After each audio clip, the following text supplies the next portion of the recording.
or may have heard that I've given this direction on a number of occasions. And although I'm sure with the legal advice you've had, it's been explained to you, it's only right that I should do it publicly, all right? So under our law, a witness at a public inquiry has the right to decline to answer a question put to her by counsel to the inquiry, by any legal representative, or by me, if there is a risk that the answer to that question would incriminate the witness.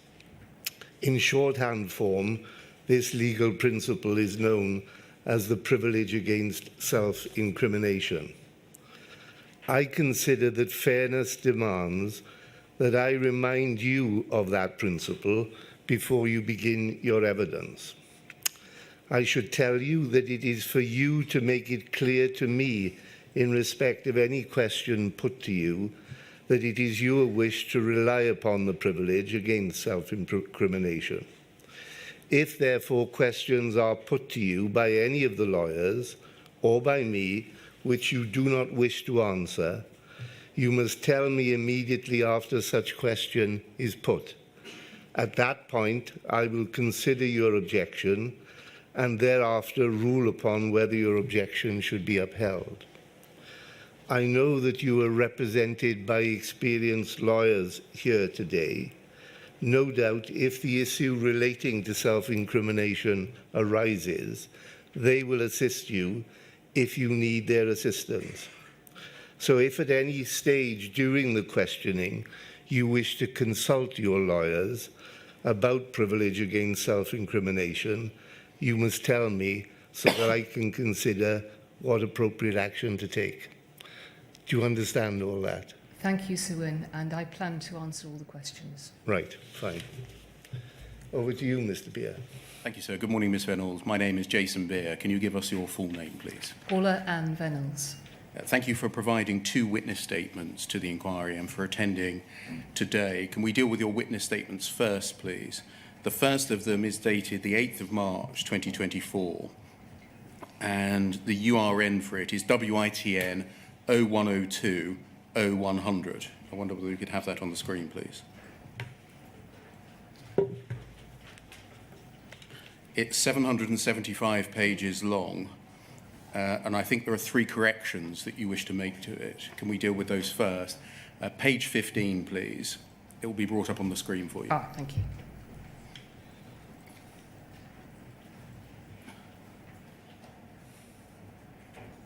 At paragraph 34, in the second line, it says, if this including personal relations issues, the marketing director would be consulted. Should that read public relations issues? It should.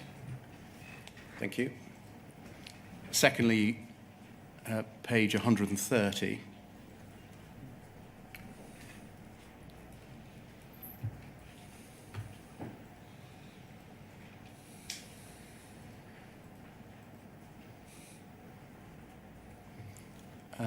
Do you see in the third line where it says questions 53 and 54 omitted as general questions?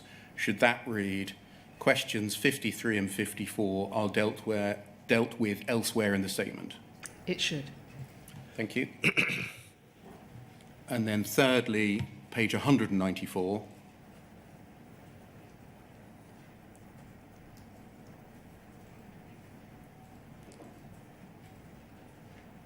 B at the top, which is part of paragraph 405, it reads in the second line, too much reliance on the recollection of the mediation schemes applicants. Instead of mediation schemes applicants, should that read of sub-postmasters? It should. Thank you. Can we turn to page 775, please?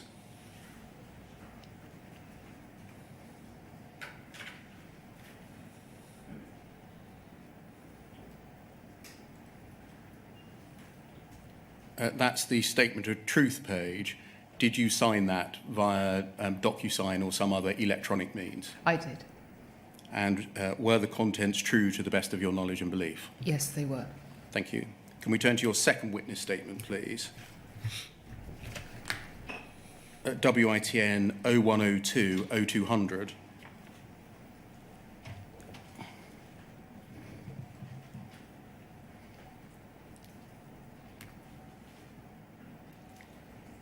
This is your second witness statement. It's dated the 8th of April 2024. Is 23 pages long. Again, can we turn to page 23, please?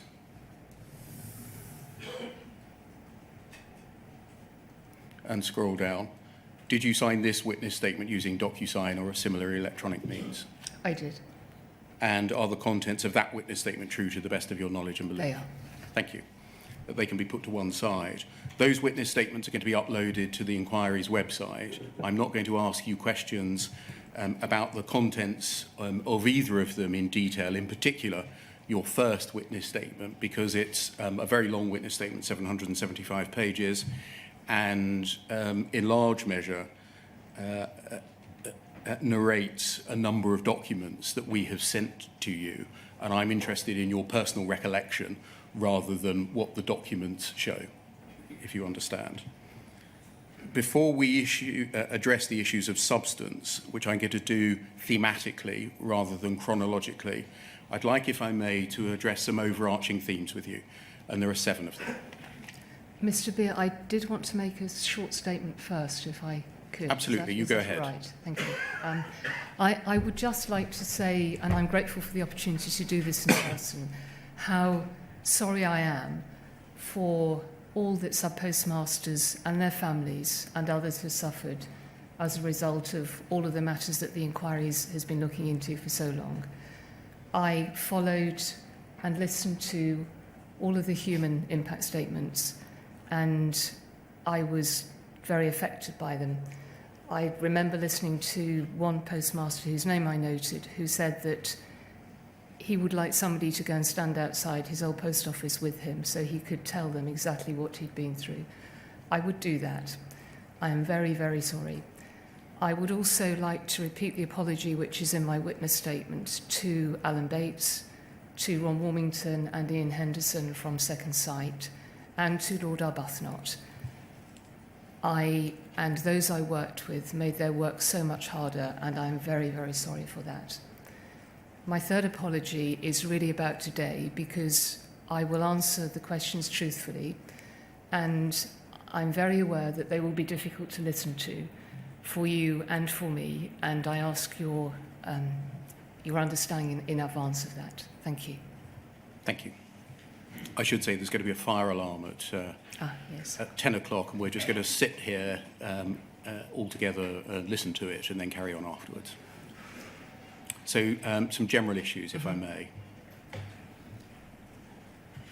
Ms. Vennells, in the light of the information that you tell us in your witness statement you weren't given, in the light of the documents that you tell us in your witness statement that you didn't see, and in the light of the assurances that you tell us about in your witness statement that you were given by post office staff, do you think you're the unluckiest CEO in the United Kingdom?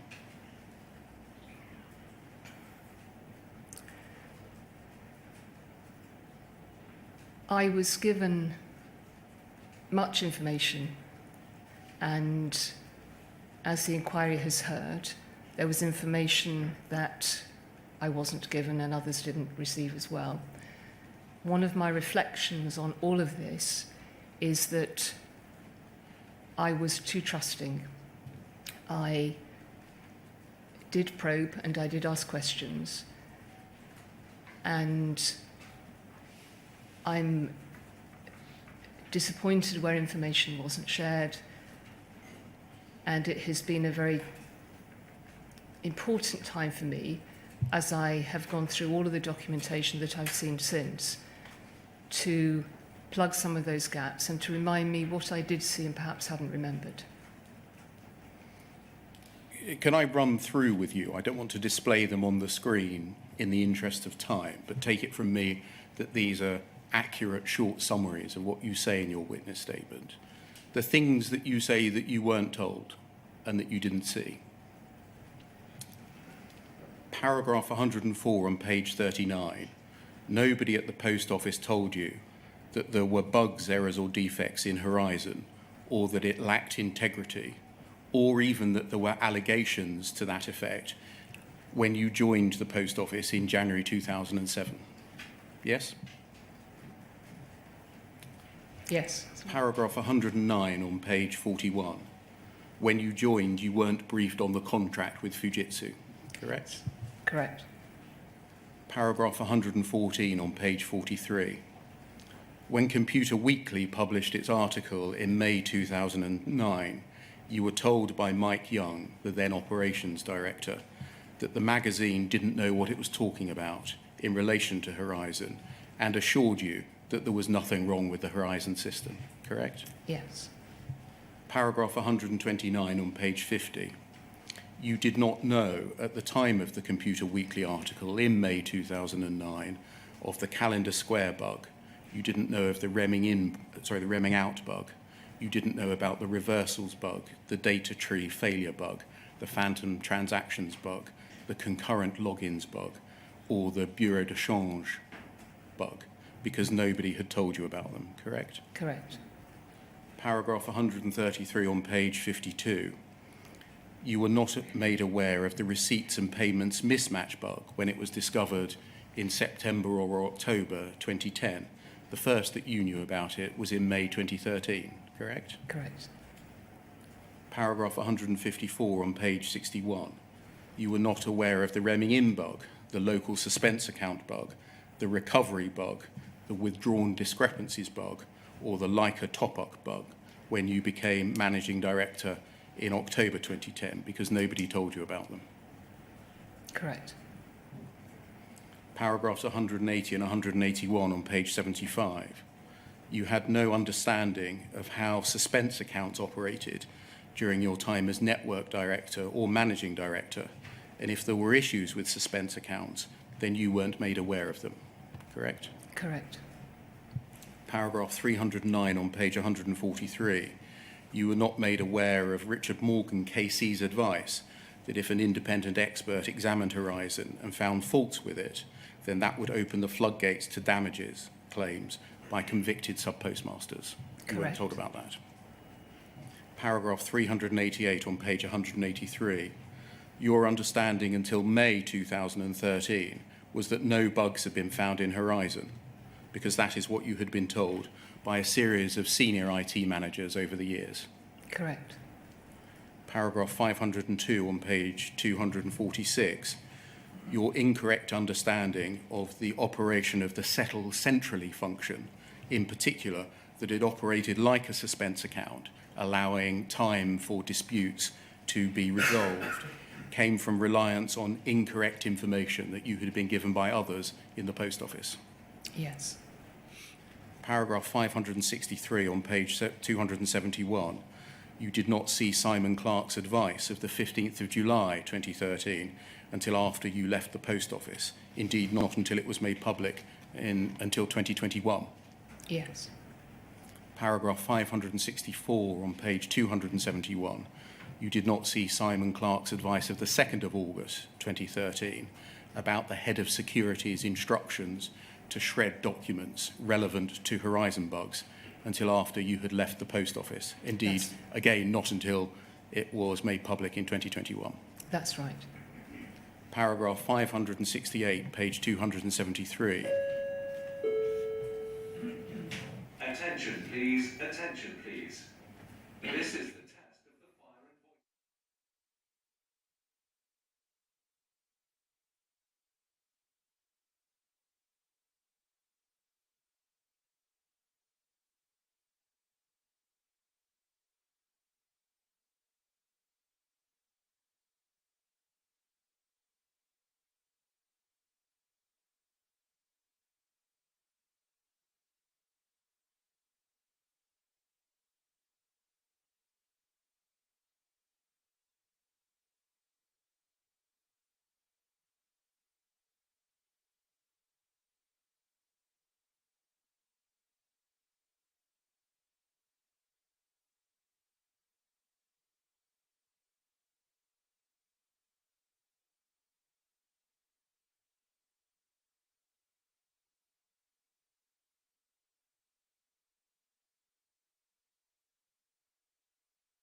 system has now been completed.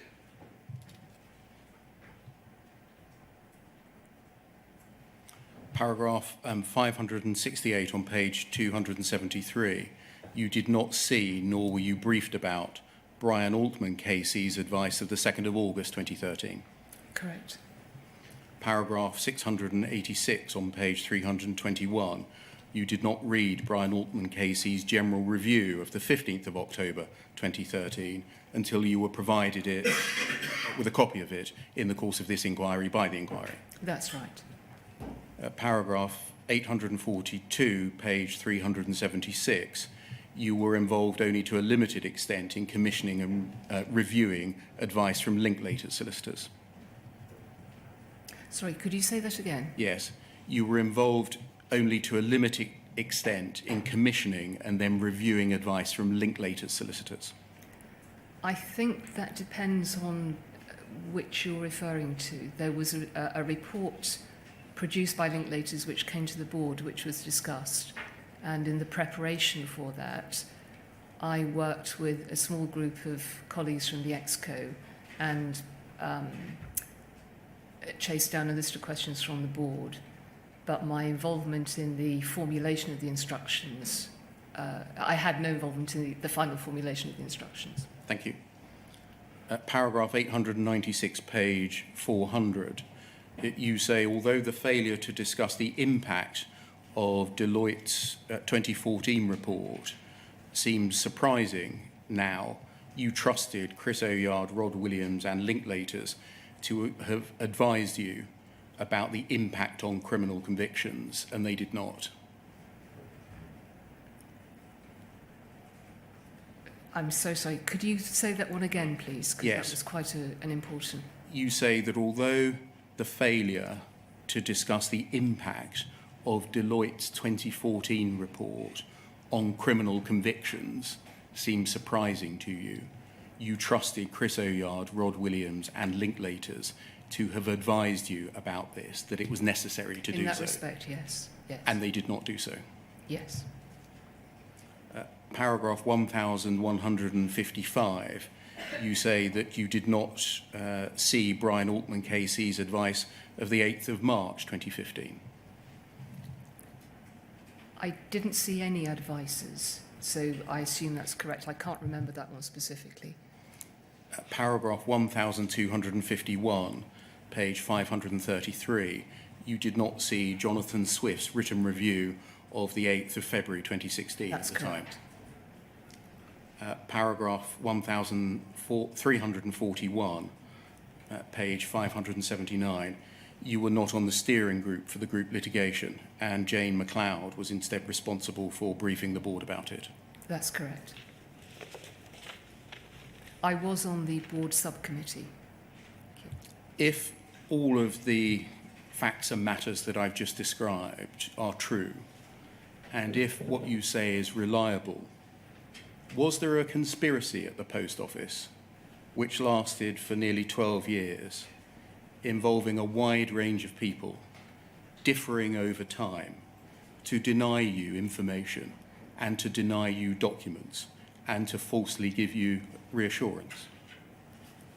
No, I don't believe that was the case. You've covered a range of different issues. I have been disappointed, particularly more recently, listening to evidence at the inquiry where I think I have learned that people knew more than perhaps either they remembered at the time or I knew of at the time. I have no sense that there was any conspiracy at all. My deep sorrow in this is that I think that individuals, myself included, made mistakes, didn't see things, didn't hear things. I may be wrong, but that wasn't the impression that I had at the time. I have more questions now, but conspiracy feels too far-fetched. There wouldn't be a motive for such people to deny you information, deny you documents, and falsely to give you reassurance where it wasn't warranted, would there? I think you conflate too many different things, if I may, because you've covered bugs and IT, you've covered legal advices, the chairman's report by Jonathan Swift, I can't see that over that period of time that individuals working on all of those documents could have conspired or had a reason to withhold them. The inquiry heard from Susan Crichton, and this is a serious governance lesson, that it was not the practice in the Post Office and the legal team and in Royal Mail Group previously to share legal advices. They may have had very good reasons for that, some of which I'm sure were related to legal privilege, but they were not shared, and as Susan explained, the outcomes were discussed. So as we go through some of those documents, which we may do, I'm sure that I will recognise some of the recommendations. I have to say, having read some of them, particularly one of the Brian Altman advices, where he was, as he was reviewing prosecution policy, he was hugely critical of, prior to 2012-13, the documentation, the policies in place, the approach. That advice was never shared with me, with the group executive, with the board. Had we seen it, we may well have asked very, very different questions. What was shared was the outcome of that advice, and different policies and procedures were put in place. But I think there is too much reliance, or there was too much reliance, on the lead general counsels in that case, and I'm not particularly making a point about general counsels, but to take a decision as to what was shared from those reports, because what happened is they were then, as the inquiry seen, they were then reproduced into board documents, which were shared. But the original advice would have been so much more useful, and one of the biggest lessons for me in this is that advices should be, that boards, chief executives and group executives should know when advices are commissioned. They should know when they're received, because some were received that were not commissioned, and they should see them. You focused on legal advice. I've asked you about a range of things, including the contract with Fujitsu, the information about bugs, errors and defects. If there isn't a conspiracy operative to deny you this information, what's the reason that so much of it didn't reach you? The contract with Fujitsu would not have been... the contract with Fujitsu, sorry, let me start again, existed over a very, very long period of time, as the inquiry knows. I was involved with reviewing the strategy and some of the content of the contract with Fujitsu as we prepared to retender the Horizon system in up and during 2015. The original contract with Fujitsu and versions before that would not have crossed my desk as network director or as managing director. What should have happened is the service level agreements within that contract should have been reported on differently than they were. And that also might point to some of your points about bugs, errors and defects. Because if I turn to those, the reporting that the group executive, the chief executive and the board received, and the inquiry heard this from Leslie Sewell as well, was at different levels. So I think we had a level 0 and a level 1 that came to my level and to the board. Issues that cropped up below that were not reported. One of the biggest challenges, as I have been going through all of this documentation, is realizing how much went on at an individual postmaster level. So when a bug affected large numbers of post offices, or there was an outage which affected large numbers of post offices, or a network failure, they were raised. But if a single sub-postmaster made a call X number of times to a service centre, it wouldn't have been picked up.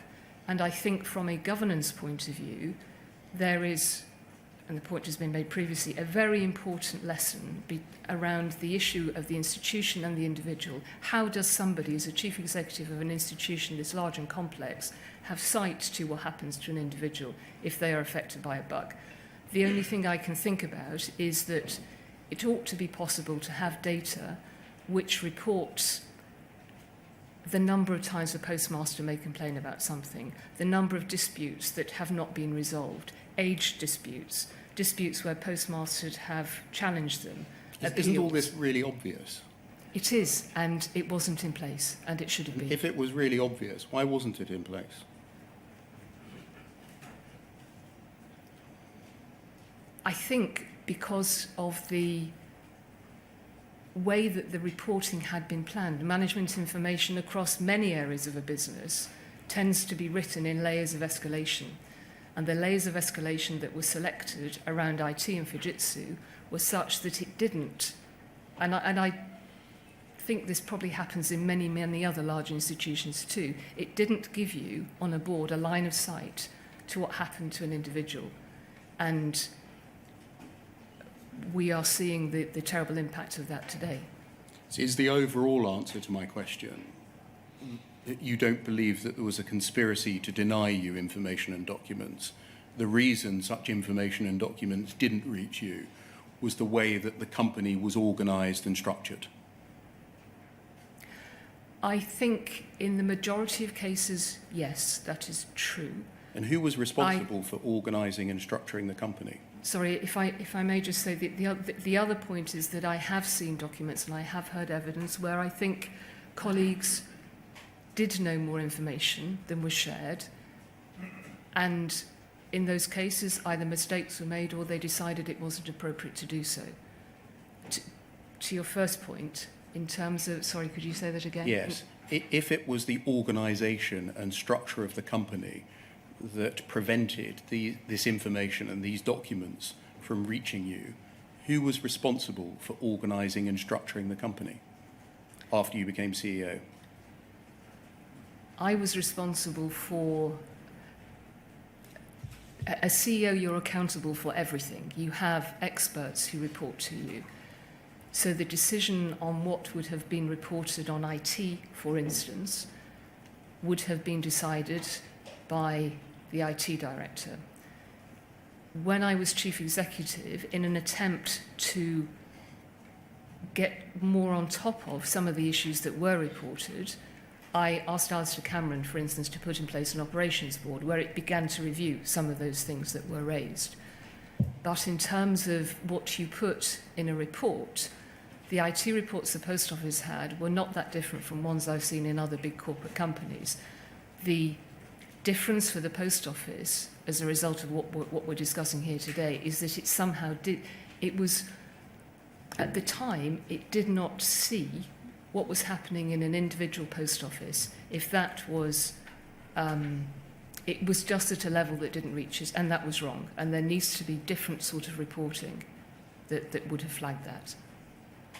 In a note that Alice Perkins wrote before the departure of Susan Crichton to you, she said, quote, "It's the fact that she, that's Susan, sees so much as beyond her control that's the problem. It's her alibi." Do you think the same could be said of you? No, definitely not. I asked questions, I oversaw the strategy which would have introduced changes where we felt it was appropriate to the organisation. I probed, I worked in a structured way and an informal way. I would walk around the desks in the organisation and talk to people just to find out what was going on.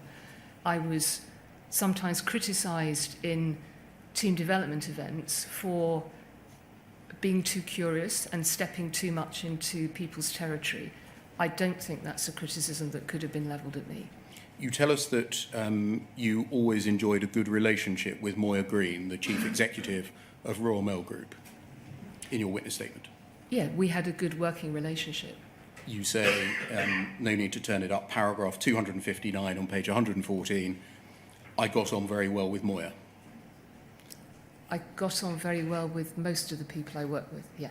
I'm focusing on Moya Green at the Fine, moment. She overlapped very extensively as chief executive of Royal Mail Group, with your holding the most senior positions in the post office.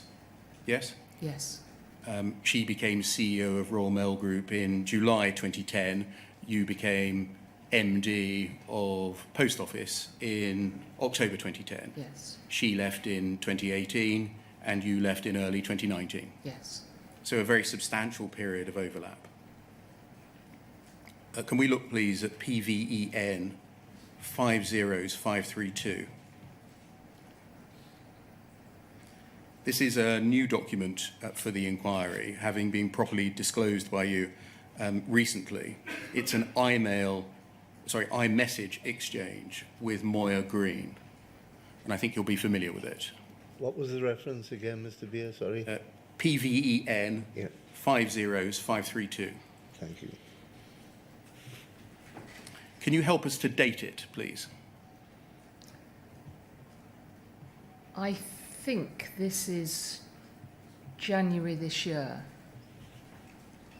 You'll see that the way you've screenshotted it includes the words yesterday at 6:46. That doesn't literally mean yesterday from the day that you disclosed it to us. It was that captures. I think Moya had been away. She had come back to the UK.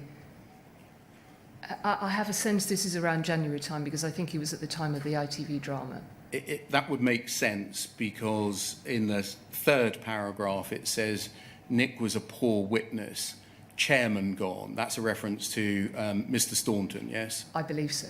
And he resigned, I think, or was required to resign on the 27th of January 2024. Yes.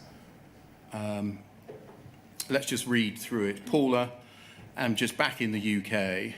What I have learned from the inquiry stroke parliamentary committee questions is very damaging. Nick, that's Nick Reed, yes? Yes. Nick Reed was a poor witness. Chairman, as we've established, that's Mr. Henry Staunton, correct, yes? Has gone. He will be next. When it was clear the system was at fault, the post office should have raised a red flag, stopped all proceedings, given people back their money, and then tried to compensate them from the ruin this caused in their lives. Moya. And then if we go down, please, the next page. Keep going. You say in reply, yes, I agree. This is taking too long, Moya. The toll on everyone affected is dreadful. I hope you had a good break and are well. Best wishes, Paula. Moya Green. I don't know what to say. I think you knew. Moya. You reply, no, Moya, that isn't the case. She replies, I want to believe you. I asked you twice. I suggested you get an independent review, reporting to you. I was afraid you were being lied to. You said the system had already been reviewed multiple times. How could you not have known? Over the page. And scroll down. Moya, the mechanism for getting to the bottom of this is the inquiry. I've made it my priority to support it fully. Moya Green. The post office did not. They dragged their heels. They did not deliver documents. They did not compensate people. Paula, you appealed the judge's decision. I'm sorry. I can't now support you. I've supported you all these years to my own detriment. I can't support you now after what I have learned at Moya. You'll see in the course of that exchange, Moya Green accuses you of knowing. Yes. Did you understand that to be an accusation that you knew about bugs, errors and defects in Horizon? No, I understood this to be Moya, and there is a further series of exchanges of text where Moya steps back a little bit from the challenges that she's putting here. I understood that Moya had returned to the country earlier this year, that she had been listening to all of the information in the inquiry, and she was trying to square her memory with what she was hearing.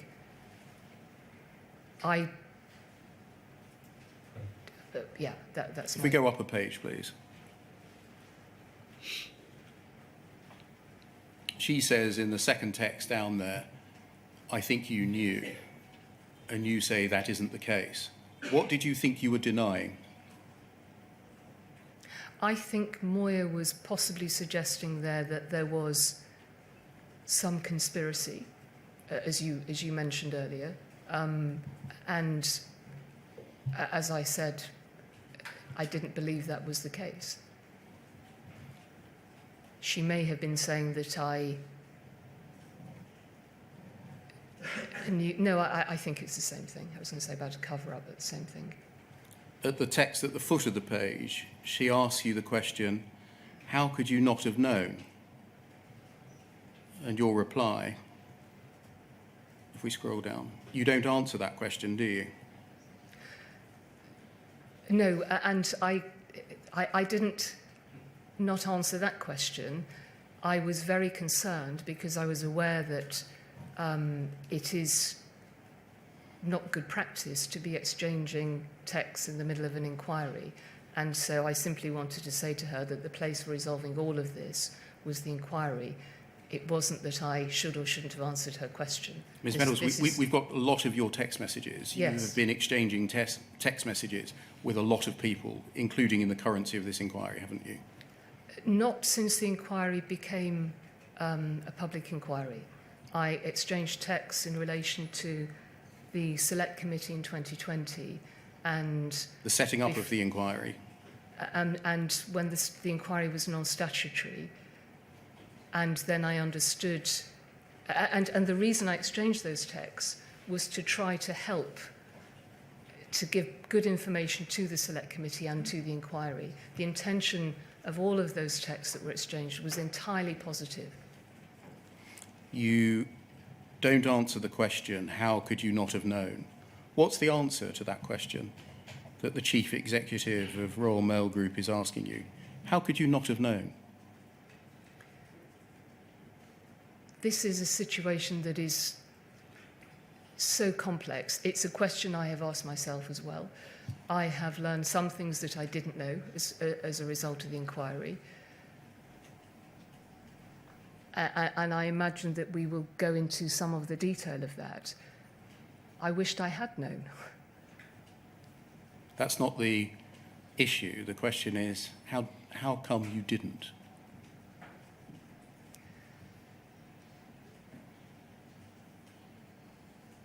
I think the question then is which question am I trying to answer? That the inquiry, that there were two trials. There was the Common Issues trial and there was the Horizon Issues trial. If I take the Common Issues trial, I did know a number of aspects that came up during that trial and where Judge Fraser found that the Post Office needed to change its practices and its contract. In terms of the onerous nature of the contract,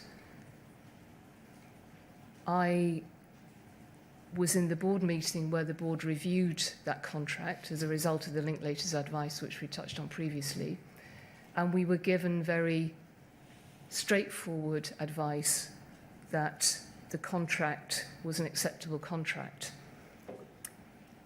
One of my regrets is, and it's in my statement, is that during that meeting, a relational contract was mentioned, and I remember thinking, that is the nature of the way I would like the Post Office to work with its sub-postmasters.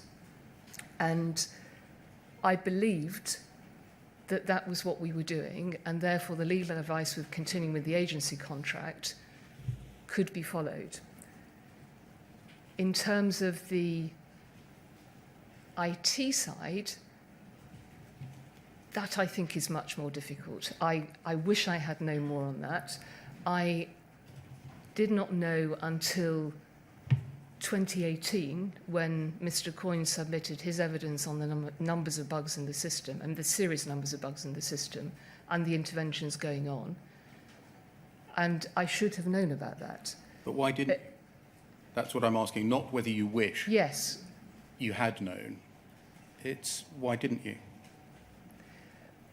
That goes back to my earlier point, I believe, around management information, around possibly Fujitsu not sharing as much as it could or should have done, around possibly people knowing that the system itself lacked integrity, around corporate memory. One of the biggest lessons for governance in this was when I joined the Post Office in 2007, there was absolutely no corporate memory alive, at least, of the inception of the Horizon system. I had no idea that it was a system that had been designed for a completely different purpose, that the Post Office had had to struggle to take it on, that the decisions... How come we've been able to find it out?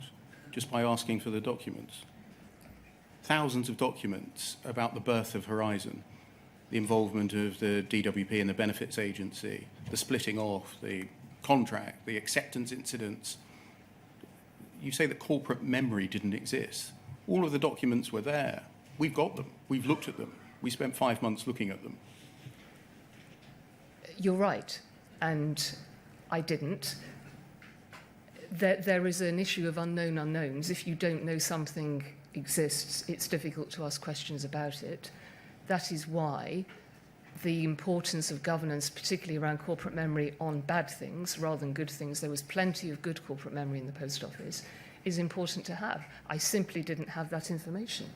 Cutting through this exchange reveals that even the chief executive of the Royal Mail Group, who supported you over all those years, doesn't believe you, does she? That's what this particular text says. Whether Moya still feels the same, I'm not sure, and you would have to ask her. You point in this exchange to the importance of the inquiry, and can I turn to that now as a second general topic? Can we look at pages 2 and 3 of your witness statement, please?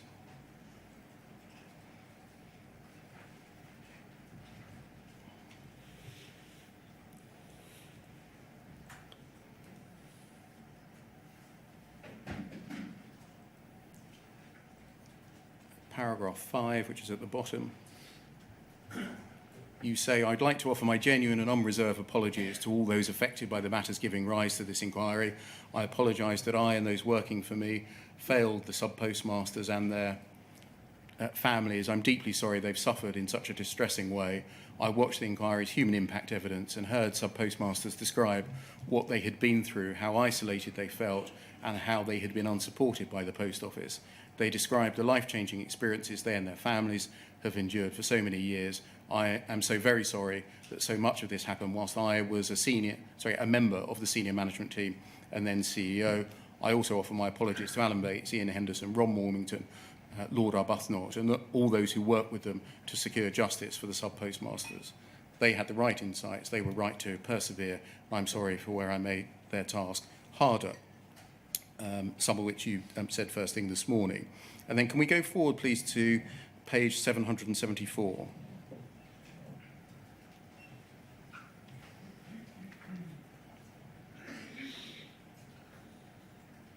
And paragraph 1800.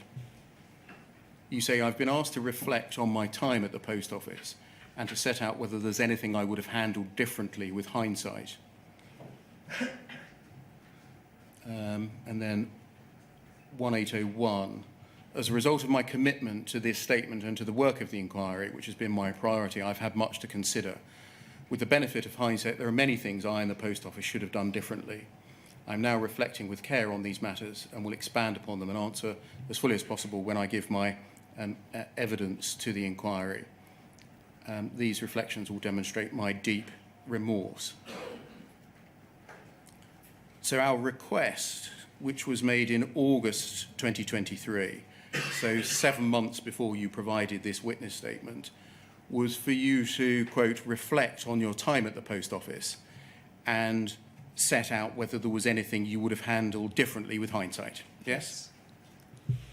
You explain in paragraph 1801 that there are many things you would have done, that you should have done differently, and the Post Office should have done differently, and you will expand upon them and answer them fully when you give your evidence in May, i.e. today. Given you provided a 775-page witness statement that took 7 months to write, Could you not have reflected on what you should have done fully and differently within the witness statement? Yes, I could have put more into it. And I'm sorry if that wasn't helpful. I read so many documents and worked a long time to try and prepare this, and disclosures are coming out all the time.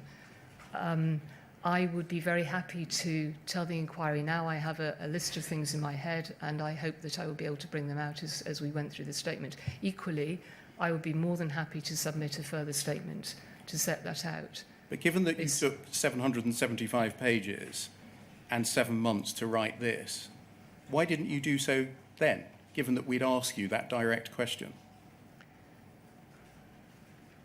Were you adopting a wait-and-see approach? Let's see what comes out in evidence, see what I've got to admit, and then I'll admit that. No, not at all, Mr. Beard. That's not the way I work. So why didn't you assist us by setting out in this document what your reflections were? It was simply a matter of time. The inquiry asked me, I think, over 600 questions, 200 or 300 with sub-questions in each. I went through probably hundreds of thousands of documents, and my memory was not very good at the beginning of this process. It has improved as I've gone through the documentation, and that was important. And by the time I got to December last year, when the draft went in, I had simply run out of time to answer these questions properly. They are very serious questions. Questions 189 and 190 in the list that the inquiry sent to me. I would be happy to write them up in much more detail, or I would be happy to share with you now or as we go through those reflections. It was absolutely not a wait and see. Can I turn to the third topic, please, which is what you think went wrong? Can we go back to paragraph 4 of your witness statement, please, which I think is on page 2. And if we scroll down, please, you say you have been shown and read thousands of documents from the inquiry's disclosure when you were writing this witness statement, yes? Yes. And you've done your best to refer to all relevant documents and answer all questions fully. Yes. But you're sure you may have missed some or overlooked some inadvertently. Yes. And then can we go forwards, please, to page 774.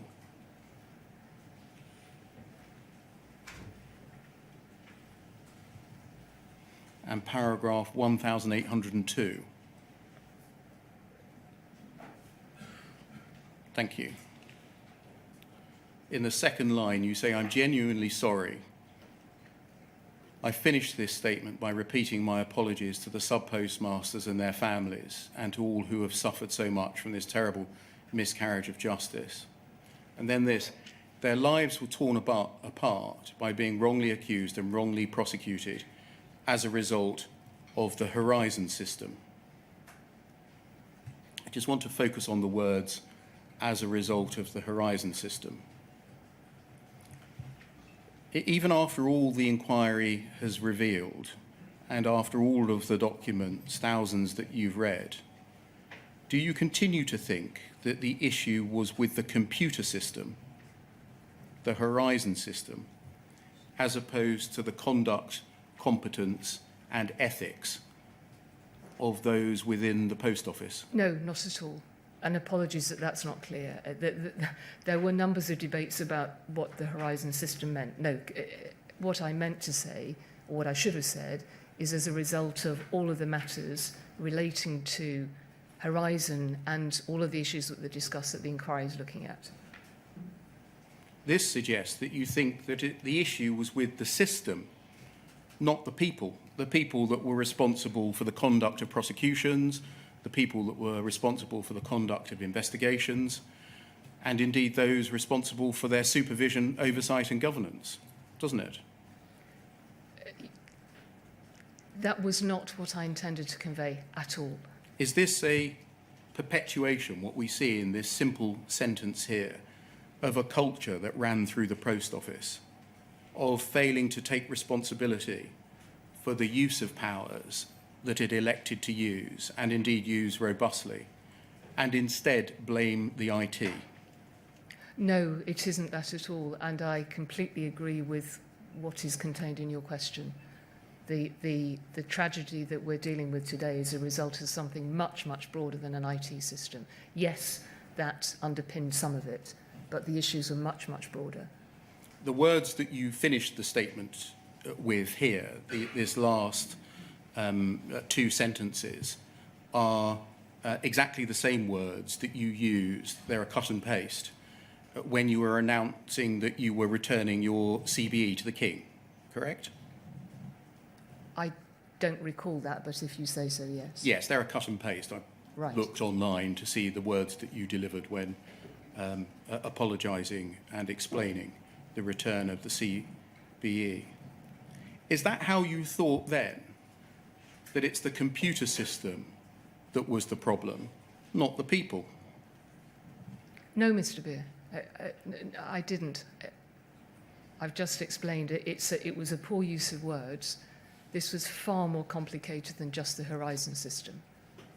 Does it reflect a fundamental failure to understand how profound a power the Post Office chose to exercise when it prosecuted people at scale, and how serious and broad the use of that power was?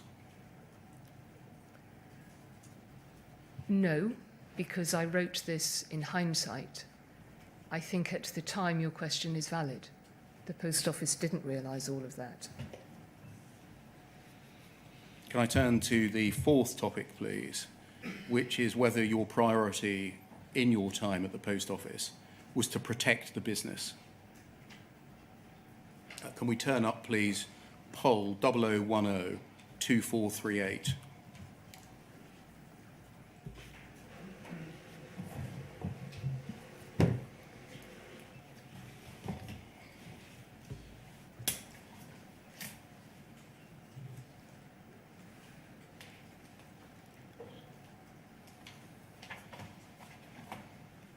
Can you see an email exchange between you and Jane McLeod, Mark Davis and Alistair Cameron, with other people copied in, Yes. of the 3rd of August 2015?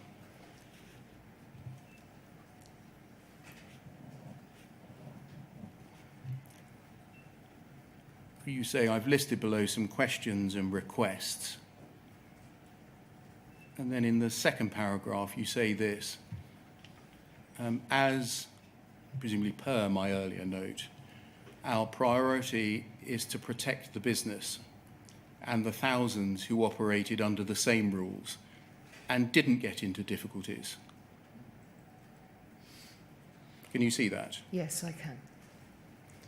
By this stage, as I think we're going to see, August 2015,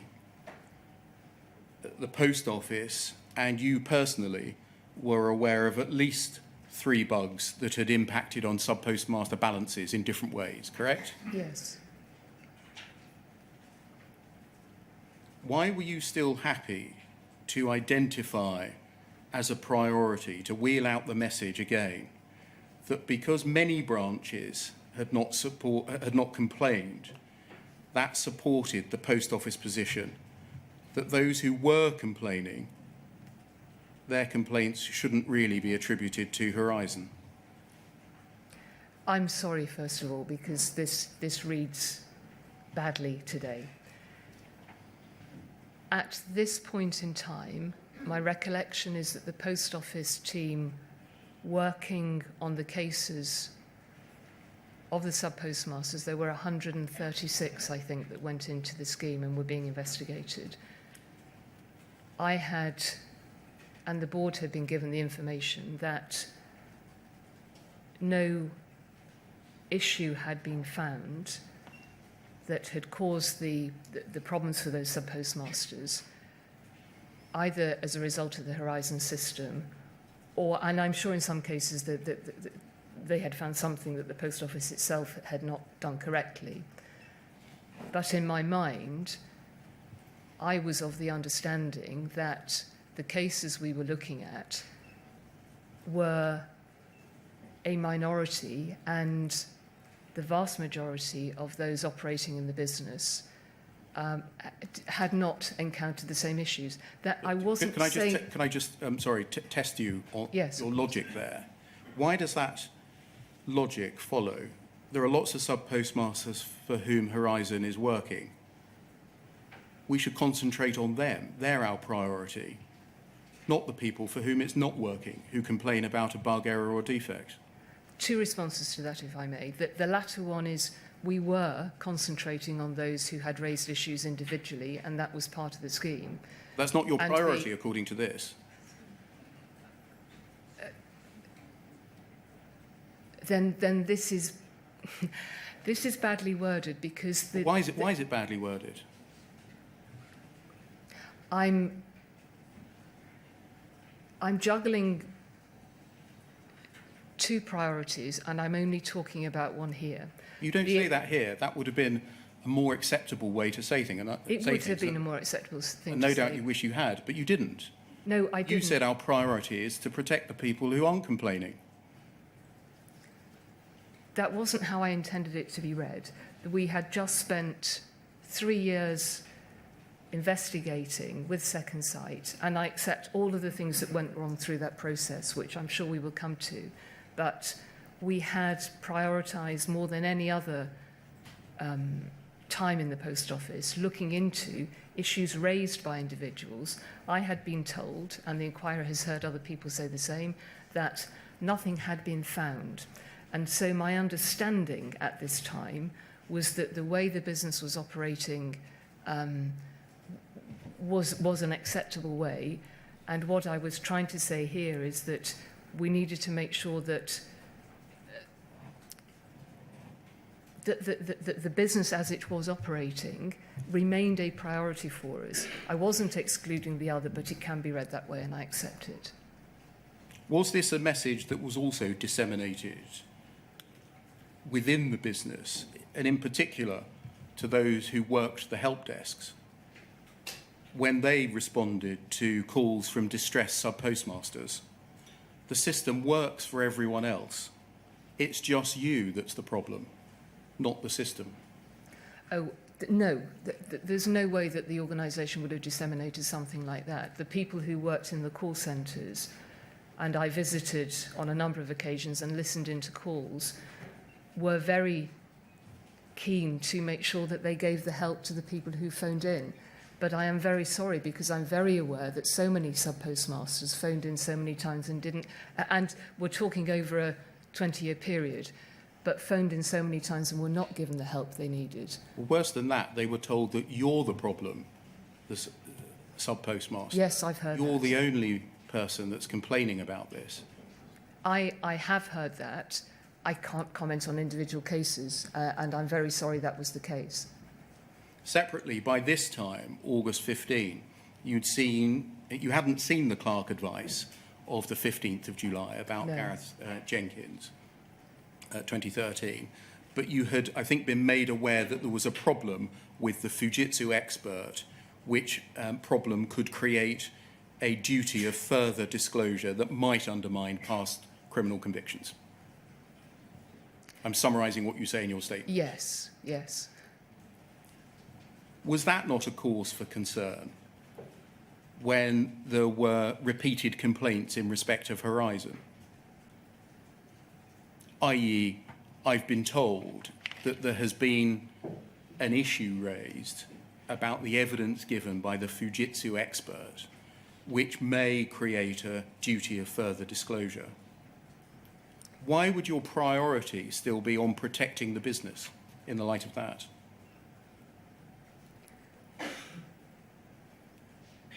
My priority, I had a number of priorities as Chief Executive. To your question about the Simon Clark advice and Gareth Jenkins, the way that had been explained to me was that Gareth Jenkins had not disclosed, and I can't remember whether it was 1 or 2 bugs, which were not relevant to the case that he had been giving evidence on. And I can remember a conversation with Leslie Sewell very clearly, because she was incredibly frustrated that he was now going to be stood down as what we understood at the time to be an expert witness, having not shared information which was not relevant to a case. And the logic didn't seem to stand scrutiny, but what was explained by the lawyers is that because he had done that, he then had to be stood down. I don't think that had any... Sorry, just we're going to come back to this in detail Right, whilst you're on it. Is that your memory of it? Yes. Of what you were told? Yes. That this was completely illogical? Why are we standing down this Fujitsu man? Yes, I had two conversations. I don't know if you want to cover that now or later. Well, just briefly now to get your evidence. Neither of these conversations are documented, correct? I think they're in my statement, actually. Yeah. Yes, What you said now. there's no further documentation No. of them, no. So the first I learned was I bumped into Leslie Sewell in the corridor. She was looking particularly grumpy, and I said, "What's the matter?" And she said, "I've just found out that..." And I didn't remember the name, and there's documentation that shows I didn't, but that she probably would have said that the Fujitsu expert had been stood down because he hadn't disclosed two bugs which were not relevant in a case where he had given evidence. Okay, thank you. Yeah. I then had a further conversation with Susan Crichton to say, this doesn't quite make sense to me. Why is he being stood down? And she explained that there was a duty of disclosure now, that what we had to do was to go back over the cases where he had given evidence and inform them of this event. And just, again, capturing things, we know that there was a written advice Yes. from an independent barrister. Yes. Do you know why neither of them said, "Paula, it's all explained here," which would have told you a very different story? I have no idea. I have absolutely no idea, and I find it unacceptable. Do you think they were trying to protect you from information that you would find difficult to hear? No, We best not tell the boss. no, absolutely not. Because the account that you've given is very different from what the documents reveal. Yes, I agree. I should have seen them. The board should have seen them. Susan Crichton explained to the inquiry that it was not the way of working in the post office to disclose legal advice as they should have been. And to your point about people hiding bad news from me, no, on the contrary, I put in place a campaign at one stage which was called Bad News is Good News, to encourage people to come to share difficult information, because it's very important when you're running an organisation, particularly at the level of chief executive, that sort of information is shared with you. Can I move to my fifth topic then, please? You knew, that can come down that document, thank you. You knew and worked very closely with Alistair Cameron for a number of years, didn't you? Yes, And presumably you trusted him. yes. He told us last week, from the time that he joined the business, that's January 15, until the time that you left, that's April 2019, that you did not believe that there had been any miscarriages of justice. In his words, quote, "You could not get there emotionally." Did you believe, right up until the point at which you left the business, that there had been no miscarriages of justice? I was told multiple times, and I'm very aware of the questions that have been asked around the Select Committee in 2015, that there had been no evidence found. The inquiry heard from Patrick Bork, I think last week or the week before, where Fujitsu records had been checked to see if there was a scar, and everything was golden. I was told that there had been, that nothing had been found. So is the answer that you did believe, right until you left the business in April 2019, that there had been no miscarriages of justice? I think that's right. Was that because you could not, at an emotional level, reach the opposite view? No, you will see there are 2 or 3 examples in documentation where even in 2016, I received a communication from Tim McCormack, who I did speak to or communicate with. And Tim pointed out that Mrs. Misra's case had now been referred, I think, or the police had been brought in to look at whether post office investigators had not operated correctly in her case. I don't remember the detail, and I don't think there was matters of detail in his email. I immediately reacted to that by asking Tom Weschler to look into it, and in the email I say, I want you to suspend any, these may not be the right words, but I want you to suspend any judgment around Sparrow, and that we will take whatever conclusion comes from this. What actually happened is that Mrs. Misra's case had gone to the CCRC, and so that it was left with the CCRC to look through. But no, absolutely not. So Mr. Cameron's wrong to suggest that you believed there had been no miscarriages of justice because you could not reach the opposite view at an emotional level. You can't be a chief executive and rely solely on your emotions, no. Mr. Cameron told us that you were clear in your conviction from the day he joined until the day that you left, that nothing had gone wrong. Is that correct? Was that your belief? I don't think he's right in that view. Were you clear in your convictions that nothing had gone wrong in your time at the post office, so far as Horizon was concerned and the prosecution of sub-postmasters was concerned? No, not at all. There were problems with Horizon all the way through my tenure. Mr. Cameron told us that you never deviated from or seemed to doubt that. Is that right, that you never deviated from your path? No, he's completely wrong.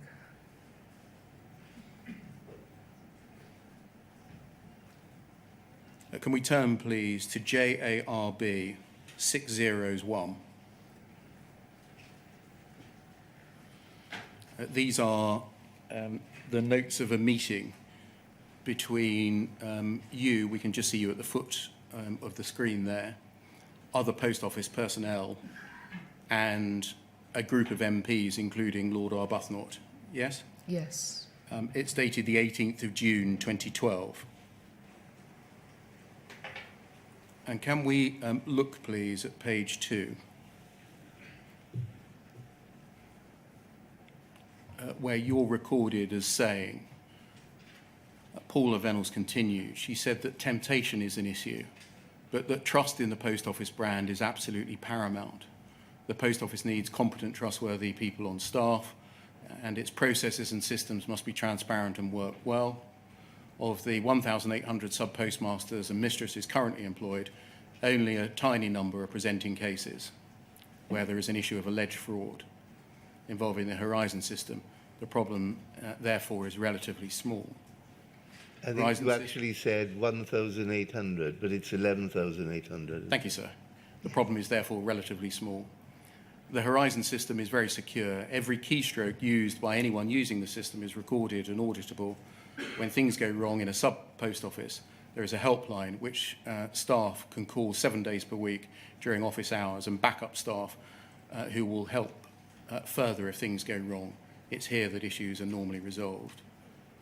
It appears that some sub-postmasters have been borrowing money from the post office account or till in the same way they might do in a retail business, but this isn't how the post office works. Post office cash is public money, and the post office must recover it if any goes missing. And then this, every case taken to prosecution that involves the Horizon system thus far has found in favour of the post office. And then a similar line, if we can remember that one, to go over to page 3.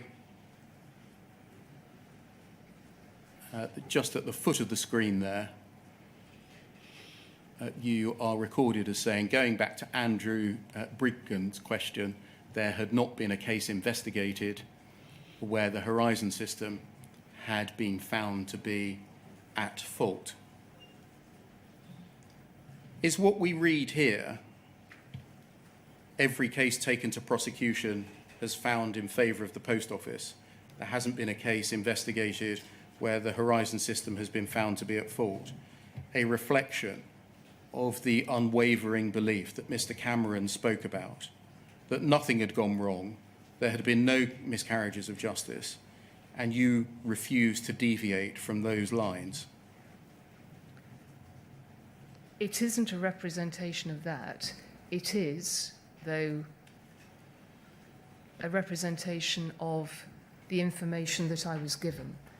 In, I think, January 2012, the General Counsel told the board exactly this, and the inquiry has seen this statement, I think, made by other colleagues. It was an understanding in the organisation which I now know is completely incorrect. You know it's incorrect because you know that by the time you were speaking here, Nicola Arch, the branch manager at Chalford Hill Post Office in Stroud, Gloucestershire, having been accused of stealing £24,000, had been acquitted by a jury in April 2012, having blamed Horizon for the alleged shortfalls at her branch, don't you? I didn't know that information. You know now. I know now, yes. You know now that Maureen McKelvey, the sub-postmistress at Clannabogan in Omagh, accused of stealing £30,000, had been acquitted by a jury, having blamed Horizon for the cause of losses of money of which she was accused of stealing. You know that now. I know that now. You know now that Susan Palmer, the sub-postmistress at Grange Post Office in Rayleigh, had been acquitted by a jury in January 2007, Mrs. Palmer having blamed Horizon at trial for the losses said to have been attributable to her. Why were you telling these parliamentarians that every prosecution involving the Horizon system had been successful and had found in favour of the Post Office?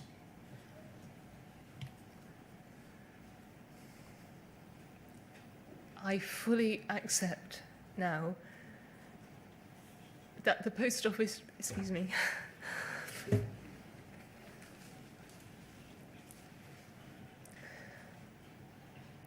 the Post Office knew that. I completely accepted. Personally, I didn't know that, and I'm incredibly sorry that that happened to those people and to so many others. You'd received a detailed briefing for the purposes of this meeting, hadn't you? Yes, I had. There had been successive drafts of a briefing pack prepared for you. And it was about 20 pages long, the briefing pack. Yes, I can remember it. Can we look, please, at poll 309 6640?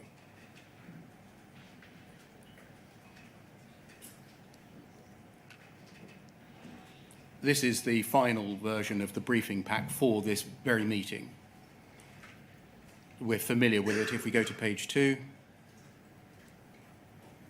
we can see the agenda and how the meeting was chunked up, who was going to speak to which issue. And you were going to speak at point 3 to the background. Yeah. And then if we go over the page to page 3, we can see what Alice Perkins was going to deliver as key messages. And then over the page to page 4, we can see your section. Yeah. Yes? Topic 3, background. And we can see all of the bullet points in detail on that page, yes? Yes. Where does it say there that every case taken to prosecution that involves the Horizon system has been found in favour of the Post Office? I'm not sure that it does it? It doesn't. No. Where does it say there that there had not been a case investigated where the Horizon system had been found to be at fault?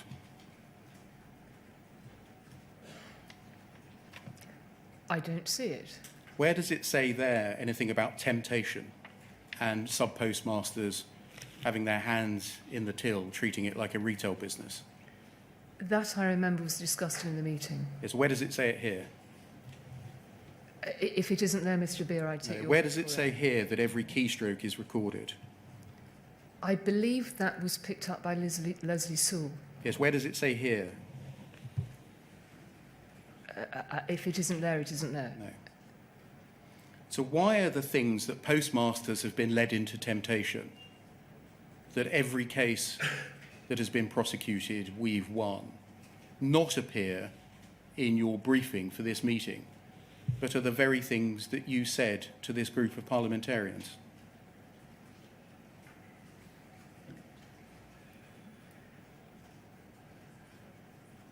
when you're in a meeting, you take the briefing in with you, and then you supplement it or raise things that you consider also appropriate in the meeting.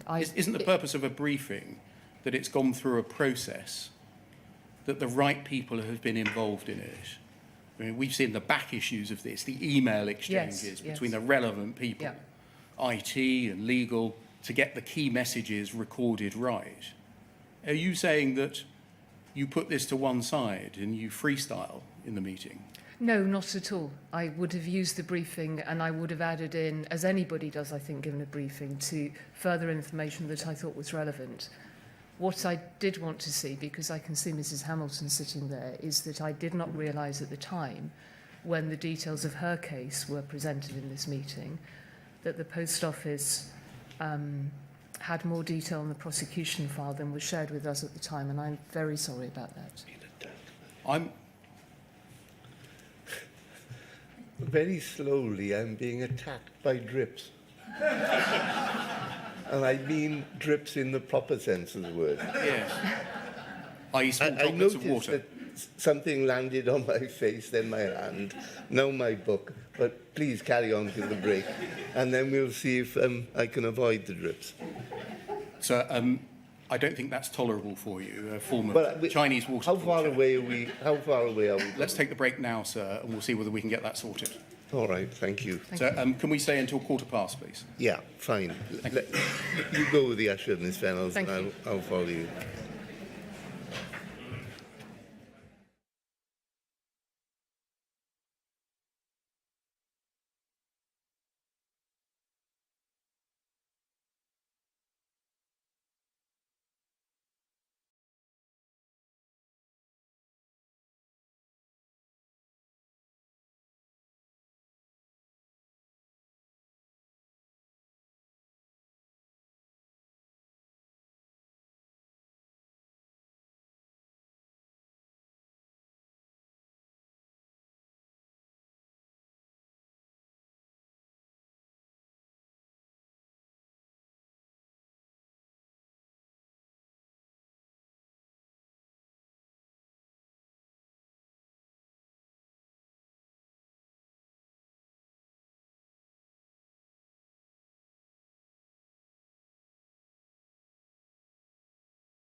Morning, sir. May Ms Vennells be sworn, please? Yes. As you do that in your right hand, repeat after me, please. I swear by Almighty God I swear by Almighty God that the evidence I shall give that the evidence I shall give shall be the truth, shall be the truth, the whole truth, the whole truth, and nothing but the and truth. nothing but the truth. Thank you. Thank you.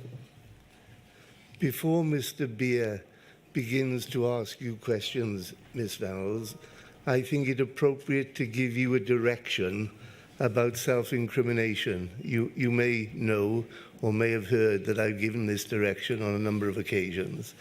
And although I'm sure with the legal advice you've had, it's been explained to you, it's only right that I should do it publicly, all right?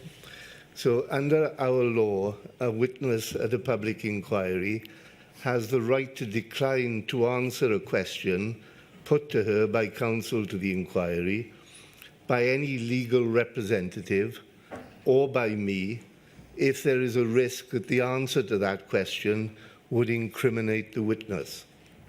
In shorthand form, this legal principle is known as the privilege against self-incrimination. I consider that fairness demands that I remind you of that principle before you begin your evidence. I should tell you that it is for you to make it clear to me in respect of any question put to you that it is your wish to rely upon the privilege against self-incrimination. If, therefore, questions are put to you by any of the lawyers or by me which you do not wish to answer, you must tell me immediately after such question is put. At that point, I will consider your objection and thereafter rule upon whether your objection should be upheld. I know that you are represented by experienced lawyers here today. No doubt, if the issue relating to self-incrimination arises, they will assist you if you need their assistance. So if at any stage during the questioning you wish to consult your lawyers about privilege against self-incrimination, you must tell me so that I can consider what appropriate action to take. Do you understand all that? Thank you, Sir Wynne, and I plan to answer all the questions. Right, fine. Over to you, Mr. Beer. Thank you, sir. Good morning, Ms Vennells. My name is Jason Beer. Can you give us your full name, please? Paula Ann Vennells. Thank you for providing 2 witness statements to the inquiry and for attending today. Can we deal with your witness statements first, please? The first of them is dated the 8th of March 2024, and the URN for it is WITN 0102 0100. I wonder whether we could have that on the screen, please. It's 775 pages long, and I think there are 3 corrections that you wish to make to it. Can we deal with those first? Page 15, please. It will be brought up on the screen for you. Thank you.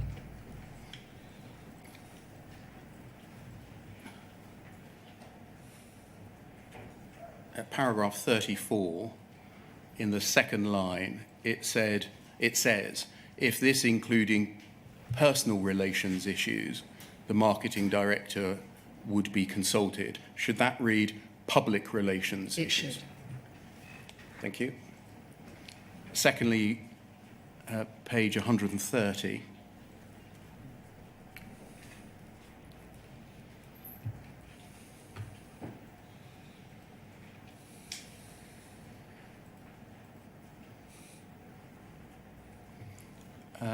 Do you see in the third line where it says questions 53 and 54 omitted as general questions?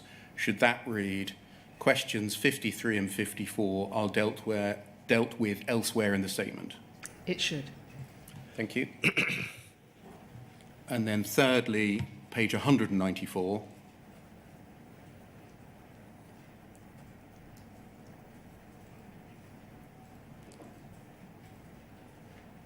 B at the top, which is part of paragraph 405, it reads in the second line, too much reliance on the recollection of the mediation schemes applicants. Instead of mediation schemes applicants, should that read of sub-postmasters? It should. Thank you. Can we turn to page 775, please?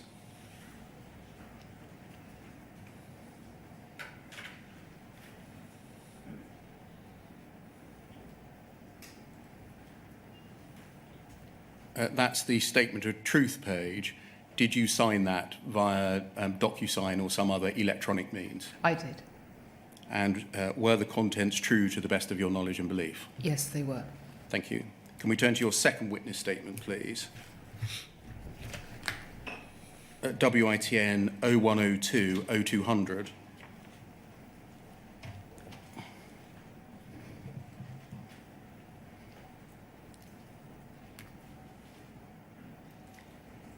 This is your second witness statement. It's dated the 8th of April 2024. Is 23 pages long. Again, can we turn to page 23, please?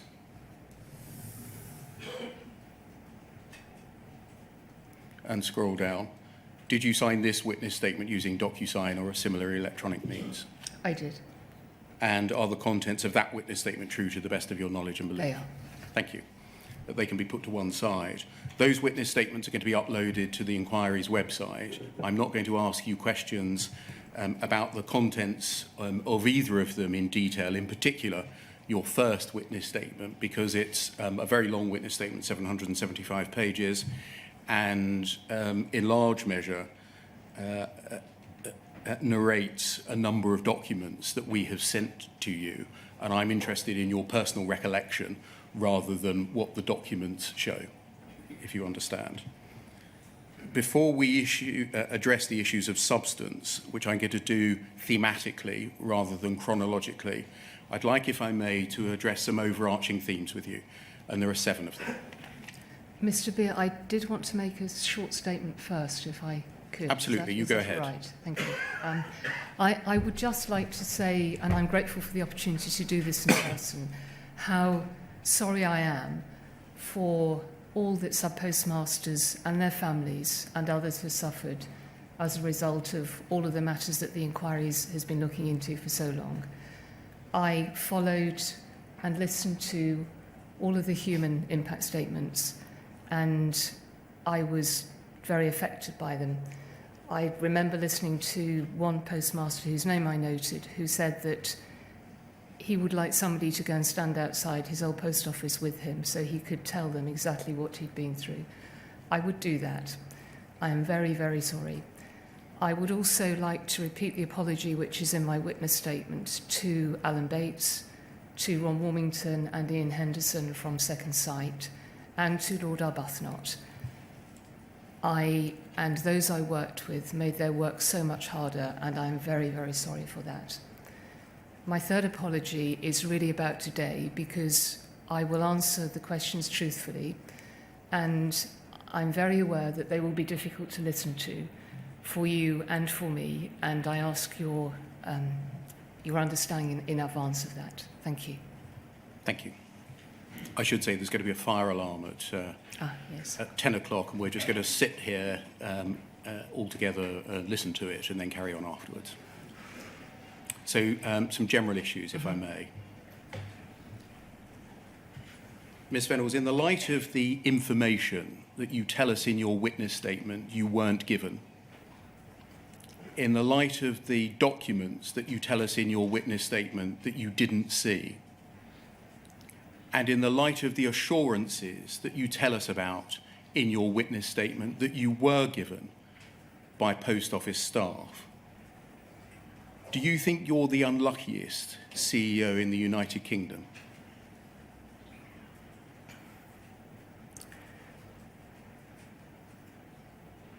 I was given much information, and as the inquiry has heard, there was information that I wasn't given and others didn't receive as well. One of my reflections on all of this is that I was too trusting.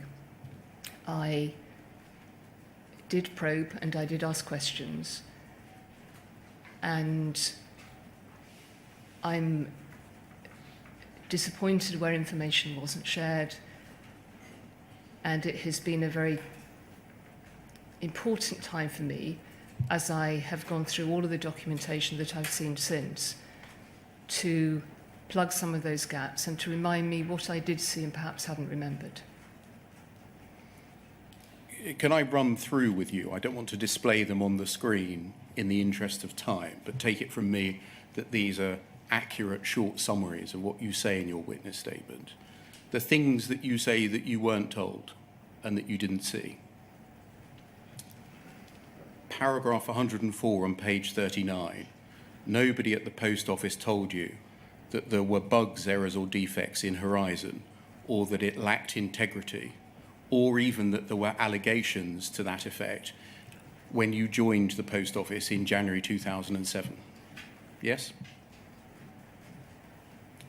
Yes. Paragraph 109 on page 41. When you joined, you weren't briefed on the contract with Fujitsu, correct? Correct. Paragraph 114 on page 43.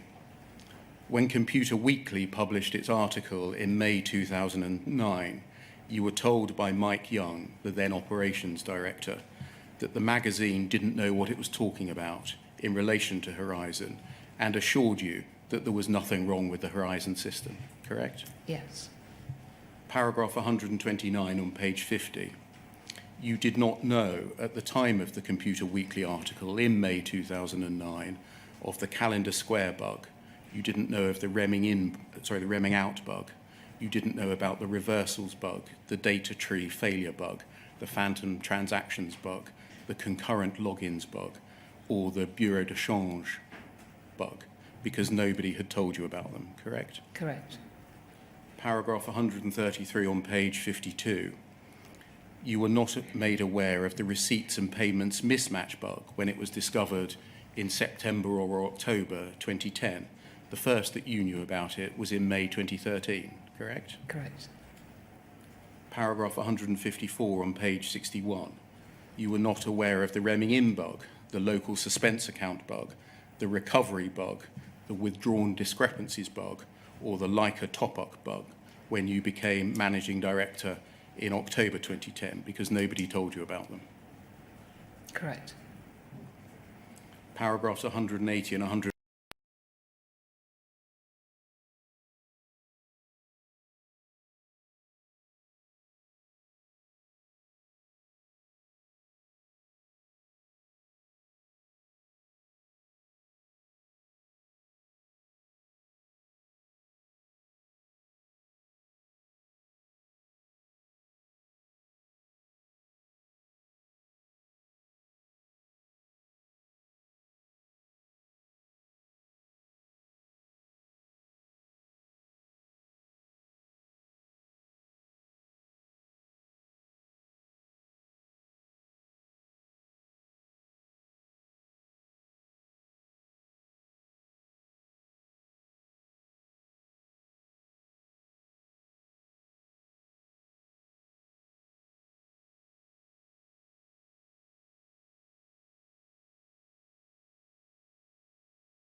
Please, bearing in that sentence in mind there, at poll 0039 3535.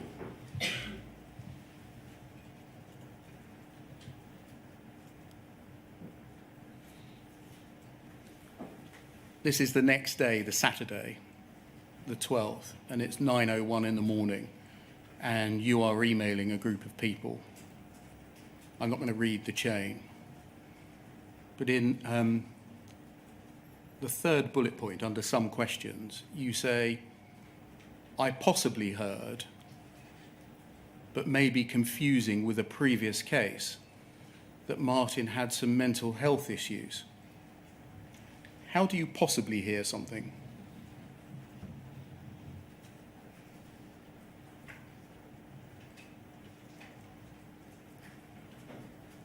I think I'm simply stating an uncertainty.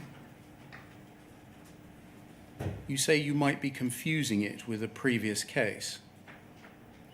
Why were you saying this at all if you might be confusing Mr. Griffith's case with another case?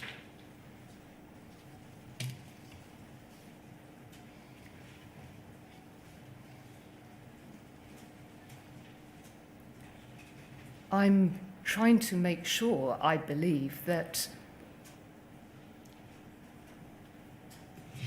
there isn't confusion. I shared with you earlier that I spoke to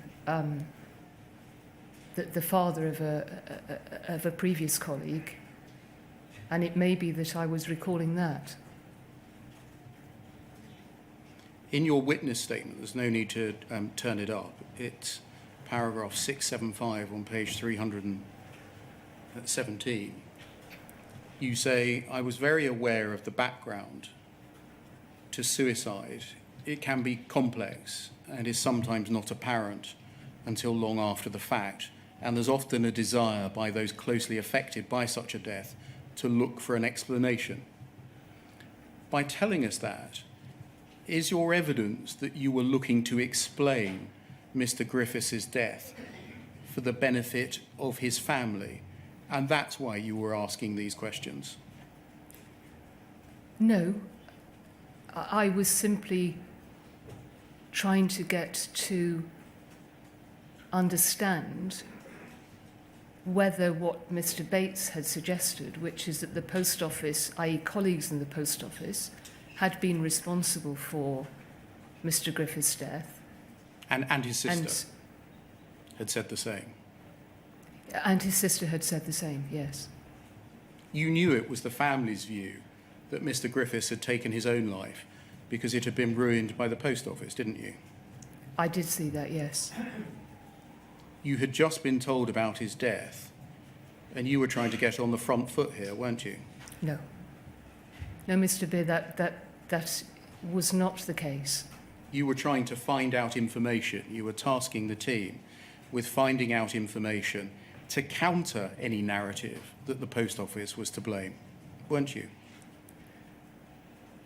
No, Mr. Beer, I've said that, and you've seen that I asked about the family, and as there are other emails which go through trying to find some payment for Mrs. Griffiths as well.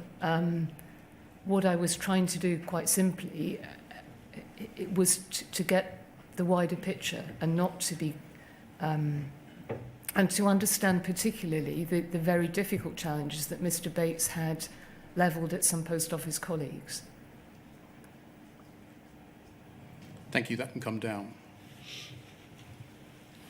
Lastly, by way of general questions, I just want to ask you briefly about recollection and failures in recollection. Without turning them up, you say at paragraph 358 of your witness statement in relation to correspondence with Simon Baker and Olwyn Lyons, I'm just picking some examples here. If the conversation was about the bugs, I don't know if I was told about them on that date or later. Paragraph 424, you say you cannot recall what steps were taken to ensure that Second Sight had been informed what Post Office knew about the bug. Paragraph 773, you say, I do not recall the Simon Clark advices being discussed or provided to the board.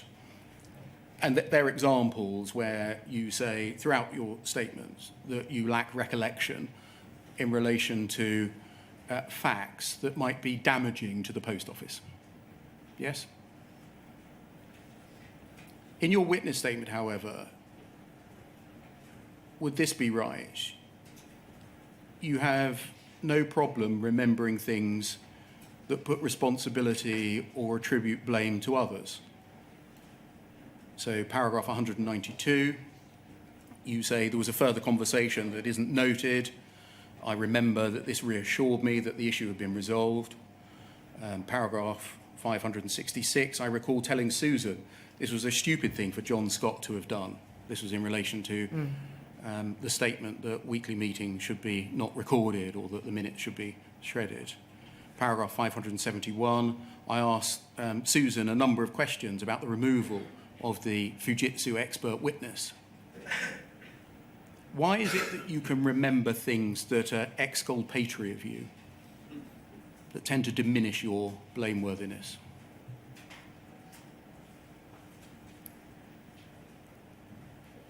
No, I don't believe that's the way I approach my statement at all, or any of the work to the inquiry. I've approached it with the intention of integrity and truth and honesty. Why is it that in your witness statement, when you refer to a recollection of a conversation that's unminuted, undocumented, not referred to in any email, there are always things that exculpate you, that reduce your blameworthiness? That isn't the approach I've taken.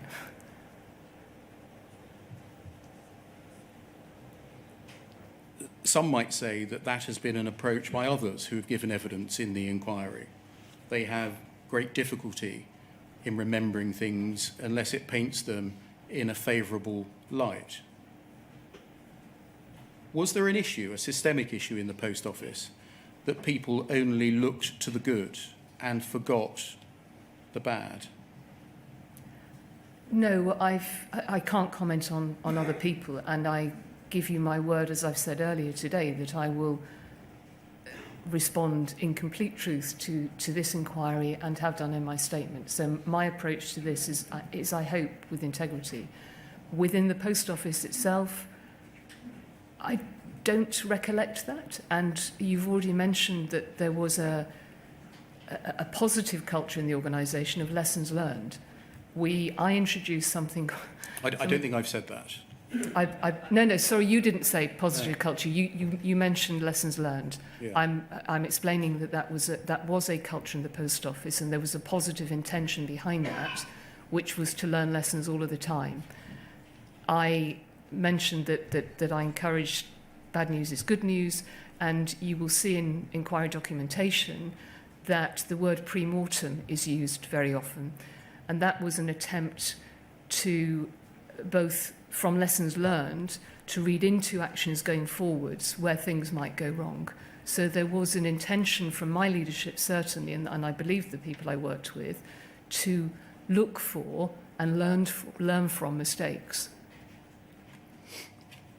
Thank you. Can I turn then to your background and general knowledge of issues at the post office?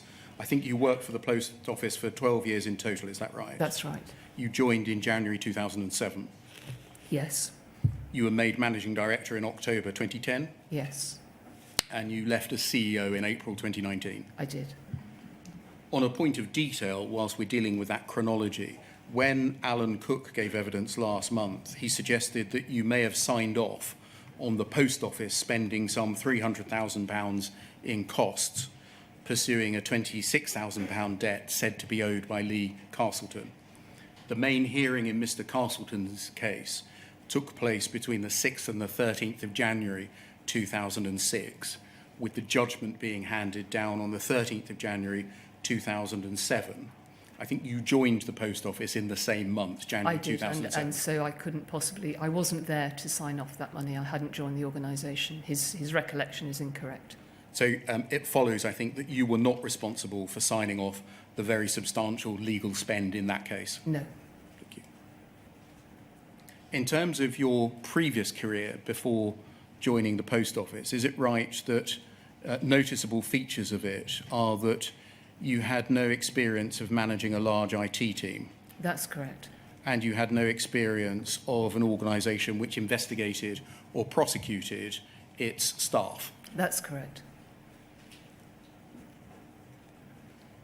You say in your witness statement on a number of occasions that you put to the fore the suffering of the sub-postmasters. And you say, by comparison, the Post Office's own reputation was of small import or importance compared to protecting the trust built up daily by colleagues working in post offices across the country. That's correct. That's the paragraph. two are connected. But That's paragraph 47. And in your statement, you refer numerous times to the importance of protecting public money. yes, That's paragraphs 40, 48B, 265B, 270, 383, and 736. Were you preoccupied with the notion of protecting public money? not preoccupied with it, no, but as part of the governance of working for a public sector organisation, there is a document called Managing Public Money. And when I joined the Royal Mail in 2007, I remember being surprised at how often that was spoken about. But of course, it's because it was important, because all public organisations are funded through public money. In your statement, you refer on numerous occasions to the importance of the Post Office's reputation and brand. Paragraphs 47, 270, 293, 416B, 437, 454, 455, 456, 458, 460D, 467C, and 470D. Were you preoccupied with the need to protect the Post Office's reputation and brand? Yes, but not to the extent of putting that over and above the suffering of the sub-postmasters. And Did you know they were suffering? I understood.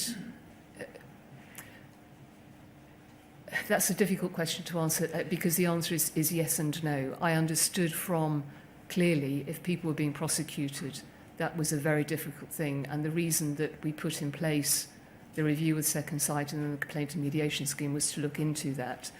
I wasn't personally aware at the time because I wasn't involved in the prosecutions.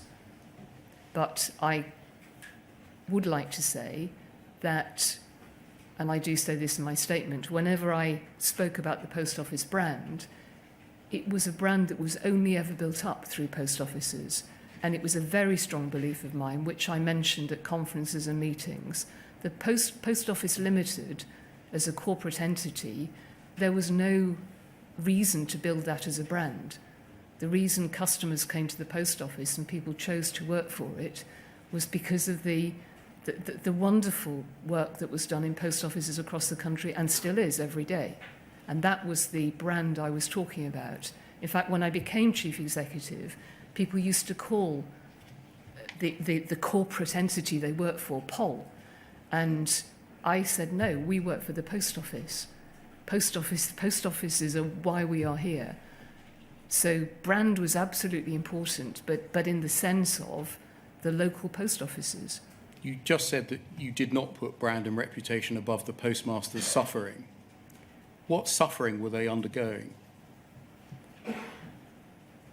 We have heard through the inquiry, I sat through the human impact statements. No, I'm sorry. You were telling us that at the time you did not put the post office's brand or reputation above the postmaster's suffering. In terms of a personal approach, I don't ever recall that being a motivation. I can see with hindsight that there will be many examples of where that is clearly the case, because the post office got this very wrong. You tell us in paragraph 49 of your witness statement that when you joined the post office, you had no understanding of the board's responsibility for the oversight of criminal investigations or prosecutions. I'm sorry, say the beginning of that again? When you joined the post office in Yes. 2007, you had no understanding of the board's responsibility for the oversight of criminal investigations or prosecutions. That's correct. And nor did, in fact, you appreciate, you say, even that it brought its own prosecutions. That's right. Is that right? Yes. What was your understanding when you joined of the Post Office's geographical remit in respect of investigations and criminal cases involving sub-postmasters?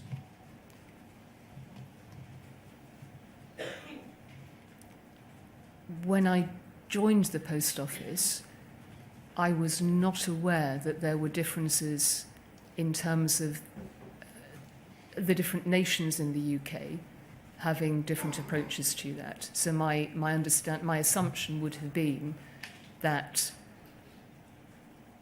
the investigations and the prosecutions, which I now know were conducted, which were conducted through Royal Mail Group, would have been across the UK.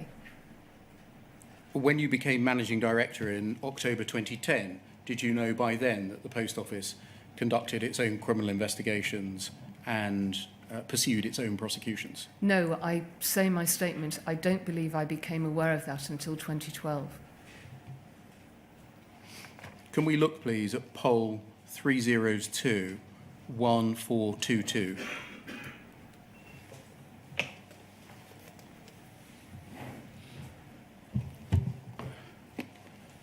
This is an RCC, a Risk and Compliance Committee meeting of the 28th of March 2008.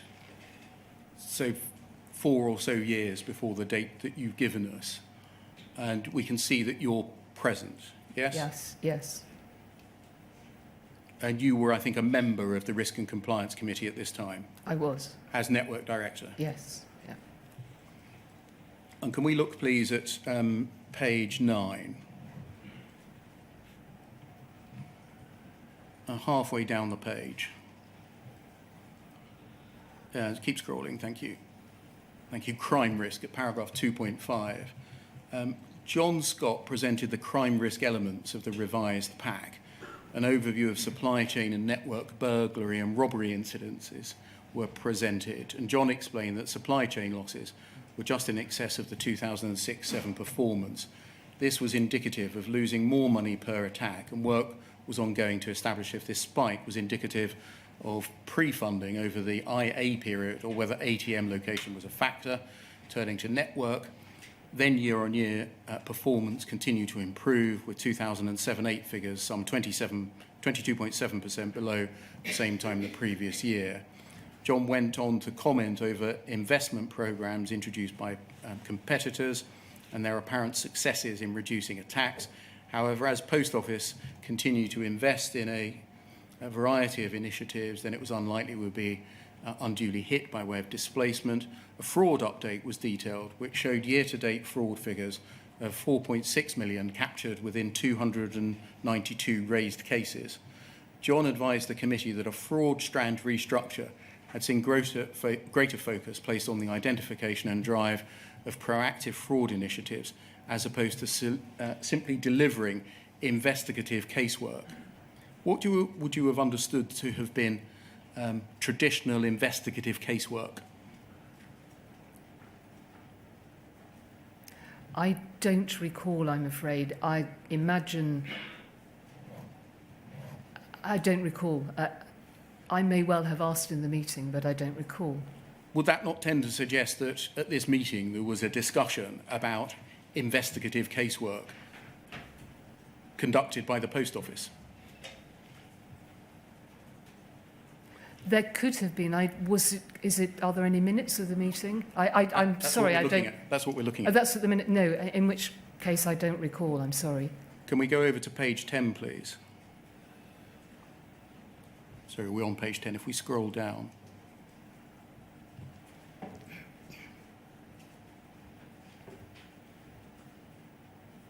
John Scott then outlined the asset recovery position year to date. In summary, £1.6 million have been recovered against closed cases, and the 2 trainee financial investigators were performing solidly. Moving on, the 2008-09 Crown Loss Initiative would see security team personnel target Crown Estate losses with a view to reducing by at least 25%.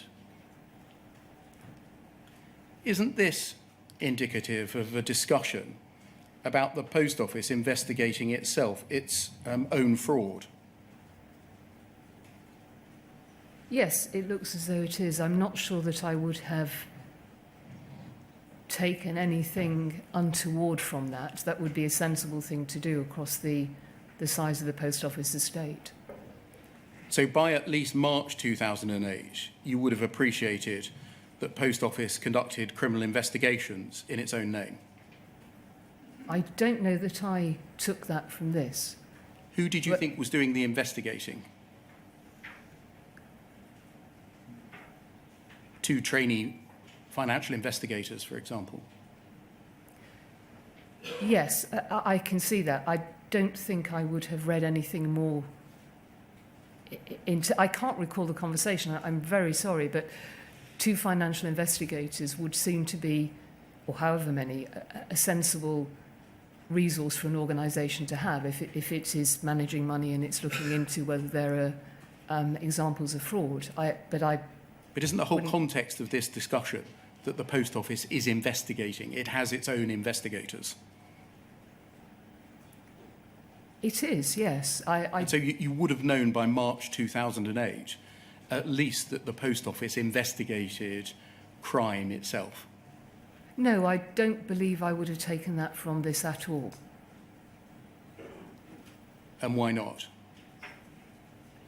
Because as I read it, it doesn't say that. Who would the trainee investigators work for? I imagine they work for John Scott, for Head of Security. And he works for the Post Office? At the time, he worked for Tony Marsh in Royal Mail Group, yes. But they work for him and he works for the Post Office? Yes, yes. So they would be investigating fraud? Yes? Post Office people would be investigating fraud? Yes, that's how it reads. And therefore you would have been aware, listening to this discussion, that the Post Office itself investigated criminal offences? No, I didn't take that. I'm very sorry if I should have understood that from this conversation, but I didn't take that. My understanding would be, I did not know, and I certainly not at this stage, and the inquiries heard Alan Cook and David Smith as well, both predecessors didn't either.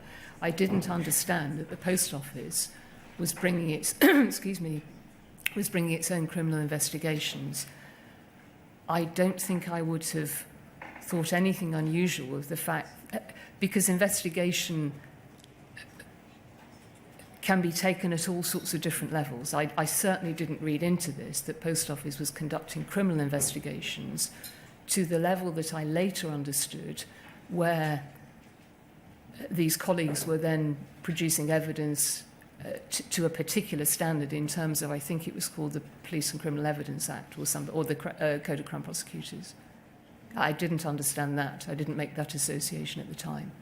Mr. Scott is recorded as saying that the asset recovery position in the year to date was that £1.6 million had been recovered against closed cases. Doesn't that presume that the Post Office is doing the recovering? Not necessarily. Excuse me. Who did you think would be doing the recovering?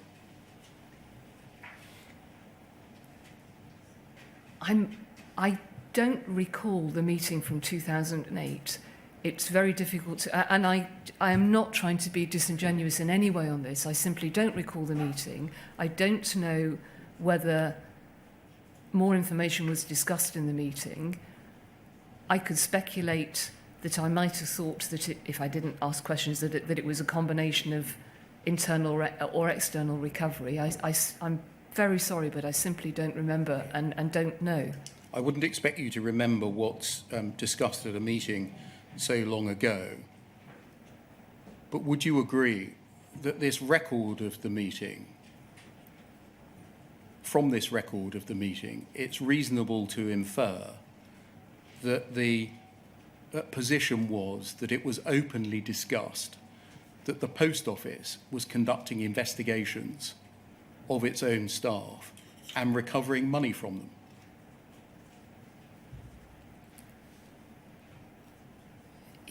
Yes, I think that's a reasonable inference to draw. So why is it that you say that it was not until 2012 that you appreciated that? Because the inference I may have drawn in that meeting is not the same as what I learnt in 2012, which is we were doing a very different level of investigation in terms of professional codes and criminal investigations.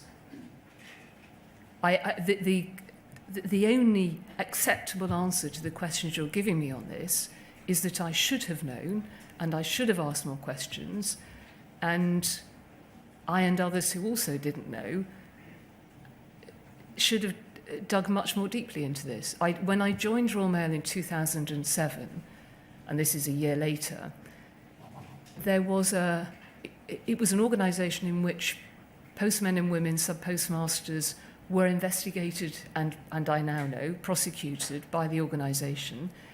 It had been going on for many years. It was a historic reality and it became a continuing reality. And I simply joined that.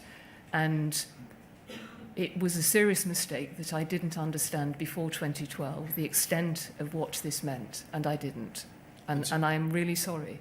You're telling us that for 5 years, as network director and then as MD, so between 2007 and 2012, you did not know that there was a department called POID, the Post Office Investigation Division, that it employed up to 100 people, and that their job was to conduct criminal investigations around the country into your staff? I certainly didn't know the size of the team, that's for sure. I understood that there were investigators and that John Scott led a security team, but I did not understand the extent of what it was until 2012, and I'm very sorry for that. When and in what circumstances did you become aware that the Post Office conducted its own criminal investigations? That document can come down, thank you. I understood that postmen, postwomen and postmasters were prosecuted. My understanding was that that was done through external authorities. It was in 2012 when I believe that we started to look in much more detail when the challenges were raised by Lord Arbuthnot and Sir Oliver Letwin. And I think it was in the time before that meeting with both those MPs that there was a board, either before or during a board discussion, I and others were made aware that this was the case. When did you first become aware that the Post Office brought its own private prosecutions? I believe in 2012, around about the same time. Yes, yes. And again in the same circumstances? Yes. Were you surprised? I've been working for this company for 5 years. I didn't know we, rather unusually, prosecute our own staff. Yes, I think a number of us were surprised.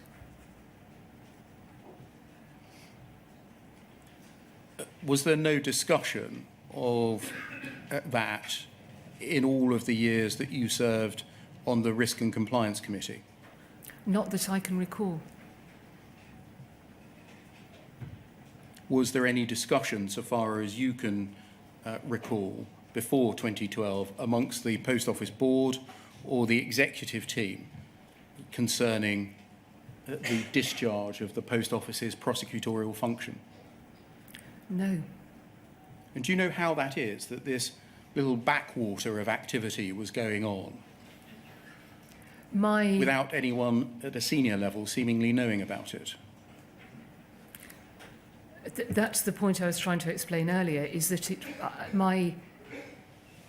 it's completely unacceptable that was the case, and that people did, including myself, that I didn't know. And my only explanation for that is that it had been going on for so long that it was an accepted reality. It was a status quo that I joined and accepted. I shouldn't have done. But isn't accepting the reality an acknowledgement of an awareness of the reality? Mr. Beers pressing you on how it could possibly be that you weren't aware of the use of a function which was highly unusual for a private company. When I say private, you know what I mean. Yes, I do. Not the yes. CPS. I agree, Sir Wyn.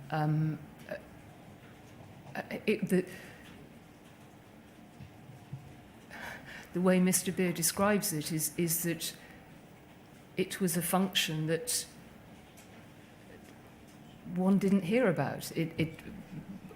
We knew about cases being prosecuted, and I believe, I can't remember, the Post Office Board met infrequently, whether there were significant litigation reports that came to the Post Office Board before I became Chief Executive. I can't remember. Mm-hmm. But I think everybody's understanding, mine included, was that where prosecutions were conducted, they were conducted by external authorities. Well, that's what I've been told repeatedly. But just two other stepping stones to this, and then I'll let Mr. Beer carry on. But there was at least one case 2 years before 2012, Mrs. Misra's case, which attracted a great deal of publicity. I mean, it does seem extremely surprising that it didn't filter through at that point, that it was actually the Post Office who was prosecuting, not the CPS. I agree. I haven't seen anything in the documentation that points to the fact that one would have known that. Well, and actually, if I may interrupt... Sorry, yes. I don't think I need documentation to infer, no, I'm sorry, I beg infer that this might be a point of discussion among senior people. I apologise. My point about documentation was whether there was anything that would have prompted my memory. I have no recollection of... Well, I have no recollection of Mrs. Misra's, of being involved in conversations about Mrs. Misra's case, which we may come on to. I do have two separate recollections on that. There were not, as far as I know, discussions about the fact that it was Post Office who had investigated and had brought the prosecution. The assumption was that it was brought... The assumption is it was brought by external authorities. And what about it? Sorry, Mr. Beer, and then I'll be quiet. But what about the discussions relating to separation? The Royal Mail and the Post Office were separating, but virtually all the lawyers were Royal Mail employees, yes, weren't they? That's right. Yes, they were. So there had to surely be some discussion about what was going to happen when the prosecutorial function was going to be conducted not by Royal Mail employees, but by Post Office employees. There was no discussion at board level about that. There was a huge programme of change. That the IT separation stream itself had over 200 different projects in it. So this was a massive, massive undertaking. And I know that Susan Crichton had asked Hugh Flemington to look into this, but I only know that from what I've read in disclosure.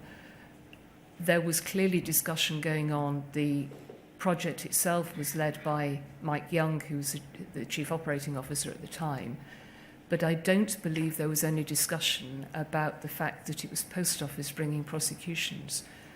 For all of the separation projects, and some carried on into 2014 actually, but for all of the projects, we almost lifted and shifted because the timescale was so tight.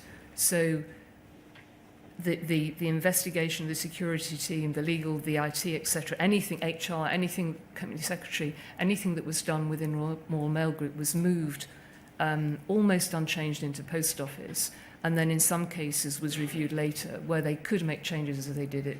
That took place.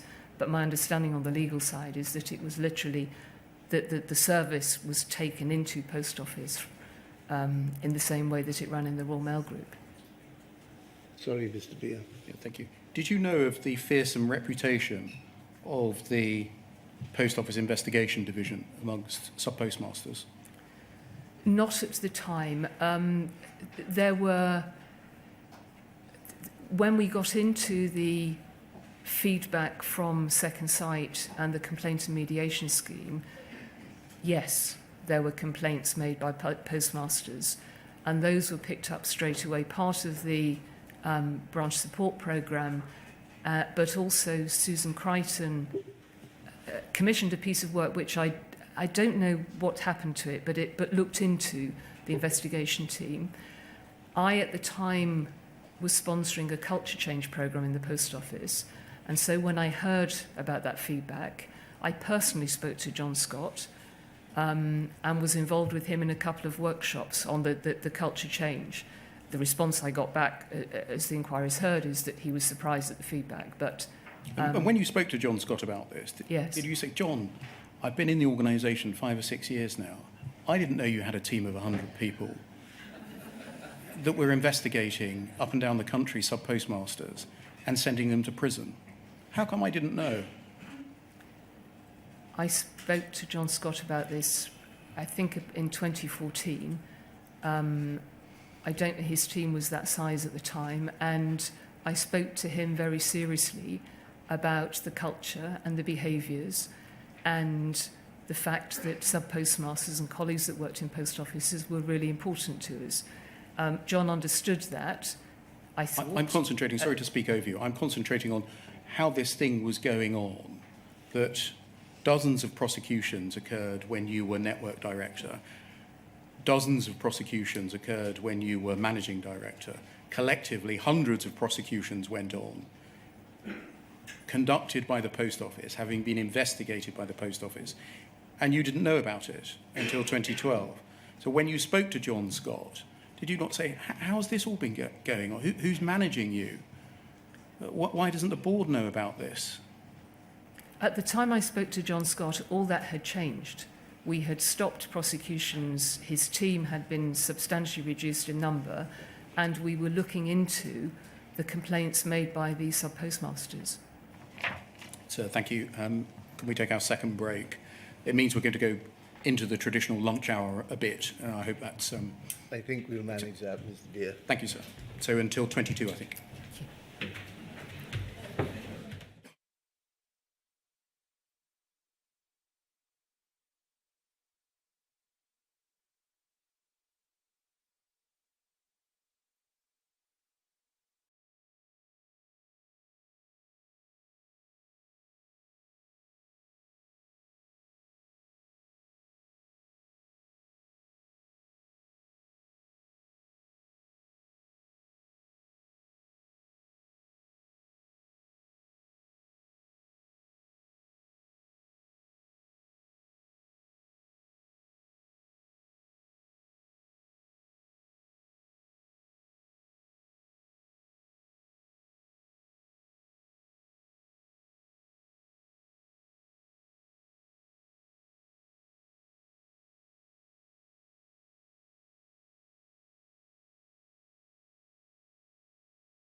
Thank you. Just for context, if we scroll up a little bit, thank you.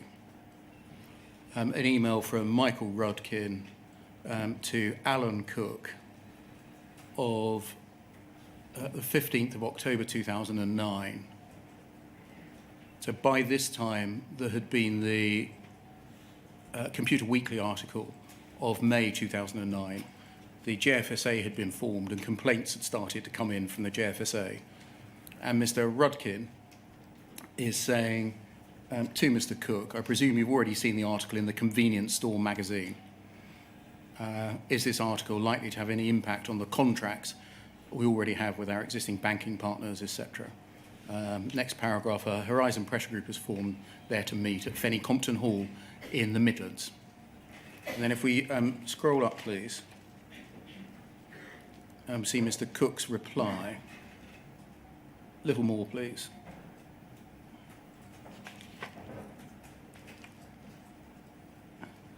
Mr. Cook's reply, thank you. 15th of October.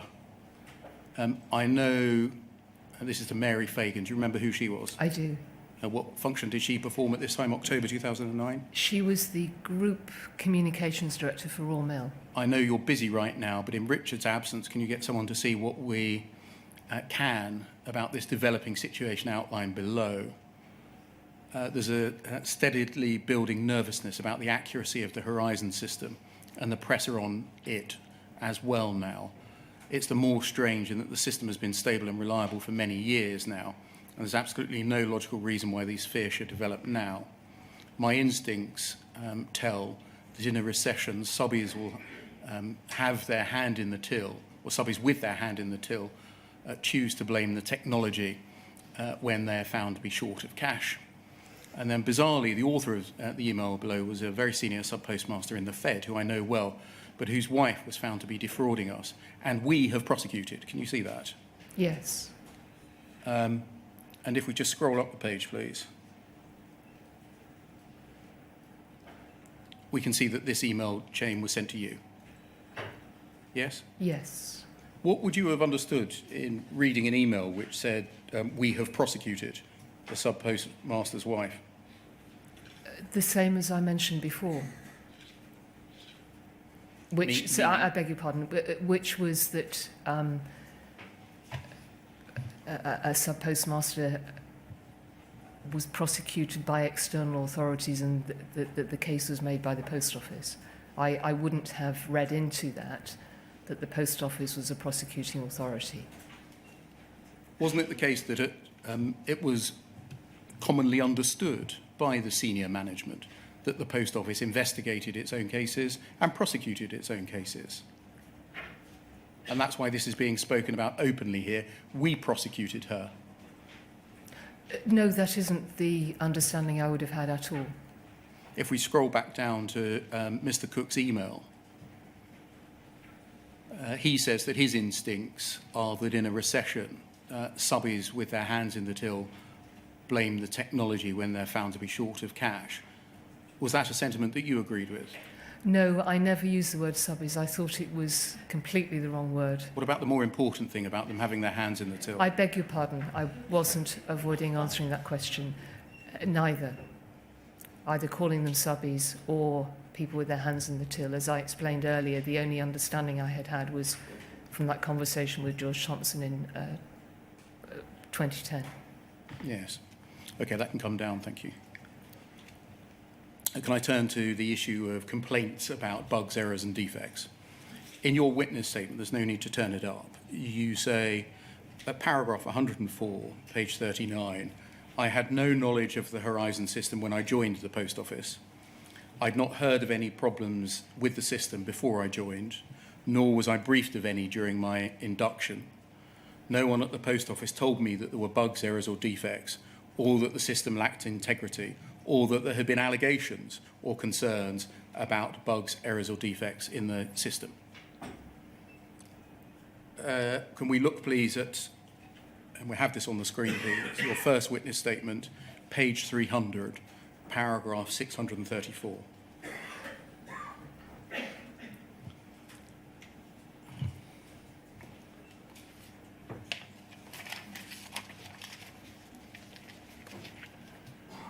page 300.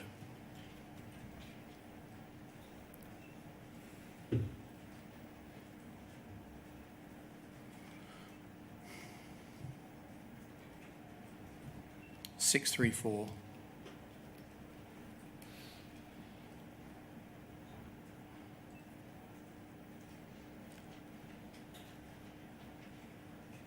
And then if we go over the page, please. Yes, just at the foot of the previous page. Thank you. You're talking here about second sight, and in the second line from the bottom on the page, you say, reflecting on this now, if they, that second sight, had completed those individual cases, then we might have got closer to the real problem. The large numbers, 600 plus, of unknown bugs and defects being corrected by Fujitsu without the post office, as I believe at the time, or my knowledge. Can you explain, please, where the figure of 600 plus bugs and defects comes from? I thought, I may have misremembered that, I thought that was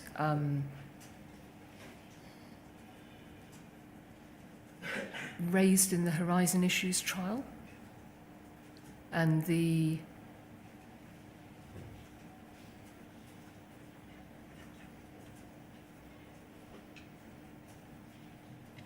I can't remember where I have that figure from now, but it was, I think, from the Horizon Issues trial, or work that was done right at the very end in terms of numbers of interventions in the system.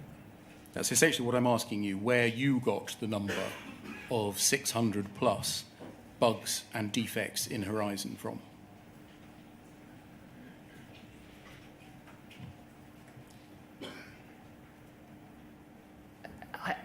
I can't remember now. I'm very sorry, but it's a recent understanding of a number, not one that I had at the time. When did you get the understanding then?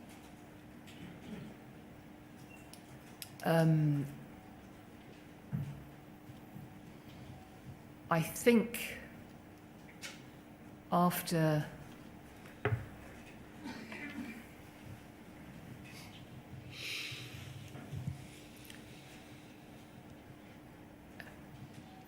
either from reading something in the Horizon Issues judgment or in documentation very late on before that trial took place.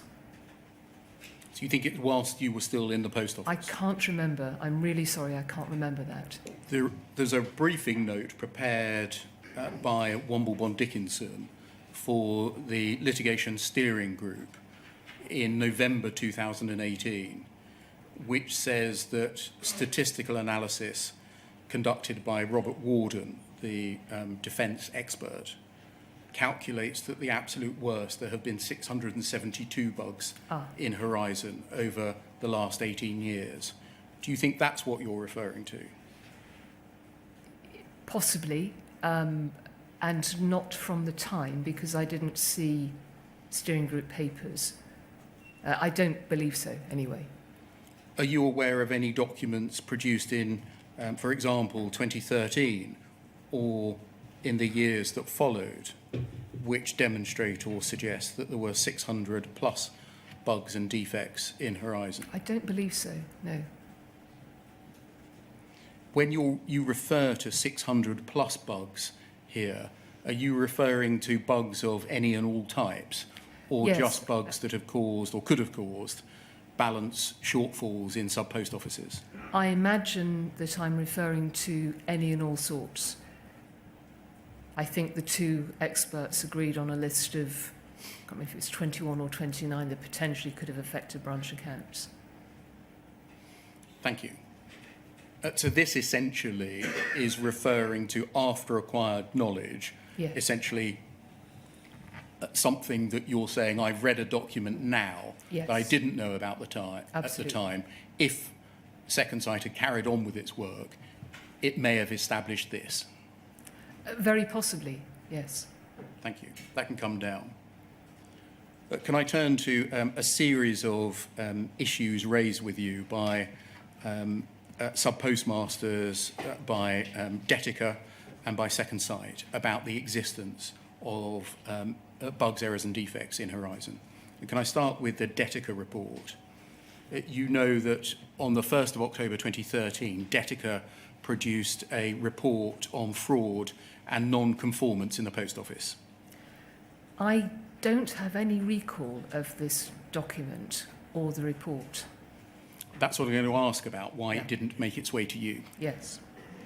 Can we start by looking at the report, please, the Detica report, poll 404408.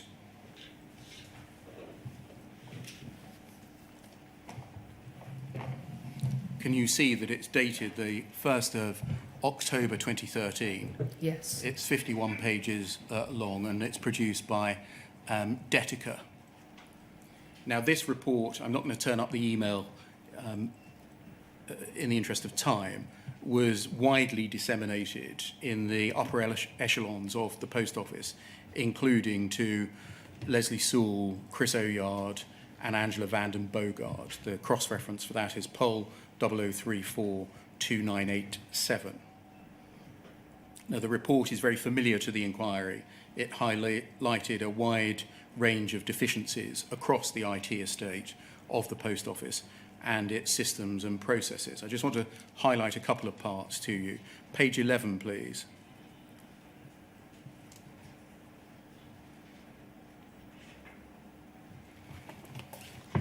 And paragraph 3.2.3. Detica record the initial findings of Second Sight were published during the pilot. The pilot refers to an initial exercise conducted by Detica. The review was prompted by a public campaign by sub-postmasters who felt they'd been wrongly traduced by the Post Office following losses at their branch. Several of Second Sight's observations resonate strongly, notably the disjointed response by the Post Office and the habitual desire to assign responsibility to an individual rather than to conduct root cause analysis to close gaps persisting across the branch network. In order to have a consistent approach across the sub-postmaster estate, it's vital that Post Office has the ability to robustly identify and monitor anomalous behaviour so that the appropriate corrective action can be taken, whether this is tactical education, enhanced training, process or system redesign, or audit and investigation. The sentence that several of Second Sight's observations resonate strongly, namely a disjointed response by the Post Office and an habitual desire to assign responsibility to an individual rather than to conduct root cause analysis. Is that something that was drawn to your attention? No. Ought it to have been? Yes. If this was distributed to Leslie Sewell, Chris Oyard and Angela Vanden Bogart, which one or more of them ought to have drawn it to your attention? I would have said all three.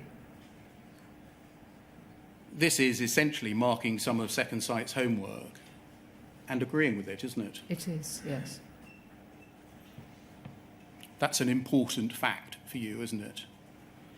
That independent consultants, Detica, have been brought in and they essentially agree with Second Sight on the points identified there.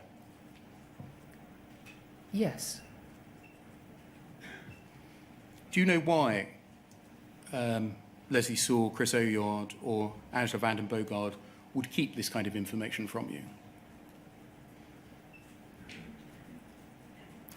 I don't know. I've since read the Detica report, and some of the recommendations in it were picked up through other work. Whether they thought, I don't know. I can't speak for them. I was not under the impression that people were intentionally withholding information from me. But Well, this is a report that should have gone not just to me, because the chief executive doesn't take every decision in the business. It should have gone to the group executive, and discussions had about it as to what could have been implemented or not. would it have affected your approach to second sight? That rather than them being slow, not sticking to their brief, producing unevidenced conclusions and taking the side of sub-postmasters, which is what we're going to see was the view ascribed by you to them, that instead the Post Office's own consultants believed that their observations were correct? Yes, and it would have drawn my attention to the fact that other consultants are saying that the Post Office did not conduct root cause analysis. And I didn't believe that to be the case. I assumed that Post Office was conducting root cause analysis. So that would be an independent red flag as well, apart from marking some of second sight's homework rather well. Yes. It would be a second red flag. Yeah. Can we go forward to page 37, please?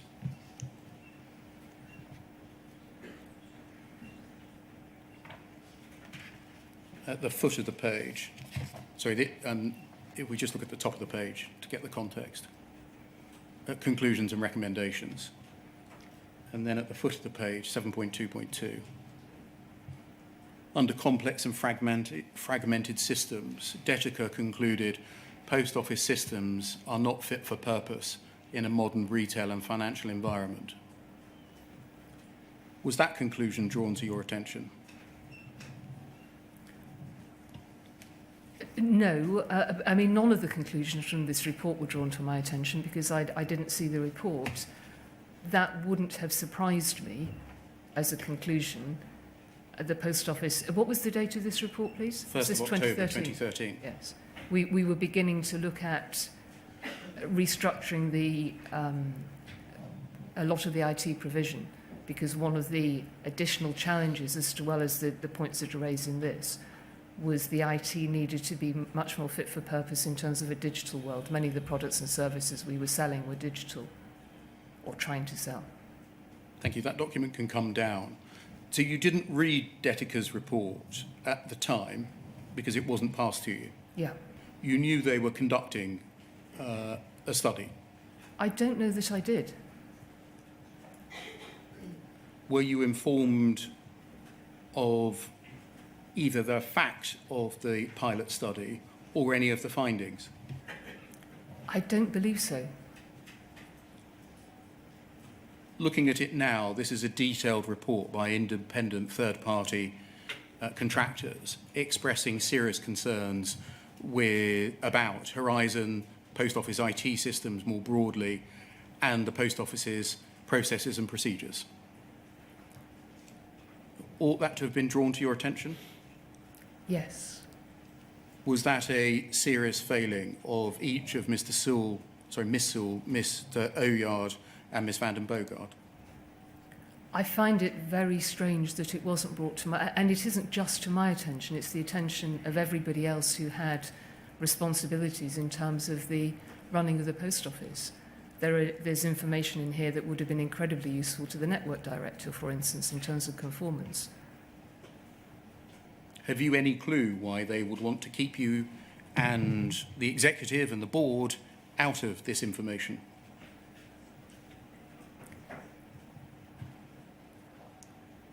No, and I don't. I don't recall either that they were colleagues that I would have suspected were withholding something from the board or myself or the group executive. I don't understand why the report didn't progress. Can I turn more broadly to concerns raised by sub-postmasters as opposed to contractors? Would this be a fair summary? From at least February 2012, you received a series of correspondence directly from sub-postmasters raising concerns about problems they were experiencing at their branches with Horizon. Yes. Can we look at some of them, please? I'm going to try and deal with these at some speed. Poll 0014-0629.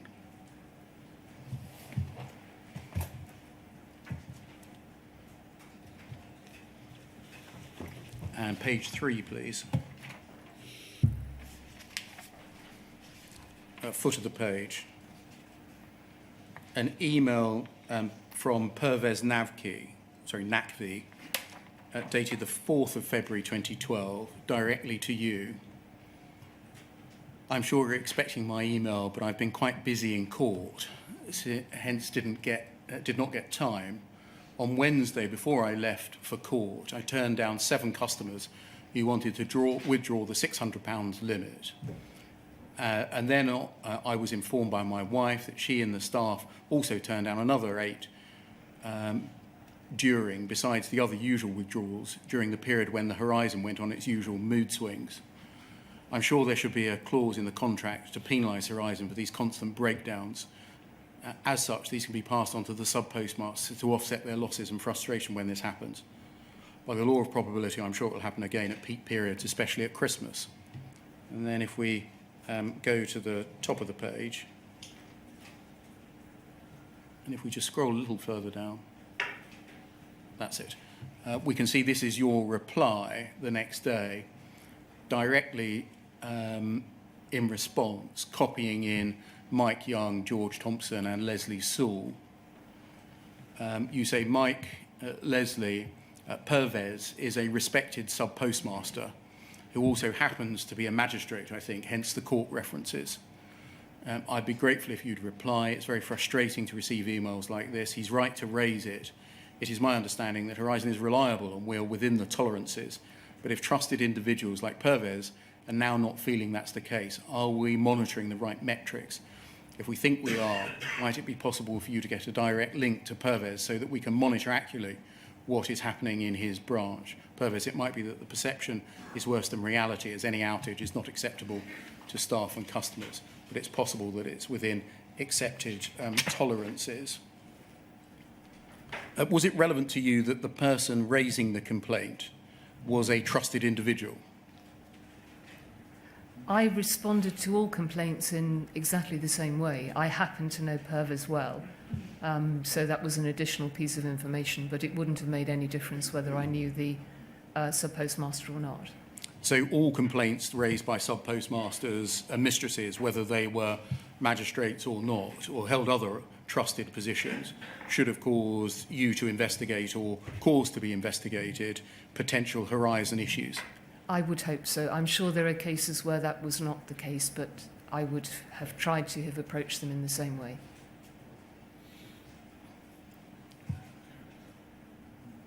You personally responded to this complaint, and as we'll see, not to a series of others. I responded when I could. There's another example the inquiry has, a postmaster I didn't know, who, gosh, the name's just gone. Well, we might come to it later. Okay. But when I could, I would. This had come in an email. Sometimes when complaints came in letters, they went through a particular process. So, but when I got an email, if I could, I would reply personally. So the fact that you personally responded to this one is not due to the fact that Pervez was respected? Not at all. Can we look, please, at poll 00117090?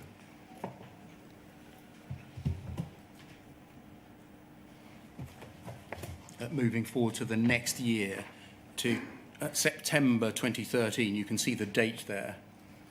It's a handwritten letter from a sub-postmaster, William Banville. Can you see that? Yes. And I'm going to cut through it by going to page 2. He's complained on page 1 about losses incurred due to Horizon. And he says, third paragraph in, if we just scroll down a little bit, that's it. Can I ask if management at the post office is now aware of the unexplained problems which we've suffered? It's not just the money which I have repaid for these losses, which in my opinion were not of this office's doing, but the personal attack on me and my staff, plus the ongoing thousands and costs incurred to cross and double check our tills since 2008. And then at the foot of the page, just above his signature, I'm not a thief or a fraudster, but like a terrier, I'll never let go until it's sorted.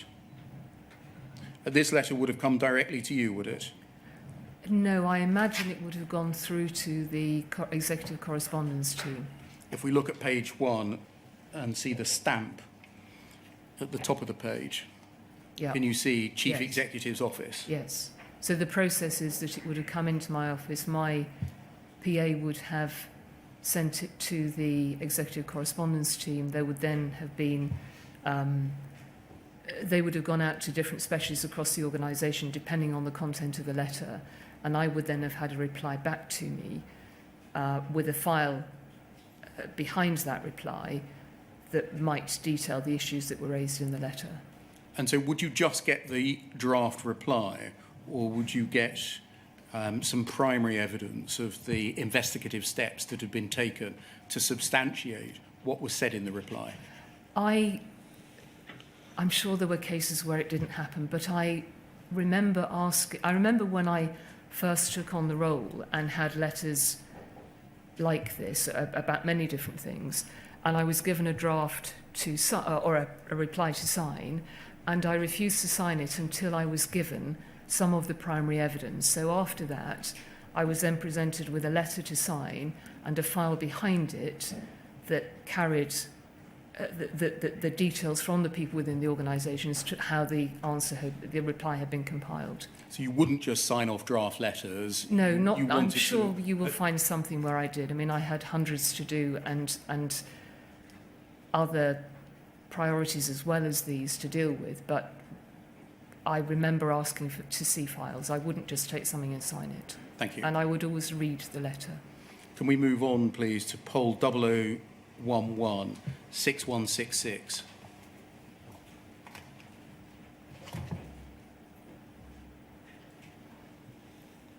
And I'm dealing with these chronologically. As you will have seen, we started in February 2012 and we're now in October 2013. Can we look at page 2, please? And an email to you from Mr. Warmington of the 2nd of October 2013. And he says, Paula, as promised in today's call, here are 8 examples of the incoming applications. So just to put this in context, Second Sight has produced its interim report on the 8th of July 2013, and now the mediation and complaint scheme was starting up. Yes. And he's saying, here are 8 examples of incoming applications. I've selected those that are more clearly expressed than most of the others that we've been receiving. I'm also enclosing a spreadsheet which shows which thematic issues each applicant has reported to us. It's probably not worth you looking at that before your meeting with Angela and her team tomorrow. And then in some cases, the mediation applicants were already on the spreadsheet, so are cross-referenced. And we needn't read the rest. And then if we go up, please. So if we just look before we do that. Yes, it doesn't show the attachments there, but if we go to the very first page,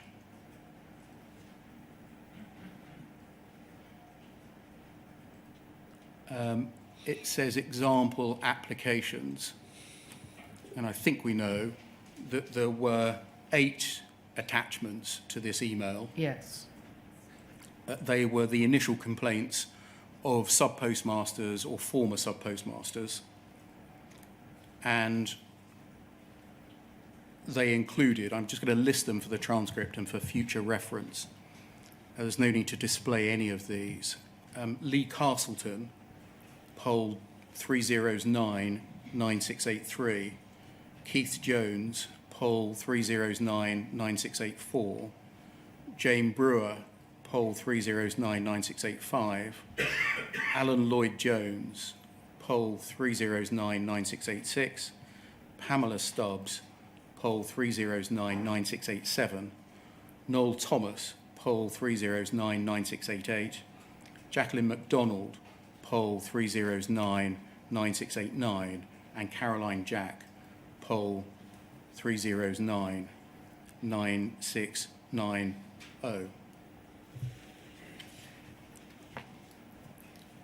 And if we scroll back down, please. So he says, thank you. As promised, here are the 8 examples. And so those 8 examples were attached. If we scroll back up, please. And keep going. You say, "Dear Ron, it was good to talk to you earlier. Thank you for being available. I've just read through the attachments. Apart from finding them very disturbing, I defy anyone not to. I'm now even better informed." And then there's some administrative detail. Why did you find the attachments very disturbing? They explained in clear detail what the sub-postmasters were asking the Post Office and Second Sight to look into. So some of them referred to, as we discussed earlier, the approach and the style of investigators. Some of them referred to issues with the Horizon system. And in a number of cases, they spoke about the impacts on them and their families, that financially, the dreadful impacts on some people. And as I think I said here, the clarity of the form really, it was very disturbing and upsetting reading. And what I wanted to do, having read these, was to share them with colleagues, just so that everybody knew the seriousness of what we were dealing with. This was at the very beginning stage of the mediation scheme, so these were the applications before any of the reviews had taken place. But I just wanted people to understand the impact on people's lives. They refer to a very wide range of issues, including a series of faults with Horizon, didn't they? Yes, I can't remember the detail now, but yes. Problems with misbalancing and shortfalls being wrongly attributed to sub-postmasters. Civil proceedings being taken against sub-postmasters, including Lee Castleton, resulting in his bankruptcy. Consequent impacts upon family and children. Yes. Some complaining, in particular, Noel Thomas, about his wrongful conviction and the impact that had on him and his family. Complaints about training, complaints about the helpline. Essentially all of the things that were subsequently established by the 2 judgments of Mr. Justice Fraser. Yes, and all of the things that the complaints and mediation scheme was going to look into. And the other thing, if I may, that I would like to say, because I've heard very recently that sub-postmasters saw the use of numbers, so these cases were anonymised, because of the sensitivity of all of that information. The Post Office was very concerned that it didn't share it, and I think there was a team of 20 or so an investigation team looking into this as part of the scheme. And so names were removed, but I am really sorry. There was no intention at all for sub-postmasters to become numbers in this case. It was actually the opposite, but I appreciate the points that have been made recently on that. You said that you found these very disturbing and that you defied anyone not to. Yes. What happened between you finding these 8 cases very disturbing and you shutting down the mediation scheme? When did they cease to become very disturbing? All the cases that came into the mediation scheme were by their nature disturbing. My purpose in circulating these was from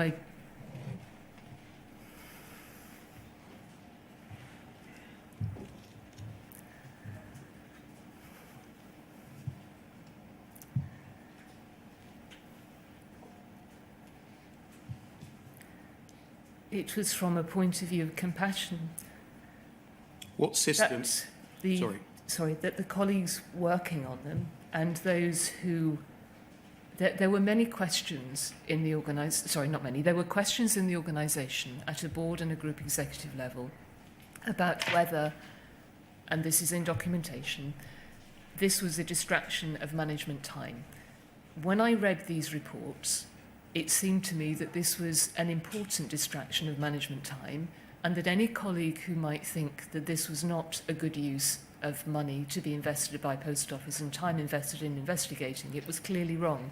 And I wanted to make sure that there was no misunderstanding about that.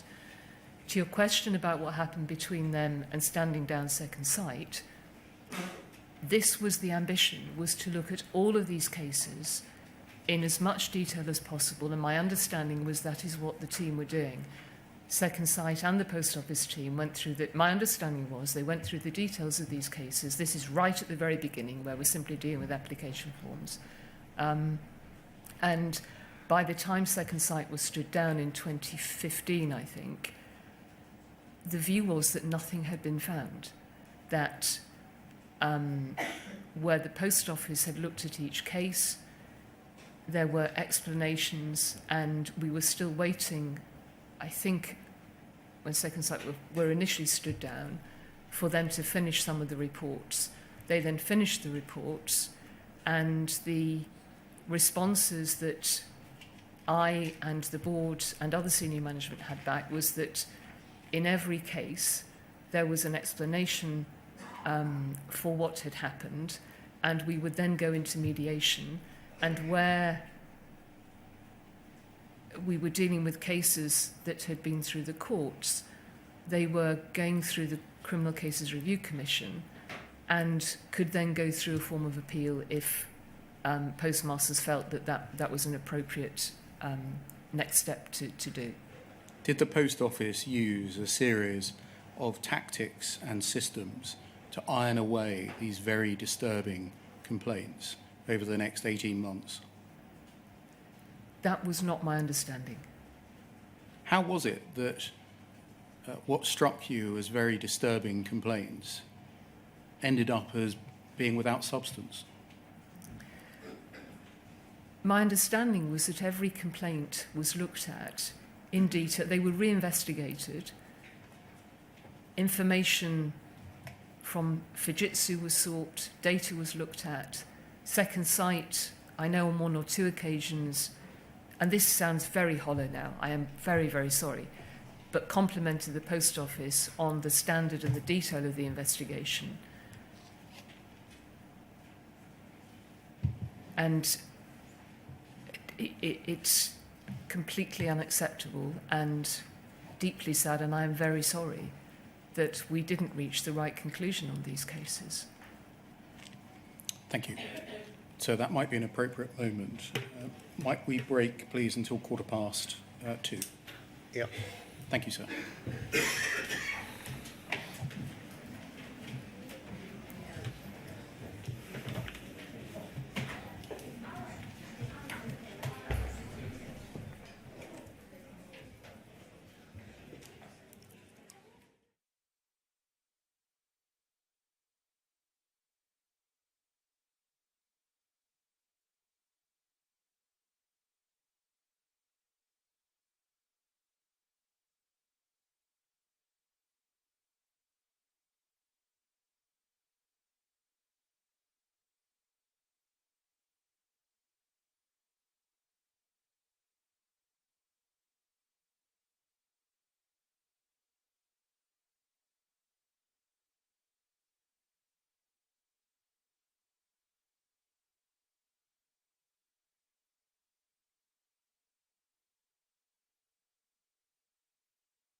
and I had to, as the expression was, quote, make good the shortfall. At the time, I took my grievance to the area manager level, only to be told that the contract stipulated all shortages must be made good, and there was no appeal procedure. Looking at that complaint, is this the kind of letter that you described before the break as one that would have been sent down the Chief Executive's office correspondence to be dealt with route? The route, yes, it would. The route wasn't just the Chief Executive, it was for all executive correspondence, and I imagine this would have gone through that particular process. The thing that Mr. Pennington complains about, that he was told that the contract stipulated that all shortages must be made good, was that your understanding of the contract at this time, September 2013? Yes, it was my understanding of the contract. Once a postmaster had gone through the various stages of, and I realise now from all that we know that this was done in some cases very inadequately, but the complaint and the dispute would go through a particular process, and if it wasn't resolved, then the contract was to make good. My assumption through this time was that that resolution process worked, and clearly for many cases it didn't do that. Where did you get the understanding from that the contract said that all losses must be made good, irrespective of cause? My understanding...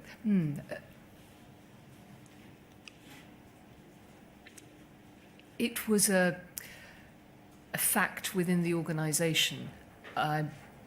So contract managers would say that, area managers, as we see here, would say that it was known that that was the requirement of the contract. You say it was known that it was the requirement of the contract. In fact, Yes. the contract didn't say that at all. Oh, I'm sorry, no, I'm sure it didn't. In fact, I've read the contract. The contract doesn't use the words make good, but that was the... Nor does it say wasn't all losses. surprised. Sorry? Nor does it say all losses. No, I'm sorry. Could you ask me the question Yes. again? Thank Where you. did you get the understanding from Yes. that the contract said that sub-postmasters had to make good all losses, i.e. irrespective of the cause of them?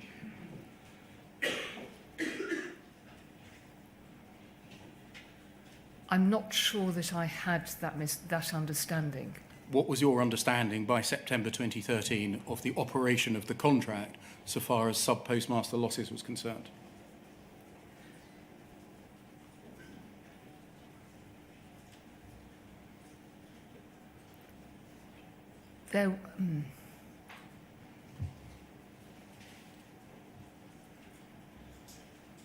I'm sorry, I don't know that I could recall. I'm not sure that I can recall now what I knew the contract said at that time. I have read the contract a number of times. What I can recall from that time is colleagues saying that the post office could not, in all cases, determine what had happened, and so the contract held the sub-postmaster liable for losses in the office. My understanding was that that was following a detailed dispute resolution process, but I can't recall the details of that contract. If the contract said that the sub-postmaster was responsible for all losses, what was the point of an investigation?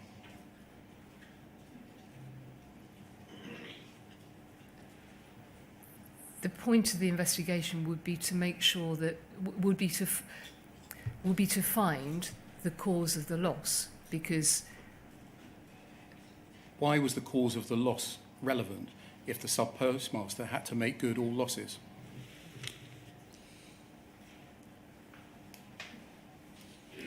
because it would be highly irresponsible for an organisation to be, as we will come on to discuss, I'm sure, to be prosecuting and finding people guilty of things that they were not guilty of, and vice versa. At the moment, there's a requirement to investigate anything that is unsatisfactory, and shortfalls either way, where they're disputed, would need to go through a proper process. At the moment, I'm not talking about prosecution at all. I'm exploring at the moment your understanding of the contract and the extent to which it permitted recovery against the sub-postmaster, and in what circumstances. Was it your understanding that it permitted recovery of all losses, irrespective of cause, from a sub-postmaster? I honestly can't remember what it was at the time. I would have completely relied on the people whose job it was to determine what the contract did or didn't say and how it was applied. When you were network director, were you the ultimate line manager of such people? Yes, they reported through a general manager. There were contract managers, and they reported through three or four different levels through to me. And you can't say now what your understanding of the operation of the contract was. Is that right? I can't say now. What I'm saying is that I cannot recall now what I understood the wording to be in the contract, in the clause that applied to this. But I trusted that this was a process that had been in place for many years, and it was run by an experienced team. The inquiry has a witness statement from Lynn Hobbs, who was the general manager in charge of that team, and she was I knew Lynn, she reported to me, she was a very responsible and very assiduous general manager. So I had a number of different areas of responsibility, and I had to rely on the experts in those different areas. I wouldn't have trusted my own interpretation or memory of a contract in an individual case. Thank you. I wasn't involved in that level. Can we move on? Poll 0010 1783, please.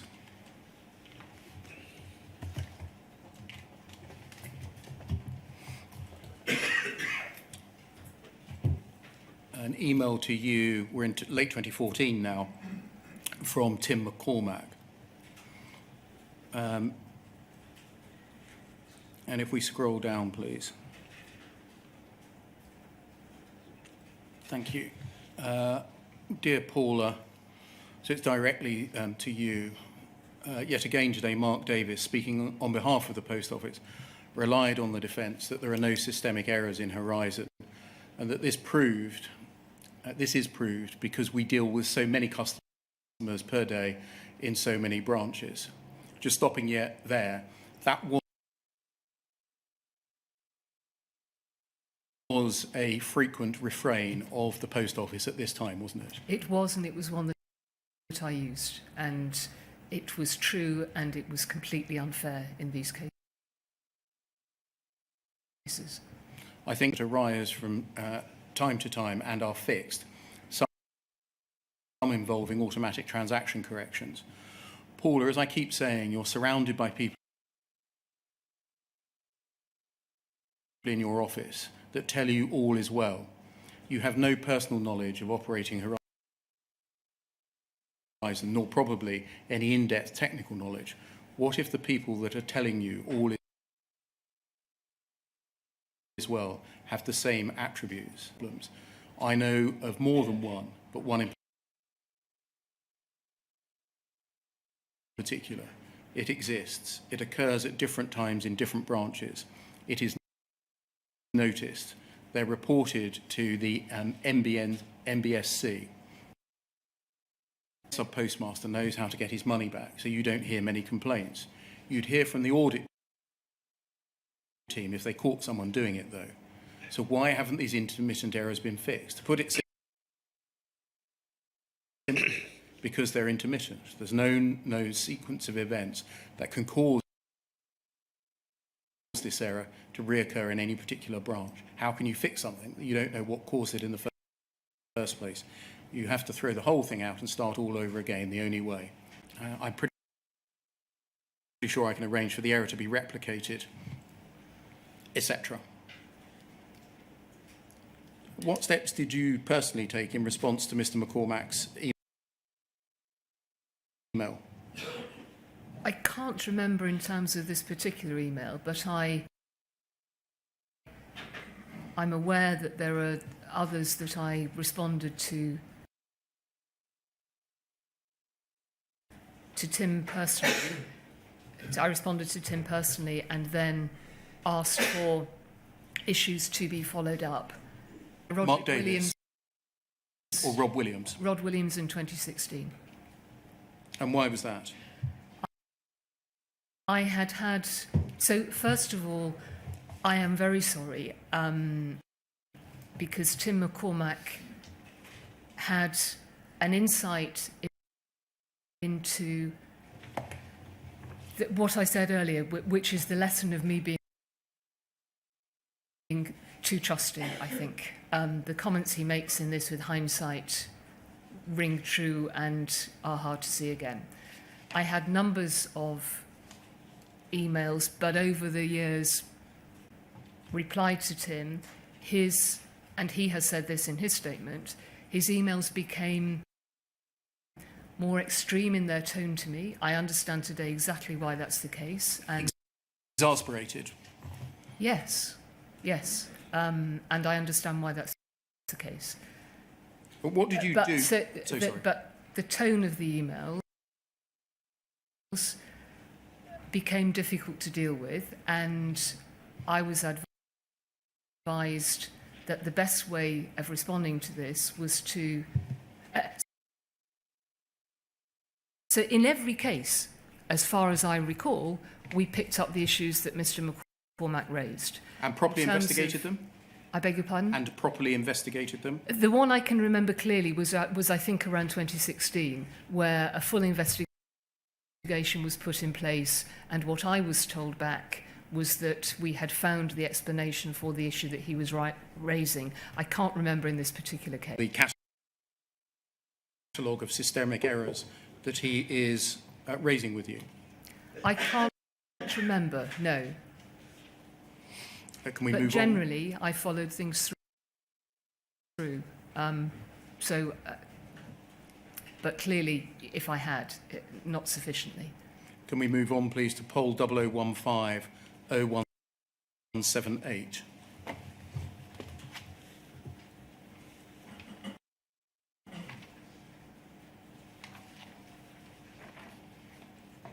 If we just look at page 2, please, there's an email from Hayley O'Brien. I'm not going to read it out now. It's long, it's 2 pages long. I just want to see what you did with it on page 1, please. And scroll up, please, to the top. Your email to Kevin Gilliland and others at the Griffithstown subpost office, being attributed to her. And you email Mr. Gilliland and others saying, this may be more complex than it sounds. I know Angela will look into it properly. I want to be really sure, not just on the individual case, but as much on the issues Hayley identifies in the whole process around this. I'd like you to sponsor the review of this case and see if it raises any wider issues. You need to bring in other SLT colleagues in EXCO. I'm only flagging it to Chris A at this stage in case you do uncover more than meets the eye. And then skipping a paragraph. Hopefully this is a one-off. It sounds unusual, but we've said that before, exclamation mark. Hopefully with the emphasis on risk, Rod's team is completely up to date. And then in the last sentence of the penultimate paragraph, I know I don't need to point out the sensitivity of this as we face yet more difficult times over December 2014. Thank you. So we were a year into the investigation scheme. I'm not sure what I meant by more difficult times over Sparrow, but this was clearly, we were clearly dealing with sensitive issues in Sparrow. And we were looking into, Sparrow being the name of the project name complaints mediation scheme, or that we follow this through. It may be something that needs to be brought into the Sparrow scheme, and that I'm trying to, I imagine, keep a sense of proportionality around this. But I think it's also important to draw attention to the paragraph you didn't read out, where I asked lots of questions. What is the regular review in place? So I'm doing what I've said before, is I have stepped into asking the detail, probing, and asking for something to be looked at properly. And I'm Why also was this sent to Mr. Gilliland? Sorry? Why was this sent to Mr. Gilliland? Because he was the network director, so he was responsible for branches at the time. Was there an established procedure for dealing with correspondence that raised complaints about Horizon? That by this stage, there was the hub meeting which collated issues relating to Horizon and into her, and the executive correspondence team, but this has come through me, would have picked it up as well. So far, we've seen you reply to some direct, Yes. some not seemingly pass in front of you and going to the executive correspondence team, and then some dealt with on an ad hoc basis, like this one, being sent to a collection of people. That sounds as though they're different. They're not, because the end person in all of this would, for instance, would have been Kevin Gilliland and Angela van den Bogard. When you spoke to, I beg your pardon, when Mr. Blake spoke to Alistair Cameron last week, Alistair mentioned... Sorry? That was me. I'm so sorry. Alistair mentioned that he wasn't quite sure why things always went to Angela. They went to Angela because it was her job, and so that's why she's copied in this. Complaints and issues were raised in numbers of different places across the organisation. What was important was that in resolving them, they went back to the technical teams, and this would have gone to IT, to Kevin, around the operational procedures, and Angela. You said this sounds unusual, but we've said that before, exclamation mark. What were you referring to there?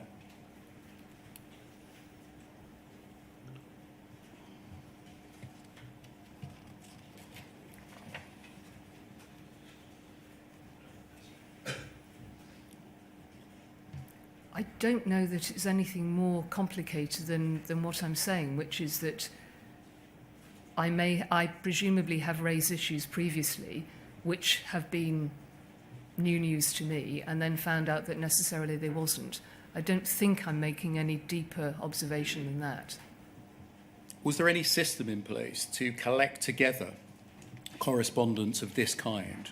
So far, we've seen quite a few letters coming to you raising issues with Horizon, to see whether there were trends or any links between the complaints. I don't think there was a good enough system in place, if I'm honest. Was there any system in place? Well, there was a system. There were two systems in place. One was the process through the executive correspondence team, which would have had a fact file, and they would have gone to, as part of that process, the expert in the organisation. So in terms of Horizon, they would have gone to, this time I think it would still have been Leslie Sewell. And the other was the hub, which was set up, I didn't realise as a result of, but as a result of the advice from Simon Clarke in 2013. So this should have got sent to the hub? This should have been logged at the hub, yes. And so anything from essentially mid-July or early July onwards, 2013, should have been logged with the hub? It should have, and it went to Angela, and she had a colleague who sat on that group.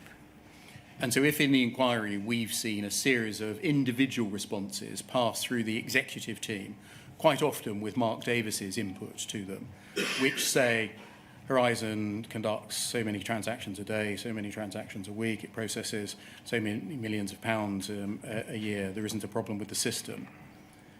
Would that be the right process that's been undertaken? Mark would have only added, as he said last week, the communications overlay to that. I wouldn't have expected Mark to have got involved in the investigation of what had gone wrong. That was that was Angela's job. Can we move on, please, to poll 0015 0182?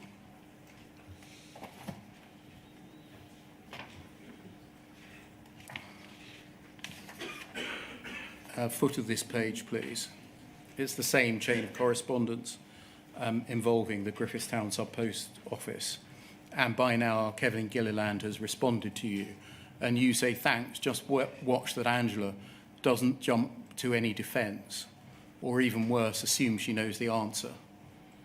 She did say to me that the woman's daughter had caused the problem. If we've been negligent in following through, we should think about how we manage it. It also begs the question of how the business is now being run. Why did you ask Mr. Gilliland to watch that Ms. van den Bogarg doesn't jump to a defence? It was the right question to ask if I had a concern about it. Angela had... Did you have a concern about it? Angela had worked for the organisation a long time. She had very deep understanding and had come across, I think, most things. There is a danger and a risk with that, which is people become too close to something. Whether at the time I sent this email, I had been alerted to that in something else she had responded to. But my job is to call this out and to make sure that people don't get drawn into. I hesitate to use the word pattern or complacency, but that's always a risk with people who've worked in an organisation for a long time. They have a huge added benefit because of their experience and their expertise, but they don't necessarily always see things fresh. Was it simply that she had worked for the organisation for a very long time that caused you to write this? Or was there anything more specific which led you to think that she may be, by default, a Horizon defender? I don't believe so. So you would administer this warning for anyone that had worked for the company for a long time, would you? No, as I say, I can't place this in time, and there are many other things going on at the same time. Whether I had bumped up against something where Angela had been particularly defensive on something, and I mention here, she did say to me the woman's daughter had caused the problem. We shouldn't be just making assumptions. We should be looking into things in detail. But I can't remember the detail, whether there was something that prompted the comment. But I think it's a valid challenge. It would have been worse if I had said nothing. Can we move on, please? Poll 00199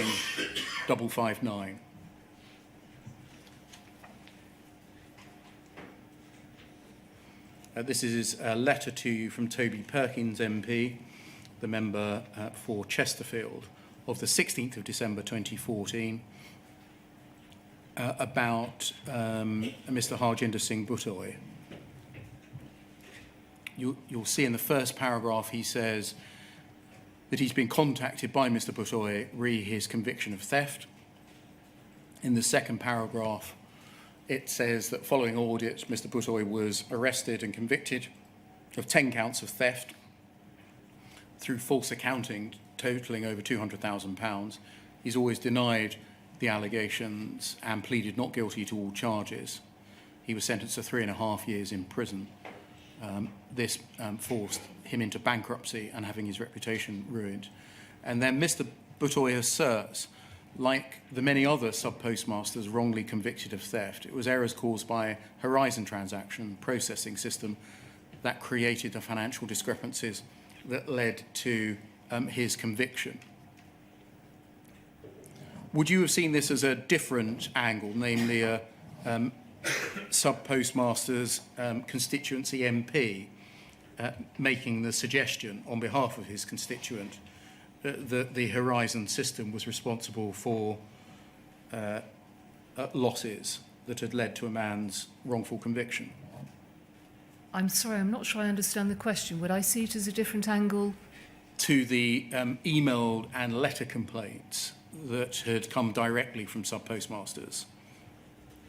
versus a complaint on behalf of an individual by an MP? Not personally, I don't believe.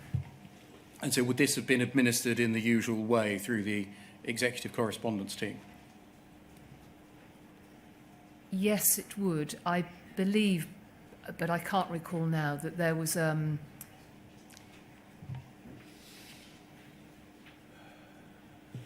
I think it would have been the same, actually.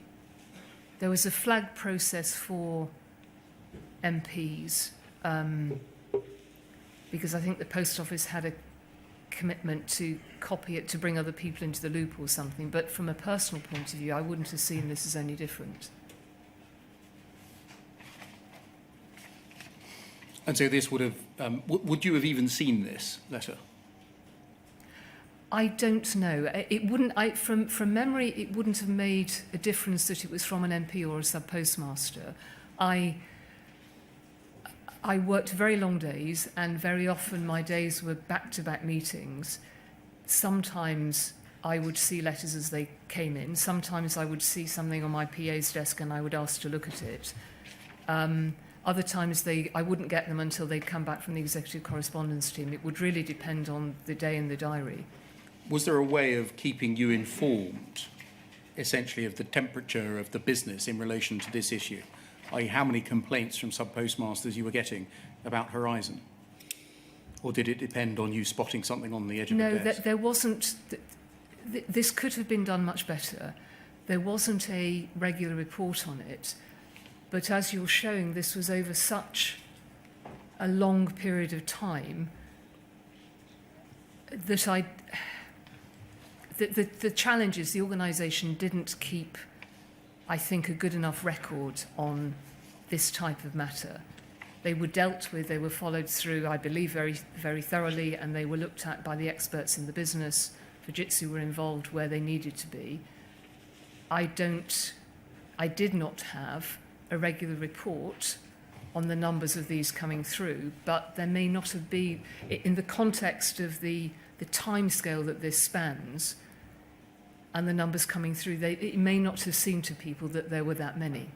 When you put them together like this, it clearly paints a very different picture, and one that we should have been looking at, which I think goes back to my earlier point about the institution versus the individual and how you get the right type of data reporting. Can we move forwards, please, to 2015, poll 00102381.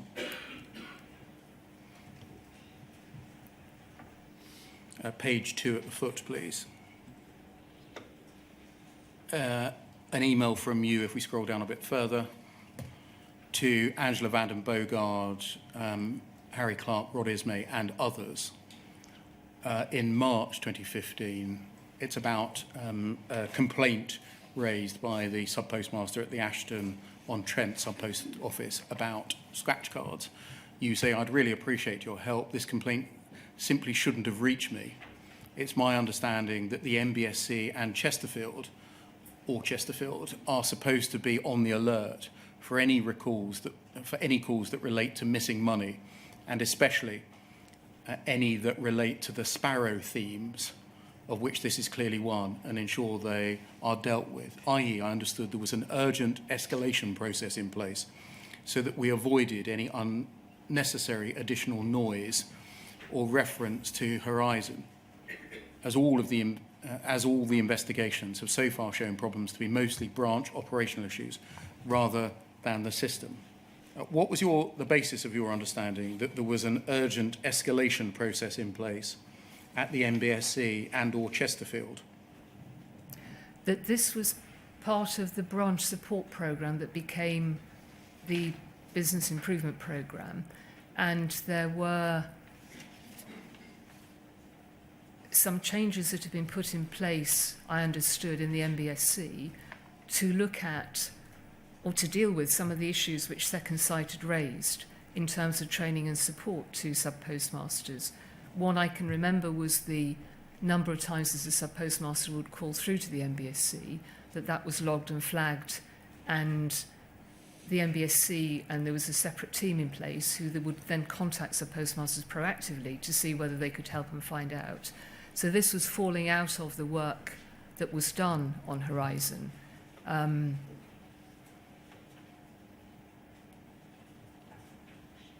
that I think is what I was flagging here.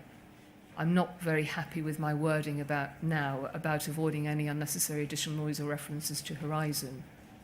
You're not the only person that said No, that they I'm don't sure like that's the their case. use of the word Yeah. noise. Is that how, in fact, it was seen at the top end of the post office? When sub-postmasters complain, it's just noise.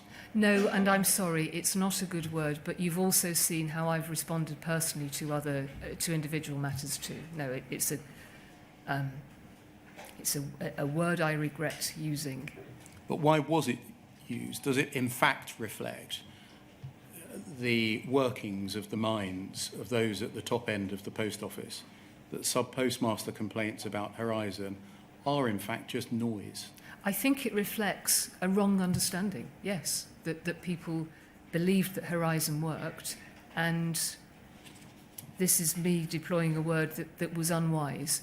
It did not in any way mean that I personally didn't take issues seriously when they got to me. I regret this here, but there was an understanding that the system worked. And the word just shouldn't have been used by me and other people.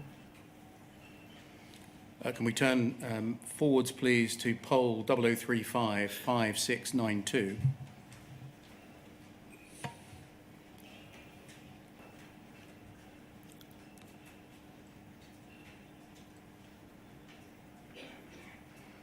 And look at the bottom of page 1, please.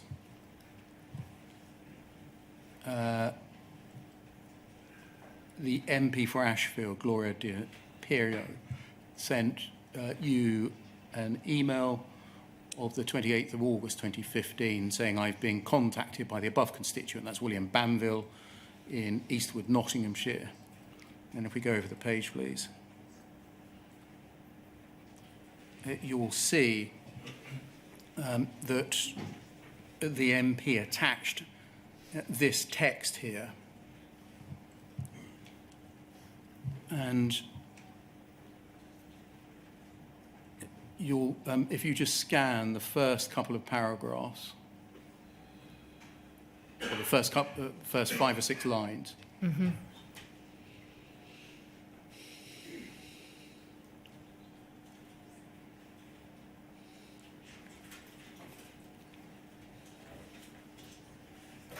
and then about 10 lines in, it says the entire losses had to be made good, which they were.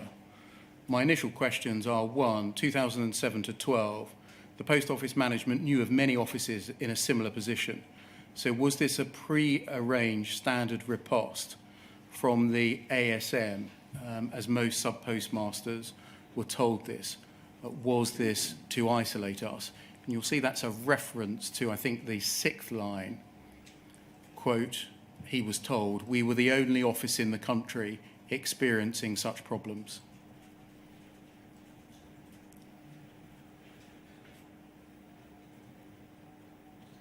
So he's asking, or his MP's asking the question, was there a line deployed that you are the only office in the country experiencing such problems? Was that a standardised riposte? Was this to isolate us? Do you know whether any investigation was carried out as to whether that was true or not, that a standard line was deployed by the post office? I don't know that any investigation was carried out. I had never heard it as a standard line. Ever. I can't imagine why. Well, I can imagine, but I didn't come across it. When a colleague in a call centre may have said that, when they're dealing with hundreds of complaints, it is possible that it seemed to them that it was the only one, but I have no recollection or understanding or appreciation that it was a company line at all. I think here the complaint isn't about the call centre, it's to the area sales manager, the ASM. Yes, you're right. Saying you're the only office in the country Yes. experiencing such problems. Yes. Was there a strategy, to your knowledge, deployed to divide and conquer sub-postmasters in this way, to say you're the only person who's got this problem, pay up, it's in your contract? No. No, I never came across that at all. Can we move on, please, to later in 2015, poll 00117614.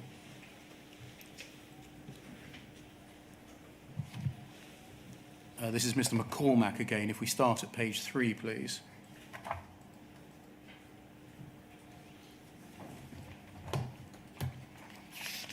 "14th of October, Mr.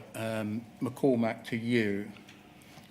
Subject, it had to happen sooner or later. This may be the last you hear from me directly. It's a last chance for you to accept what I've been telling you these last few years is true. I now have a clear and unquestionable evidence of an intermittent bug in Horizon that can and does cause thousands of pounds of losses to sub-postmasters." And so it goes on, and he explains in the balance of his email what the problem is. And then if we go over the page, sorry, I should have dealt with the bottom of page 1.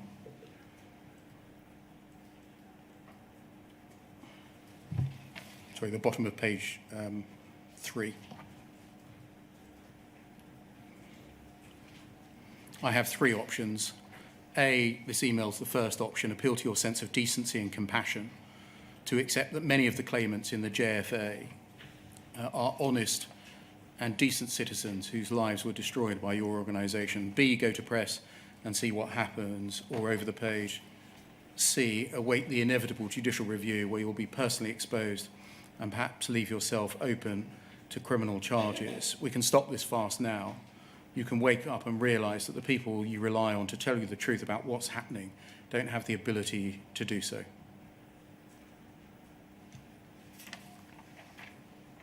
And what did you do as a result of this?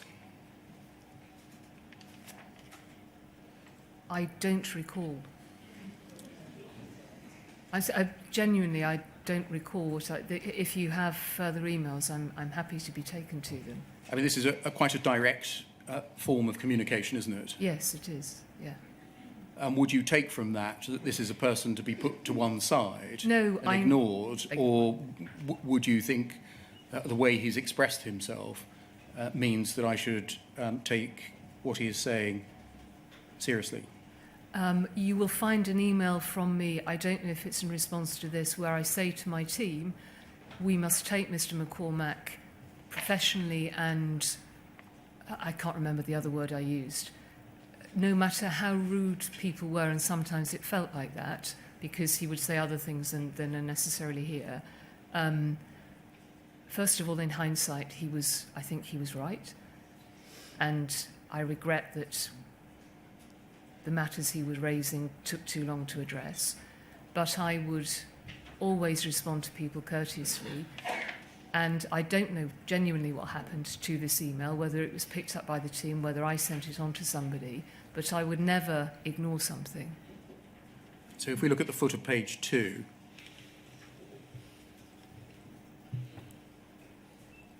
we can see that Miss O'Farrell, who I think was your PA, yes, or executive assistant, sends that email on to Angela Vanden Bogaard, the executive correspondence team, and the flag case advisor. What was the flag case advisor? That, I think, was what I was trying to remember earlier, is that there were, I think, an accelerated process around the executive communications team for flag cases. So, and MPs would have gone into that, I believe. And then if we go to page 1, please. At foot of the page. This gets forwarded on to Roderick Williams by Angela Vanden Bogaard, and he says, "Thanks, Angela. I agree we should ask for the information, but recommend we write to him in the same terms we have every other person who says they have evidence of flaws, i.e. Kay Linnell, Second Sight, Nick Wallace, Sandy Patel, Professor Button. I have sent those letters and happy to do so again."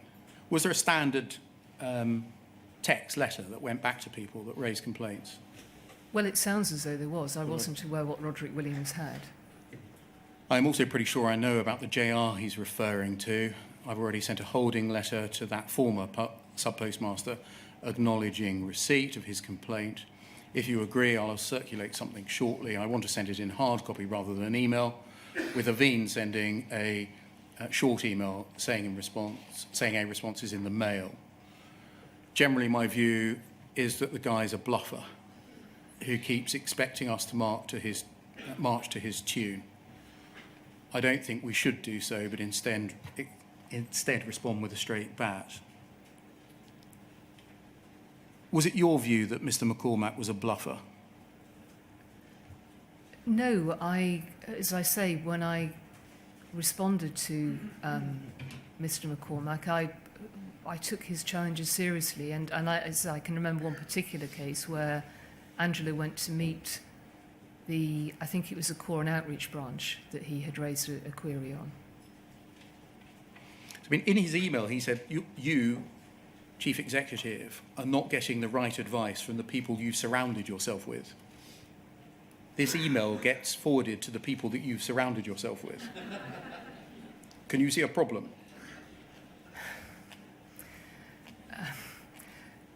I can, yes. Can we move on, please? Sorry, I should have said top of page 1. Mark Davis, the PR guy, says wise advice, with which I agree. Can we move forwards, please, to poll 0011, sorry, poll 402749.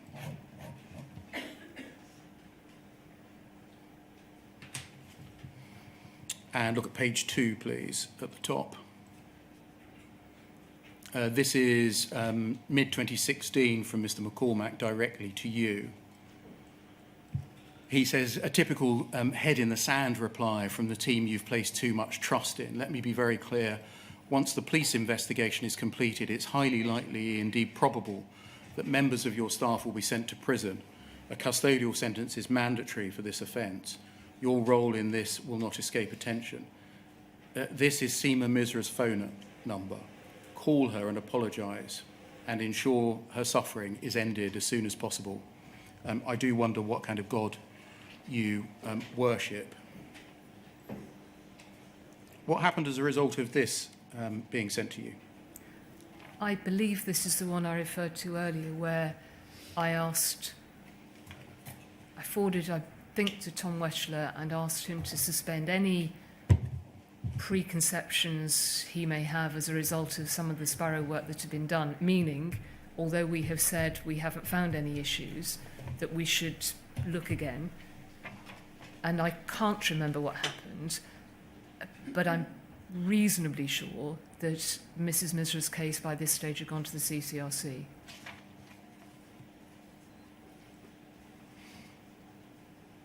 Can we look, please, at page 1?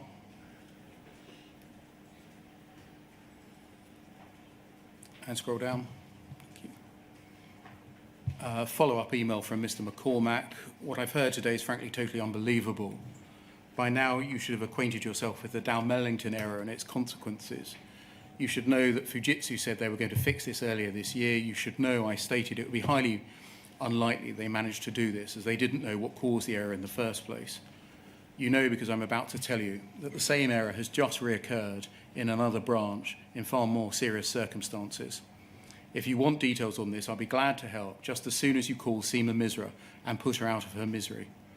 You're a complete bunch of idiots playing havoc with the lives of people you have little interest in.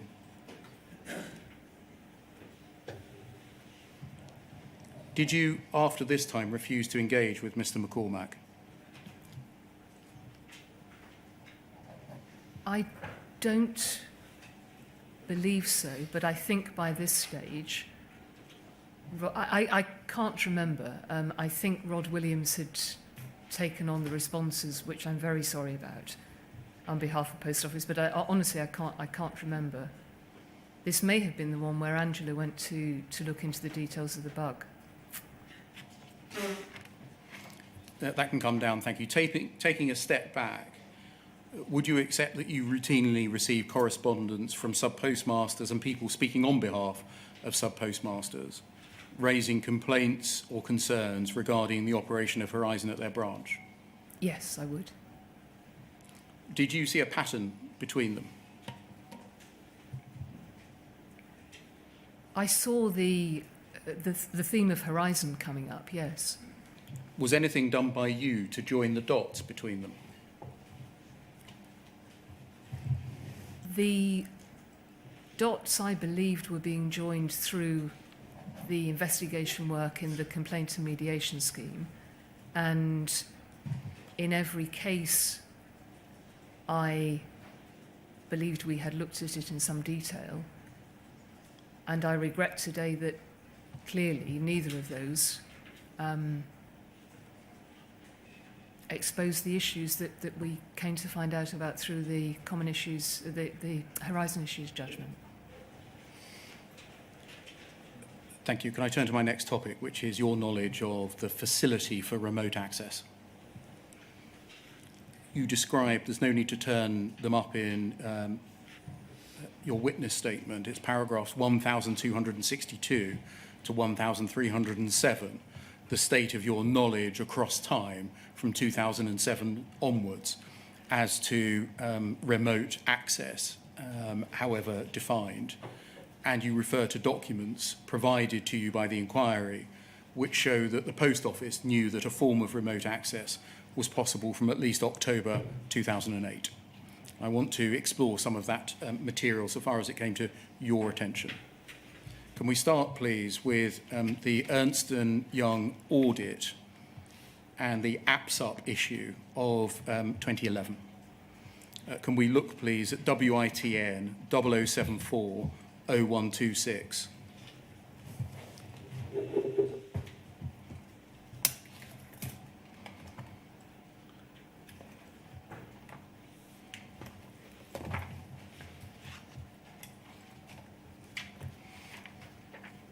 If we look at the foot of the page, please. There's an email from Donald Bryden in September 2011. Can you remind the inquiry the function that Mr. Bryden performed at that time? At this time, he was the group chairman of Royal Mail, which included Post Office. Yeah, so he was chair RMG, would that be right? And if you read, he says, I was a bit surprised to see the article in Private Eye this week about a class action by sub-postmasters. It may be a bit after the horse has bolted, but it may be appropriate to have an explicit litigation/legal report in the Post Office board papers for the future. Obviously, Alice's call. She, amongst others, is copied into this email. The article raises some questions about Horizon. I suspect the Audit and Risk Committee ought to take an interest. Have we ever had an independent audit of Horizon? Now, if we scroll up, please. You say in reply, you remember this has reared its head before. I'll get a brief circulated for new board members. In summary, each time any cases have gone to court, the Post Office's position has been upheld. And from memory, in at least 2 cases, fraud was proven with subsequent imprisonment.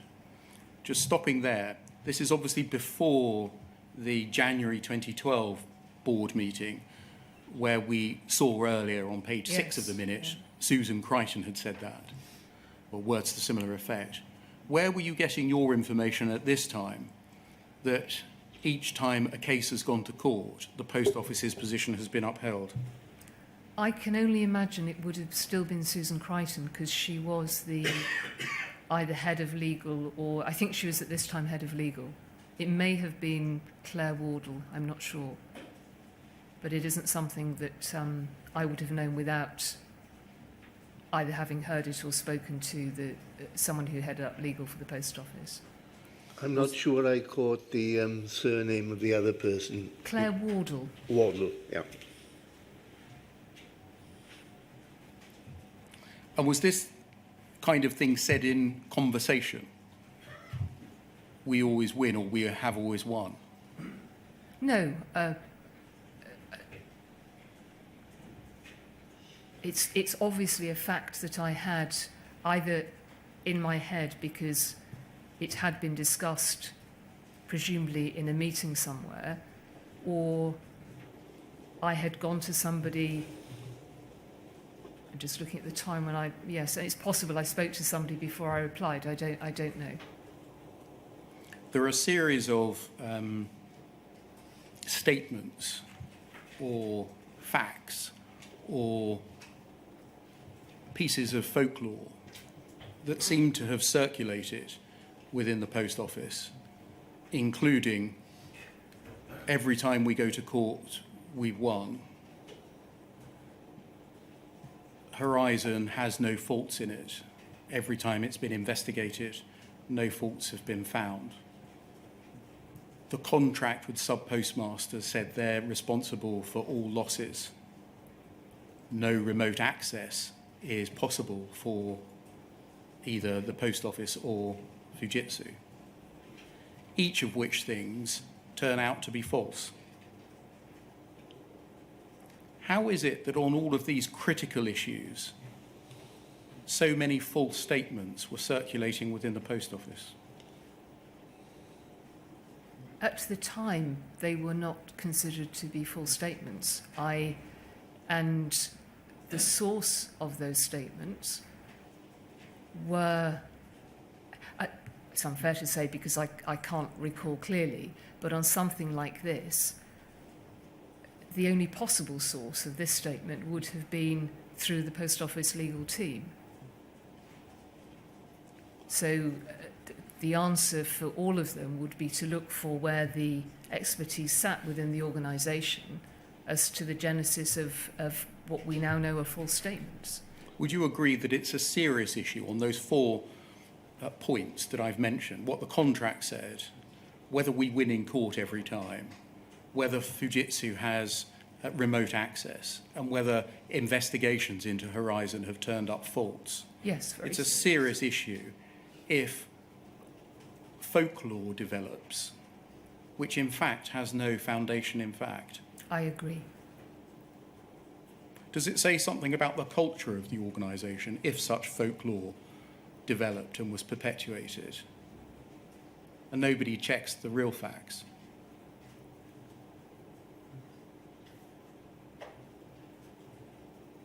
That's a difficult question to answer because in hindsight it is completely valid. At the time, certainly where I was concerned, I believed that I was getting information from the people who were employed to give me the best advice because of their expertise. I didn't believe that any of those statements were folklore at all.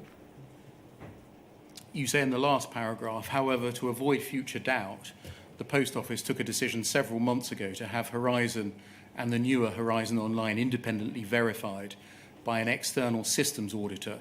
This is currently in process and we should have the results at the end of next month. Is that a reference to work recommended by Ernst & Young in their 2011 audit letter? I cannot remember at the moment when I've seen this in the bundle, and I can't remember what it's a reference to. That can come down. In your witness statement, it's paragraph 1276 at page... Excuse me, yes. I did see there is another document in the bundle which refers to a piece of... I go back to Mike Young and Leslie Sewell and ask why a particular piece of work is late. And I think I mentioned KPMG. I don't know whether this referred to that or to a piece of work by Ernst & Young. Can we look at your witness statement? Page 546, paragraph 1276.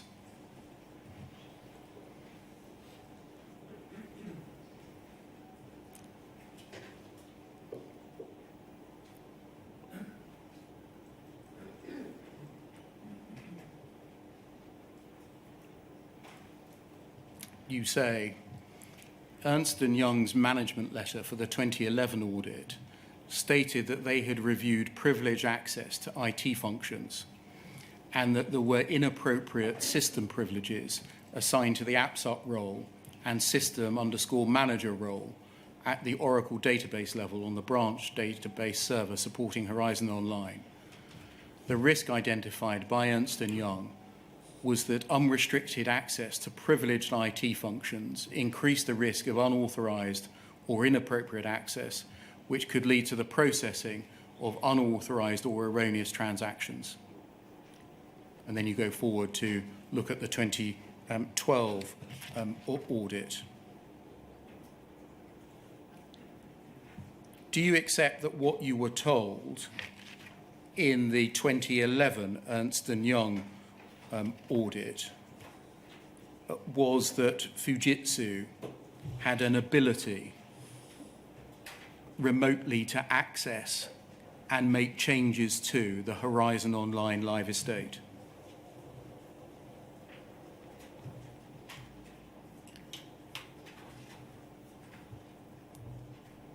I don't believe that I took it, that I understood that degree of detail. What I did here in my witness statement was to look at the EY document because I couldn't remember it from the time. At the time, I had been promoted to managing director just a few months previously, and this was the first time I had come across an IT audit, and I think this is the time that I asked for a briefing document to explain to me the issues that were being raised in the audit. I accept fully that this is what the document said. How much of that I really understood at the time, I'm not sure. What I did do was to make sure that Mike Young and Leslie Sewell picked up the issues that were identified, and I think in my statement I'm going to talk about that. The risk identified by Ernst & Young was that unrestricted access to privileged IT functions increased the risk of unauthorized or inappropriate access, which could lead to the processing of unauthorized or erroneous transactions. It's implicit in that a form of remote access by Fujitsu is possible, isn't it? Reading that today with everything we know, yes, absolutely. I am not sure at the time that I would have understood that. At the very least, and you accept that you read this Ernst & Young letter, you were aware that unauthorized or erroneous transactions could be processed on Horizon that weren't carried out or approved by the sub-postmaster.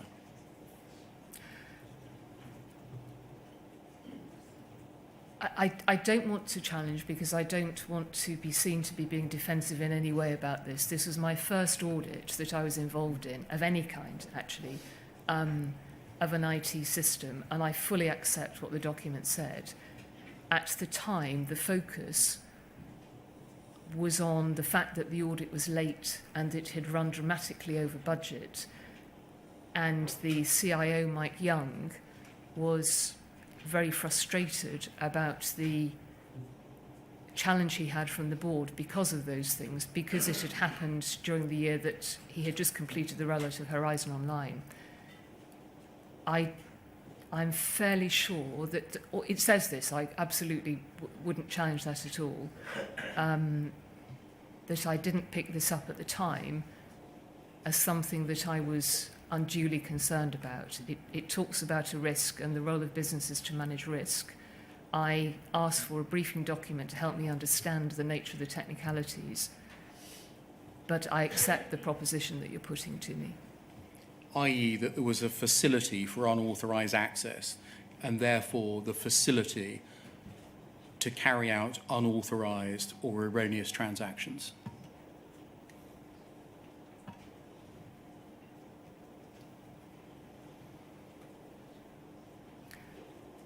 Yes, that's what it says. Yes, it can't be read in any Yes. other way. No, that's right. You tell us. Just so that I understand, is the gloss you were putting on it, can I summarize it in this way? Anyone with the relevant knowledge and or expertise in Post Office, reading that Ernst & Young report, would have understood it as Mr. Beer describes. Yes, You are introducing, from your personal point of view, in effect, a caveat as to whether you understood it in that way at that time. Yes, thank you. I wasn't meaning to put a gloss on it. But that's it, isn't it? It's a regret that I didn't Yeah, understand all it right. at the time. Yes. Okay, so that's what I'm going to call Remote Access 1, the Ernst & Young management letter. Can we turn to Deloitte, Project Zebra in 2014? Can we turn to paragraph 883 of your witness statement, which is on page 395?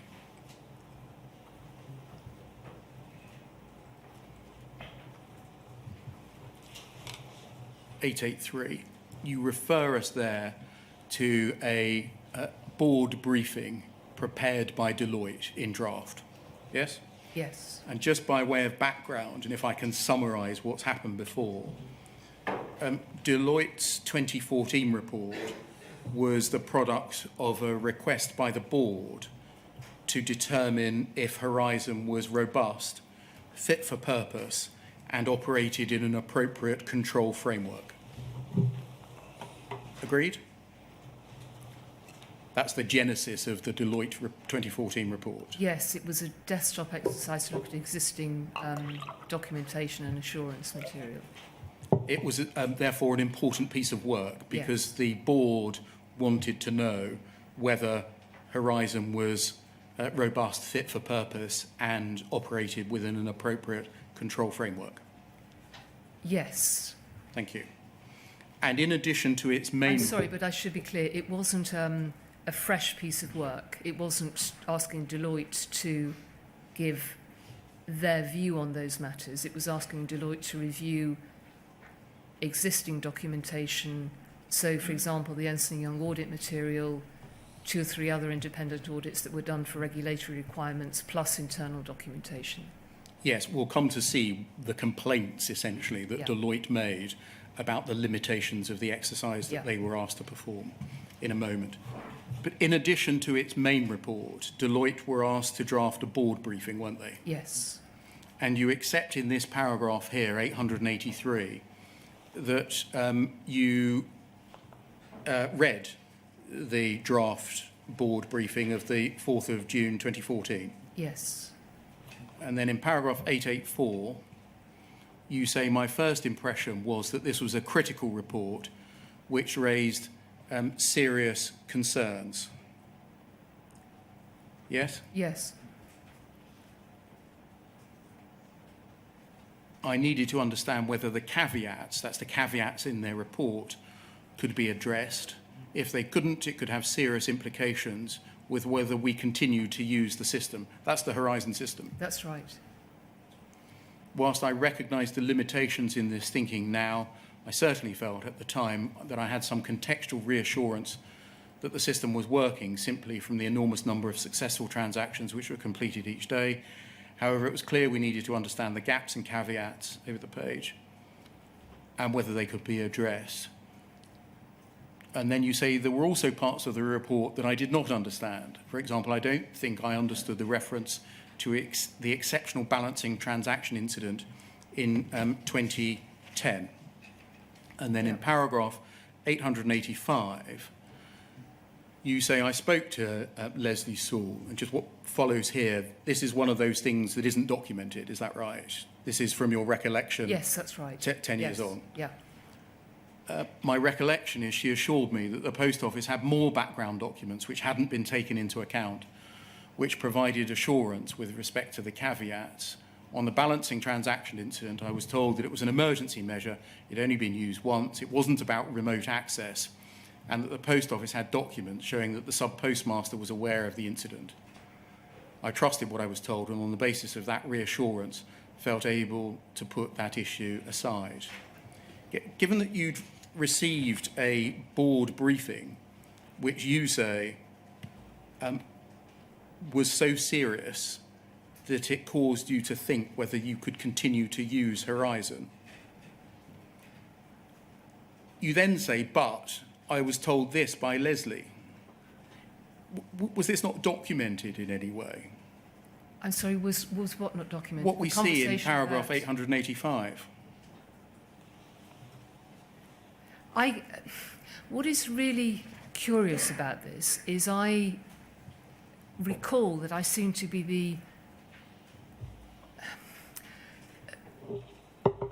I can recall being concerned about this report. It was a very difficult report to read. It was full of caveats, and you had to work quite hard to find what conclusions there were within it.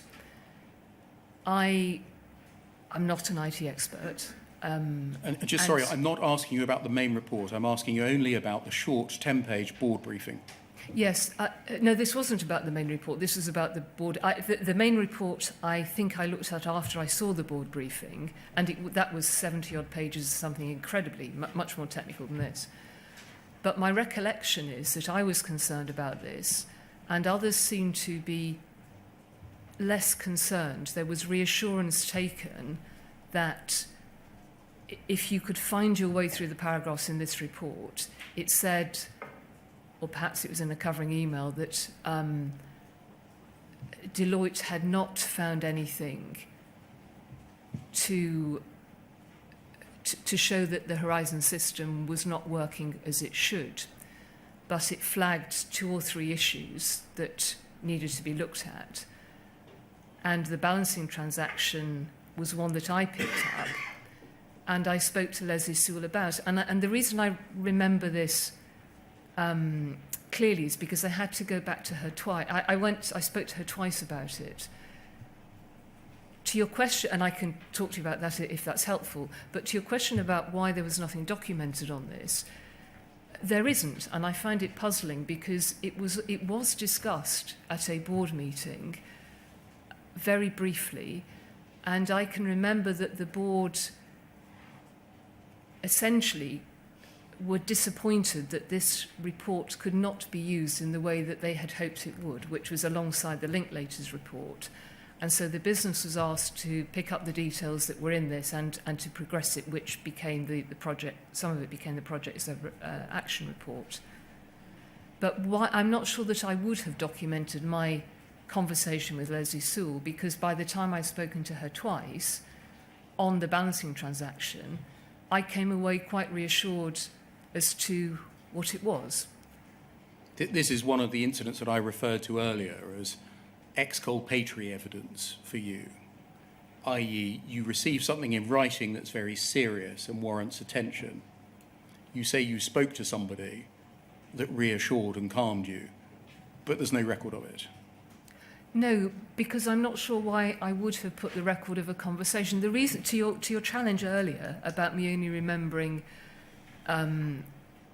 elements that might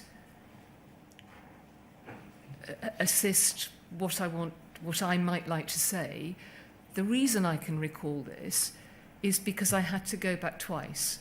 And the first time Leslie explained it to me, which was that it was similar to a transaction correction. I understood transaction corrections were about remote access, but they had to be accepted by the branch. This one was, I didn't understand the technicality of how it happened, but it was a similar process. But for whatever reason, this single incident, permission was still sought from the sub-postmaster because for whatever reason it didn't happen through the normal process of automatic acknowledgement in branch. I took that information, I went away, and then I thought, I actually want to know that what she has said is right. So I went back to Leslie and I asked her to check that this documentation was right, that we had got it documented, and the inquiry has that document in its disclosure, which shows that the sub-postmaster had approved it, and this is what had happened. And that it's because I had to go back twice that I have that quite clear recall in this example. We'll look at the board briefing itself after the break, so I wonder whether we could break until 22. Thank you, sir.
Mr. Beer. Thank you, sir. We were dealing, Ms. Vennells, with the Deloitte board briefing of June 2014. Yes. Can we look at it, please?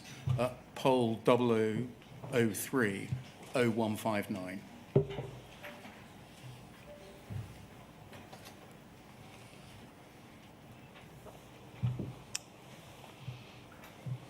You'll see it's a board briefing in draft dated the 4th of June 2014 with the title document further to our report, Horizon Desktop Review of Assurance Sources and Key Control Features, dated the 23rd of May 2014, responding to 5 specific matters identified by the Post Office as critical to the Post Office's legal position.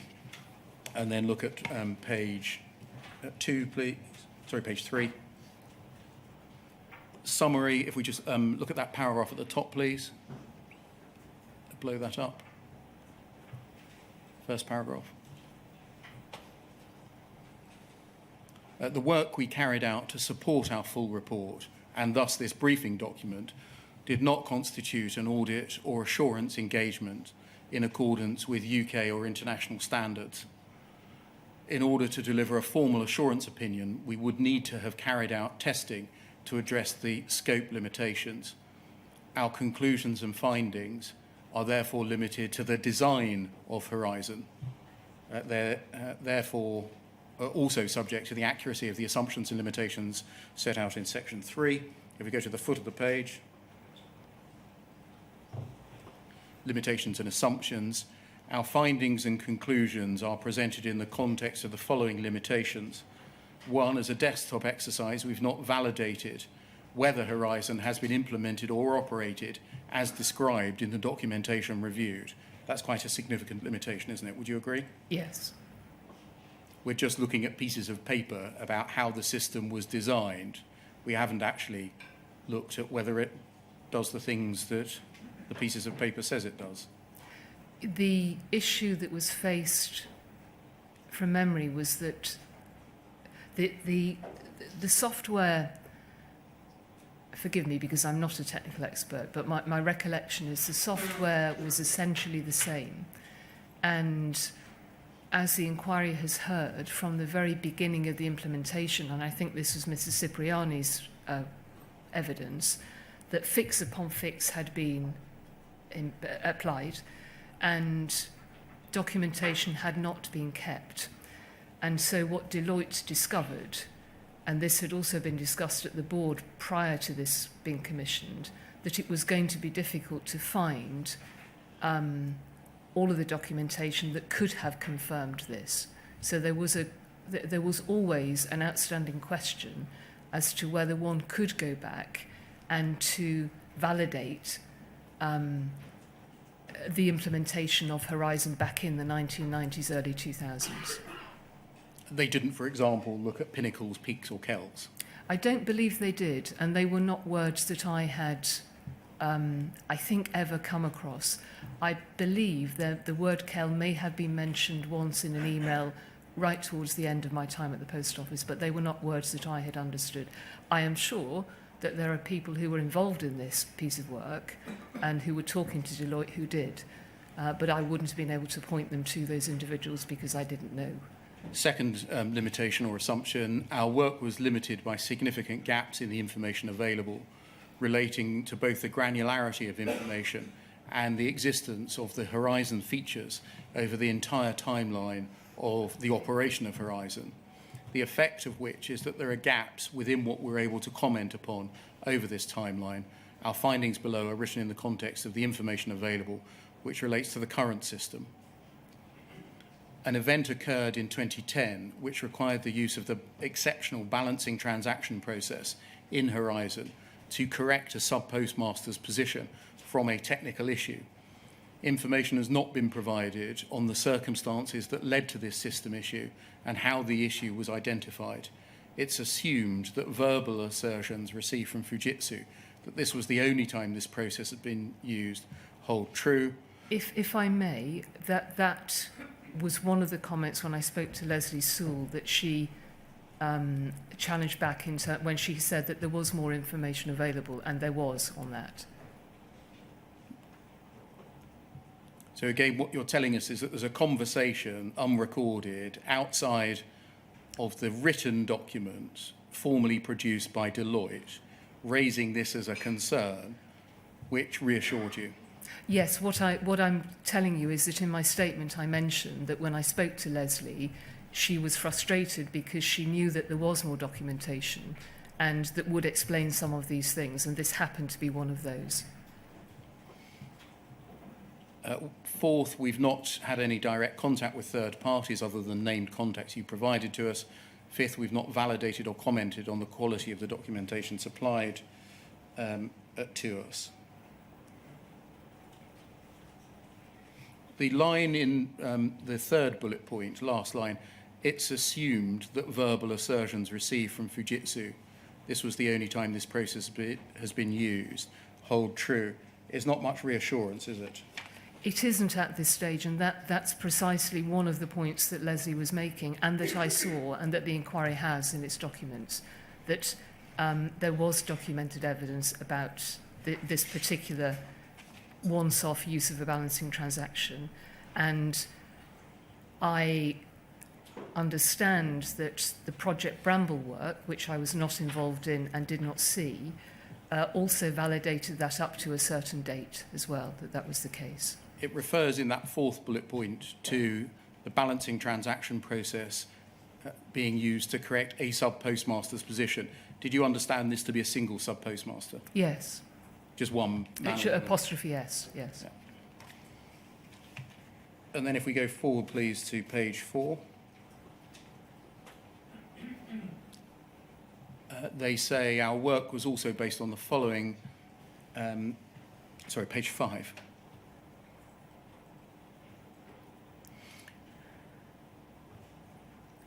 You say, or it says, these areas were reviewed in the context of 5 matters. They're the 5 specific issues, I think, raised by the Post Office as relevant to its legal position. They say, noting the limitations and assumptions, our overall findings are, and then it's 5 that I'm interested in. Matter 5, Horizon provides visibility to sub-postmasters of all centrally generated transactions processed to their branch ledgers. That statement in quotation marks, that's what the Post Office wished to be assured about. Is that right? I believe that's correct, yes. And then the answer comes back.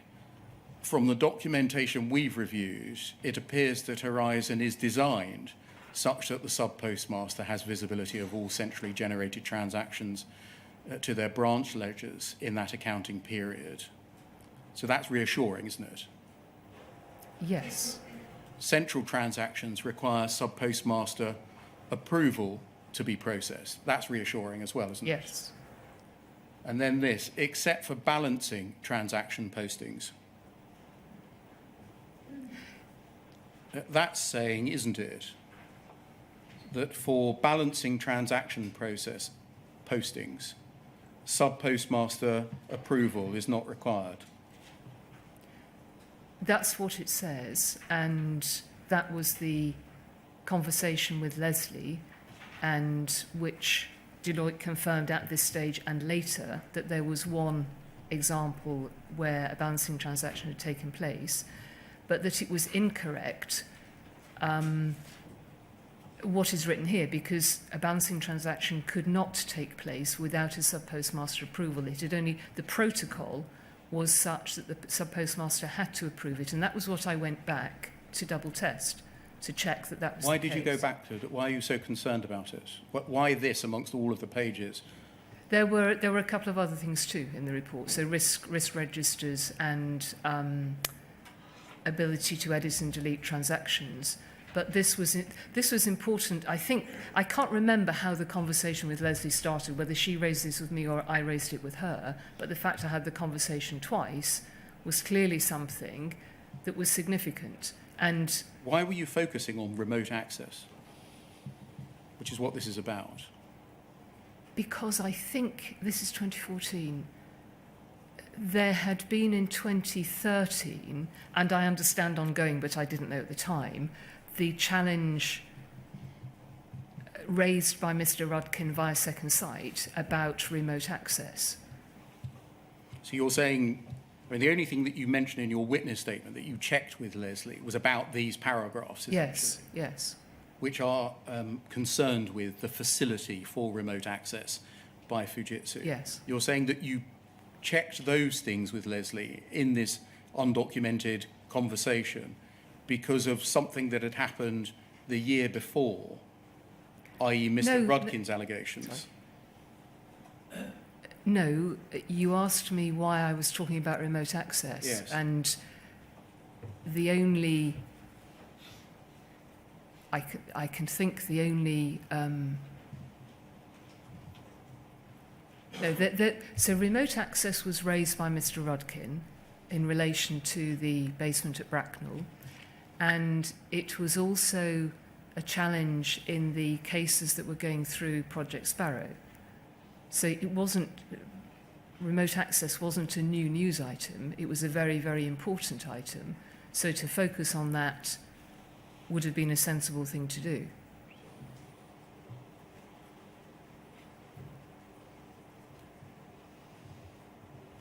You know that this issue that we're addressing now is directly relevant to evidence that you were subsequently to give to Parliament.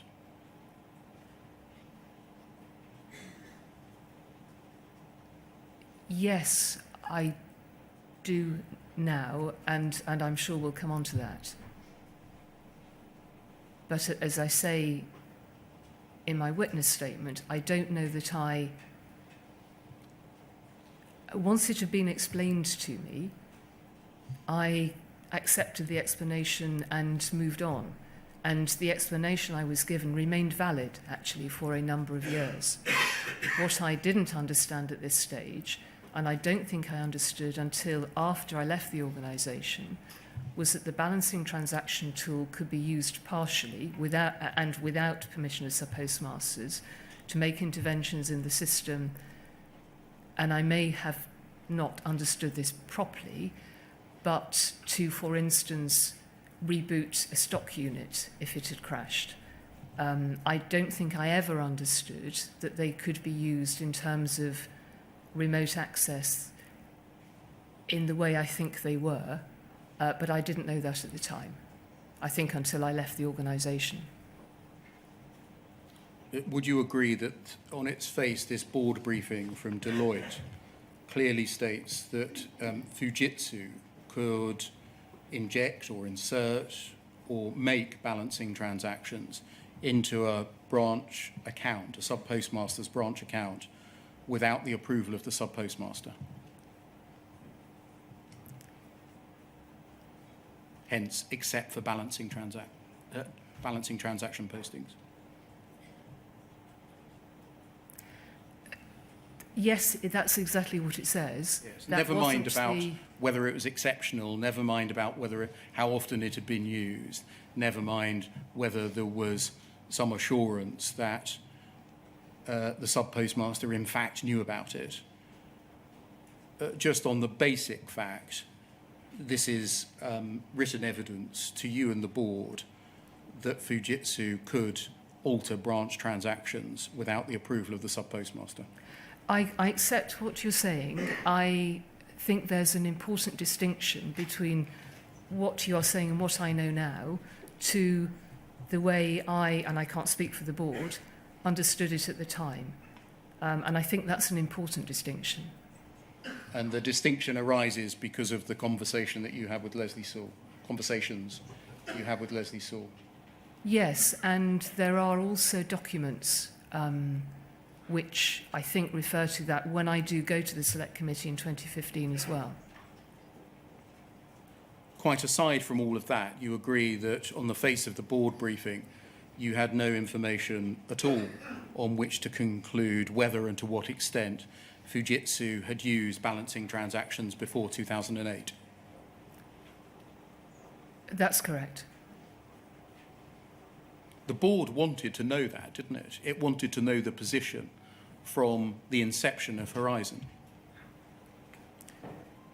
It did, and it had a conversation. Leslie came to the board, and I recall approximately the conversation where she explained what I stated previously, actually, that it would be very difficult, if not impossible, to get the data to look at some of the questions, for instance, about this, because it didn't exist, either because it had been destroyed because of data retention policies, but more likely because it simply wasn't there any longer.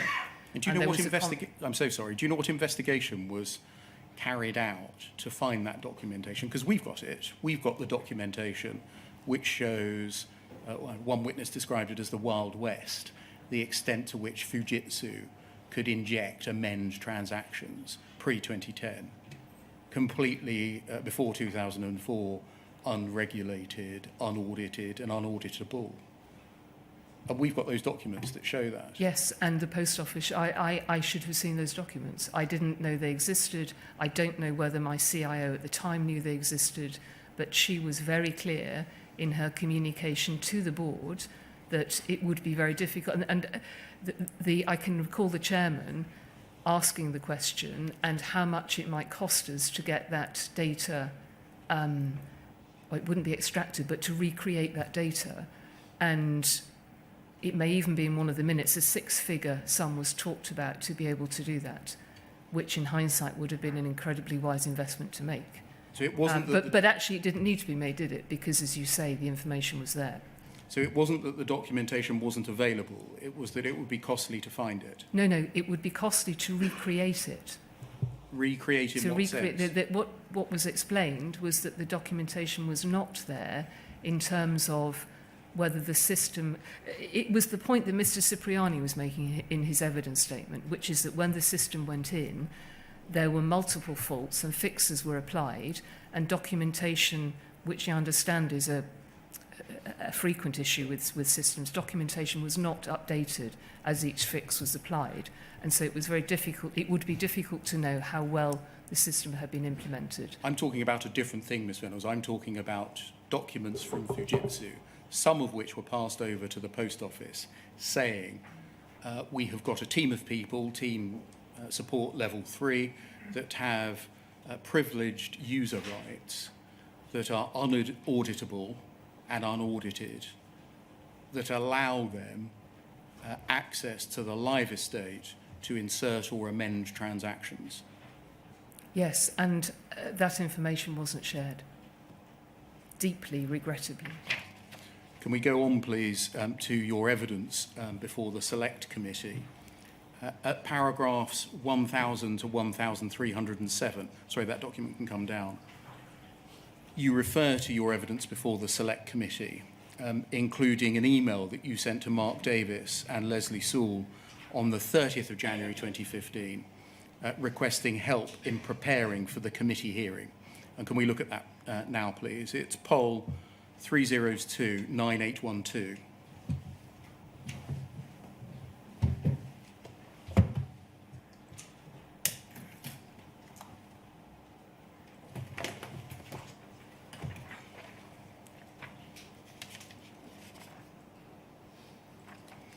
Can we look at page 5, please?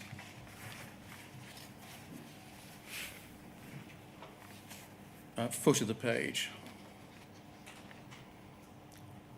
And so just in context, the committee hearing was on the 3rd of February 2015, and we're now on the 30th of January 2015. To Mark Davis and Leslie Sewell, urgent, accessing Horizon. I think this is the first email in the chain.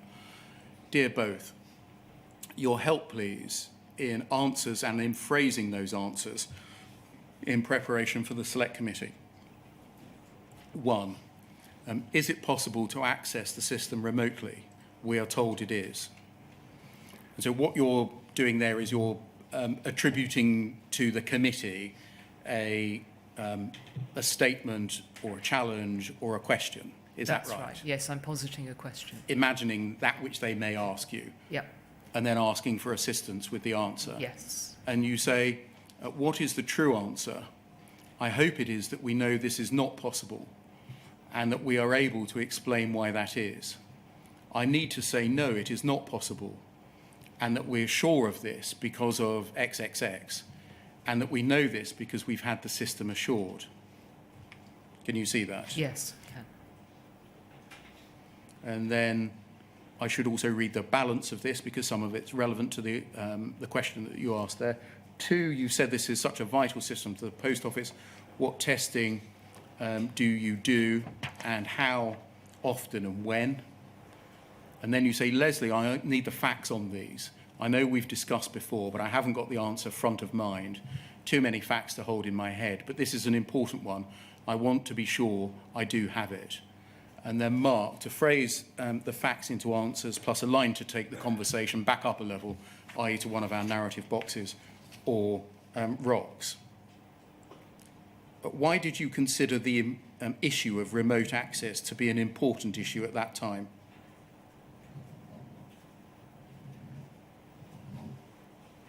It was, as I said earlier, it was an ongoing question. It was something that was raised by postmasters in the cases that were being looked at. It was a question that Mr. Rudkin had raised. I may well have been reminded that Second Sight were going to ask about it or would have been asked about it. It was an important matter to know about and to be able to answer honestly and truthfully to the Select Committee. Hadn't Mr. Rudkin's allegations been put to bed by the post? I thought they had, yes. He was yes. either lying or mistaken, according to the post office. He either hadn't been to the building, or if he had, he'd got it all wrong when he went there. I think the post office had explained to him that there was a test rig in the basement and that it wouldn't have been possible to access the system at that stage. But you thought this was an obvious question you were going to be asked. Yes. And going back to the previous page, please, at the foot of the page. You say, what's the true answer? I hope it is that we know that this is not possible and we're able to explain why that is. I need to say, no, it's not possible. Why did you need to say publicly to evidence to a select committee that remote access was not possible? I expected that this might be a question, as you explained before, that would come up. And my understanding was that it was not possible. And so I wanted to be able to say that. But what I also wanted to be able to do was to explain why I knew that was the case, which is why I go on to say, and that's because of XXX. But why did you need to say, no, it's not possible?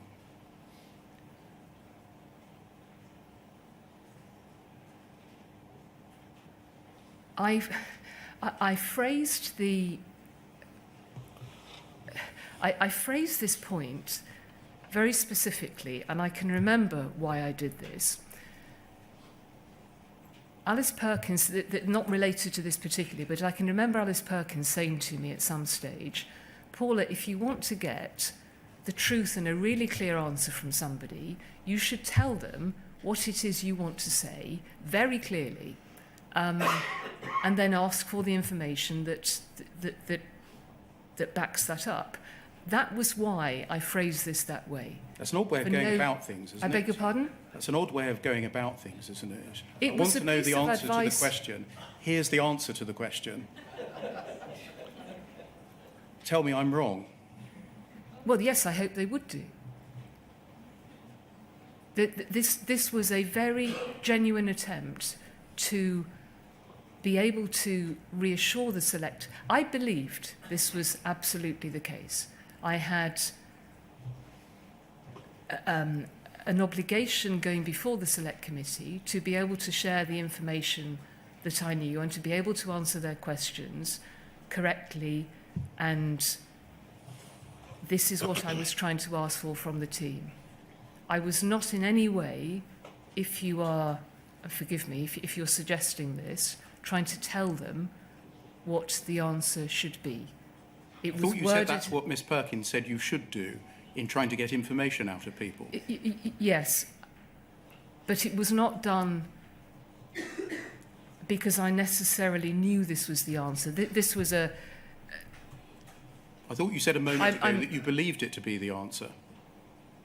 I did believe it to be the answer, and so I wanted to be able to say to the Select Committee in complete truth and sincerity that it was not possible to remotely access a branch account without the sub-postmasters knowing, and I wanted to be able to explain why that was the case.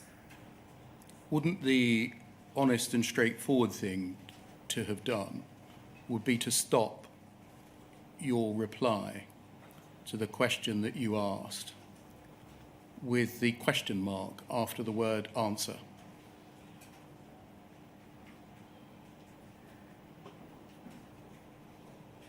I wanted to be really... I'm very sorry. I am giving you completely the truthful answer on this. I remember why I phrased this way. Not because I was trying to tell people what the answer was at all, but because I was trying to get them to phrase something in a way that said, from my understanding, this is what it should be. I had been told over all of the time that it was not possible, and I wanted to be able to explain to the Select Committee that that was absolutely the case.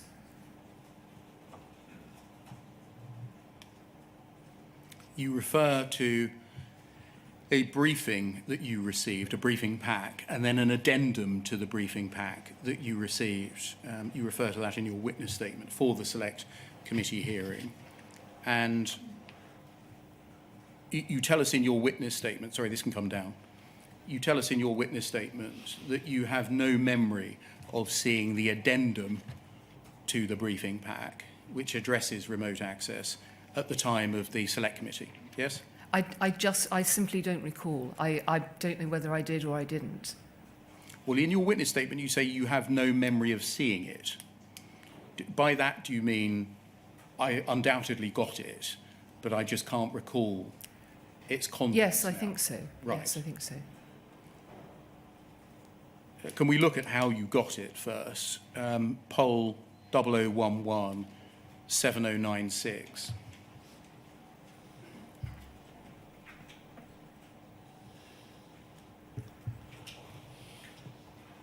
An email with now the day before the Select Committee hearing at 5:54 in the evening.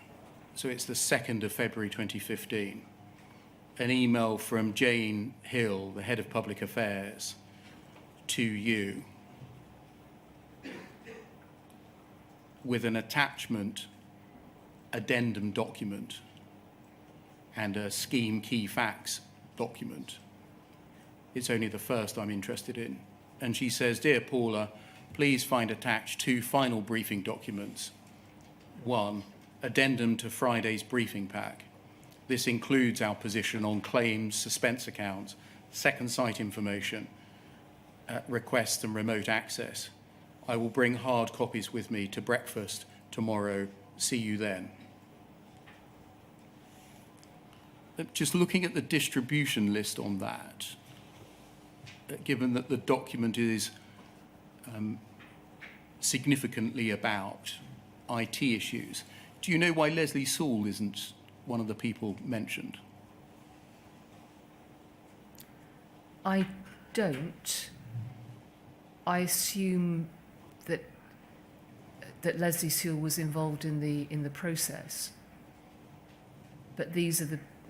No, I don't know why Leslie's not copied, actually. I hadn't noticed that before. You, is this right, wouldn't have known how the document itself had been created, i.e. what work had gone into it? No, I do now, but I didn't at the time. Let's look at that addendum, please. Poll 0011 7097.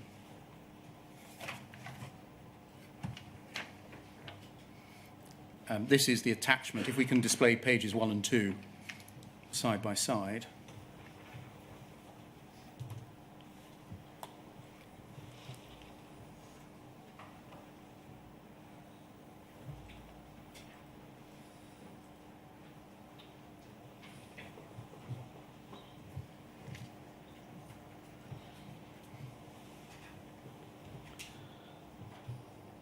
Looks like we can't display the whole of page 1. It's a 2-page document. Yes. Yes? So it's quite a short document, quite pithy. Yes? Yes. With, thank you, with bullet points. with headings, mediation stats, claims, suspense accounts, second site request for information, and then remote tampering, as it's called, yes? Yes. So if we just look at the briefing you were having for your appearance before Parliament on remote tampering. If we just look at that page 2 then, please.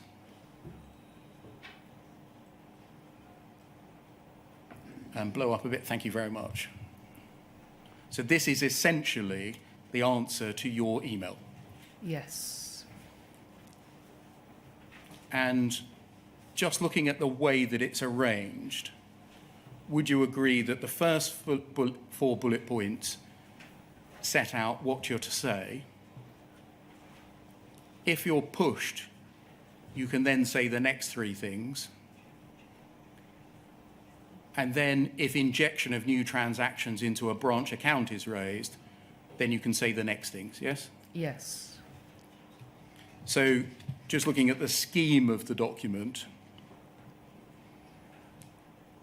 it contains a top line, essentially, of what you're to volunteer, then an account of what you're to say if you're pushed, and then what you're to say if you're really pushed. Is that right?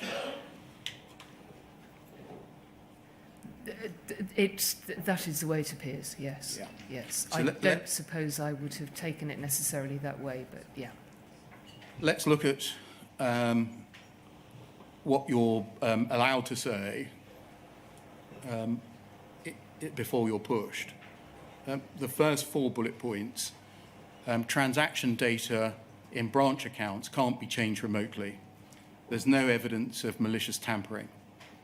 There is no functionality in Horizon for the Post Office or Fujitsu to edit, manipulate, or remove transaction data once it's been recorded in a branch's account. There's also no evidence at all of any malicious remote tampering. If pushed, stress again that there is no remote access that enables branch transaction data to be edited, changed, or manipulated. As you'd expect, support staff can review and monitor the system, part of the standard service contract, but as above, transaction data cannot be manipulated. As part of day-to-day business as usual process, Post Office can post correcting transactions to a branch account. These are transaction corrections and transaction acknowledgements visible to the postmaster, which enable accounts to be brought into balance. These have to be accepted by a user logged into the branch Horizon terminal before they're recorded in the branch accounts, so they're fully visible to the branch. And then if injection of new transaction into a branch account is raised, that's raised by the committee, there is functionality to add transactions. This is the balancing transaction process and would only be used in the event of an error that can't be corrected by a TA or a TC, a transaction acknowledgement or transaction correction. It's good industry practice to have this functionality, but the use of the process is so rare, it would only take place after a full discussion with the postmaster involved. These will be visible and also have a unique identifier in the audit trail. It's only been used once since March 2010, Horizon Online Go Live. The overall system is tightly controlled via standard industry protocols, and it is assured independently in internal audits for ISO 27001, Ernst & Young for IAS 3402, and part of PCI audits. There are numerous tests and checks, including daily checks. You accept that this addendum was prepared for you and emailed to you, yes? Yes. If we scroll up, please. It concerned an issue that you had expressly requested to be addressed in a briefing. Yes. And which you regarded as important. Yes. It's a very short document. Yes? Yes. Your Public Affairs Director, Jane Hill, had said she was going to print the document and bring it for you to read on the morning of the Select Committee hearing at breakfast. Yes. In those circumstances, do you accept you're very likely to have read this addendum?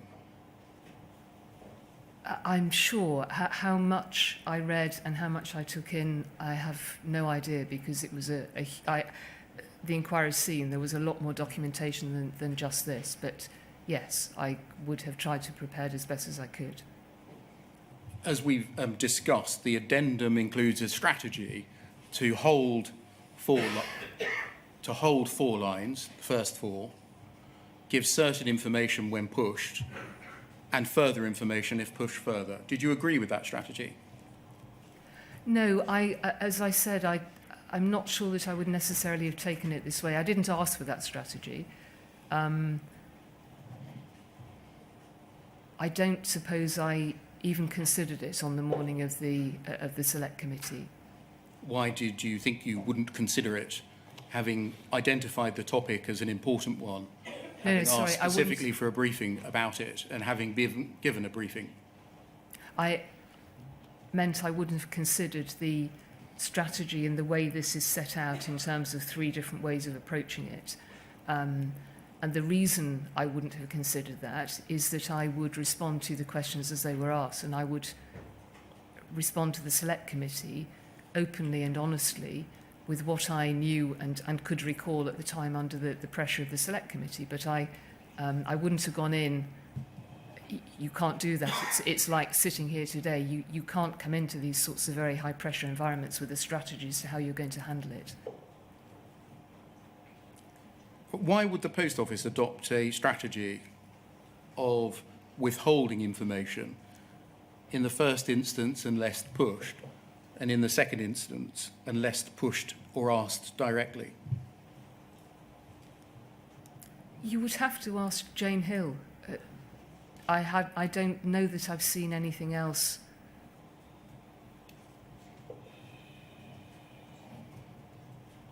Would that be an appropriate strategy? No, I've simply said that I've just said that I would have approached I did approach the Select Committee with an intention to answer their questions as openly and honestly as I knew. You say in your witness statement that this document would have reinforced your belief that it was not possible to change branch accounts without the sub-postmaster's consent. Yes? Yes, if you say so, yes. Yes. Where does it say in the document that it was not possible without the sub-postmaster's consent? The thing that I remember very clearly from this was, is the point about the function. There is no functionality in Horizon. Was a very reassuring line to have read.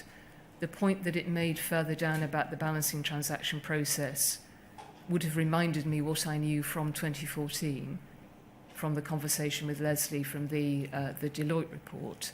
But if we just go to the top of the page, please.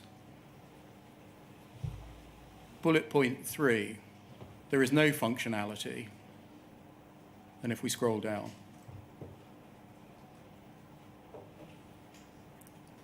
if injection of new transaction is raised, first bullet point, there is functionality.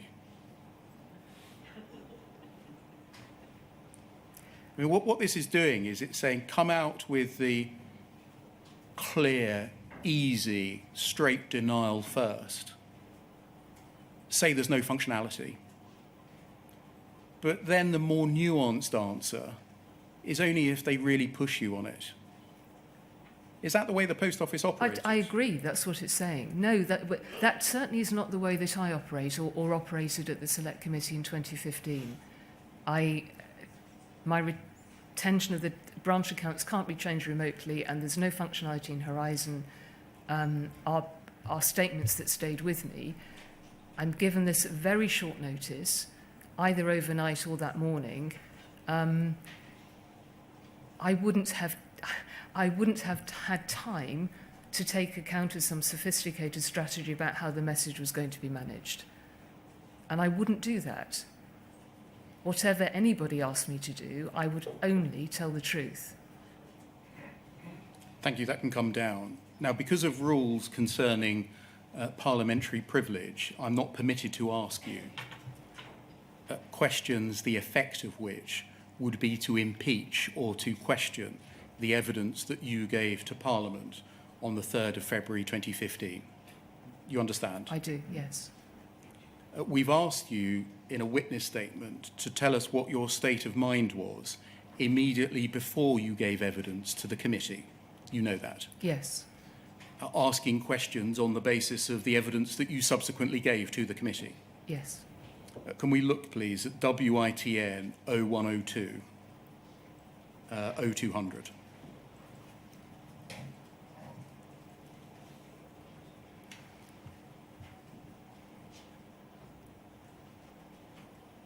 So, second witness statement. And can we look at page 9, please? Question 27. Or paragraph 27. Thank you. And just by way of context, we ask you to set out what your state of mind was, what your belief was, at 10 o'clock on the morning of the 3rd of February. Yes. And the issue we asked you to address was, quote, there was no functionality in Horizon for either branches, post office, or Fujitsu to edit, manipulate, or remove transaction data once it had been recorded in branches' accounts. And you say, at 10 a.m. on the 3rd of February 2015, I believed it to be true that there was no functionality in Horizon for either branches, post office, or Fujitsu to edit, manipulate, or remove transaction data once it had been recorded in a branch's account. My belief was based on the material provided to me in advance of the Select Committee set out above, and that includes the addendum document that we've just looked at. Right. How could you believe that there was no functionality to remove transaction data once it had been recorded in the branch's accounts in the light of the addendum briefing that you received, which said that balancing transactions could be undertaken, which involved editing, manipulating, or removing transaction data once they had been recorded in a branch's accounts? Because the information that I was given states exactly that, I think, that there was no functionality. Well, the top line does. The first bullet point, the if you're not pushed on this issue, does. Yes. But the bottom line says that it can be done through balancing transactions. How could you only state the former, only believe the former to be true, when you knew that balancing transactions allowed precisely that to be done by Fujitsu? I knew that one balancing transaction, and I didn't understand the technicality behind it, which as I explained earlier, I understood it as to be similar to a transaction correction and did need a sub-postmaster's permission and had been sought. So Ms. Vennells, that's a different issue, whether in fact, on the occasion that it had been used, the permission of the sub-postmaster had been sought. This is whether the facility is there.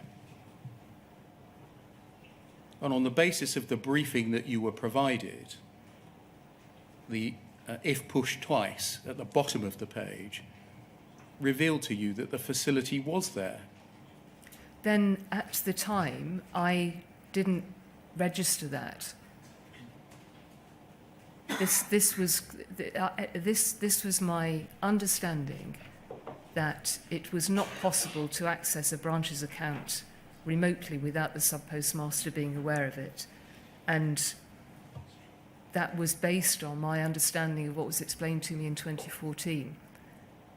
I accept what you say is that there is more information in that brief further down.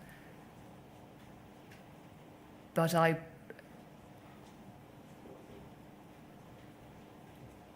Ms. Vennells, it goes further than that, doesn't it? We've seen that in 2011, you were told by Ernst & Young that unrestricted access to privileged IT functions increases the risk of unauthorized and inappropriate access, which might lead to the processing of unauthorized transactions.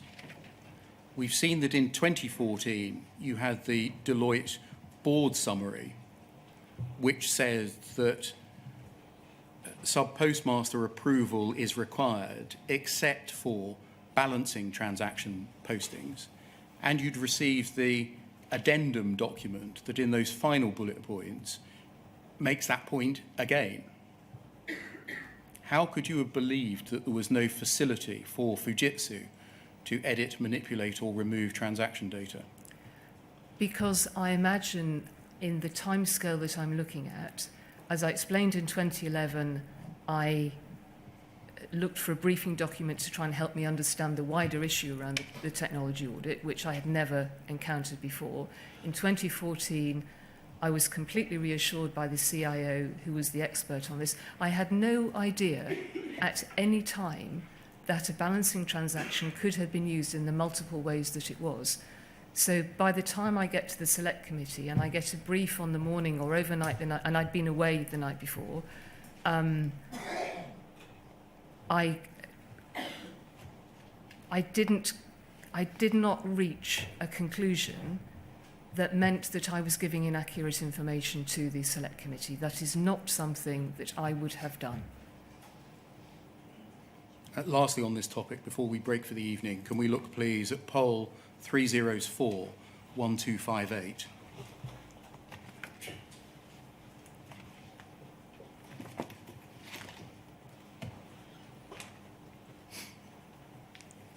This is after Parliament, and it's after the letter of claim has been received from Freeths, and it's a discussion about the content of the letter of response. And if we look at the foot of the page, there's an email from Jane McLeod, then General Counsel, to you. She says, as you'll recall, Post Office is committed to responding to the letter of claim received from Freeths by this Friday. In the second paragraph, none of the underlying arguments set out by Freeths are new. However, as a result of the work undertaken by Deloitte in relation to Horizon, we will be flagging that within Fujitsu there are a number of individuals who have super user rights, which can only be used in very limited and controlled circumstances. We do not believe this causes us any concerns from a legal perspective. However, it is a different positioning to the public statements that we have previously made, and therefore we should be prepared for adverse comments from the usual commentators. And then if we scroll up, it's on the page, you say, thanks Jane, this is clear, my only query is, I think that's Yes. Fujitsu super users. What did we say previously? Answer, we haven't previously addressed super users, and the phrasing of some previous statements as to who can access and edit branch data is quite narrow. We're collating previous statements made as well as referencing what we've been provided by Fujitsu historically, so we can assess the extent of the communications gap. However, it's clear this is an area where we could face adverse media commentary.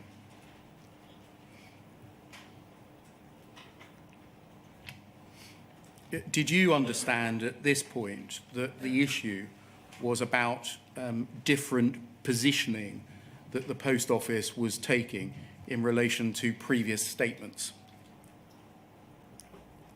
Yes, I think that's right. Was that because the existence of super users was already known to you? I'm sorry, just ask the other question again. Yes. I'm not sure I picked the link up. This was about Post Office's positioning? Yes, this was about information Post Office was putting into the response to the letter of claim, I think.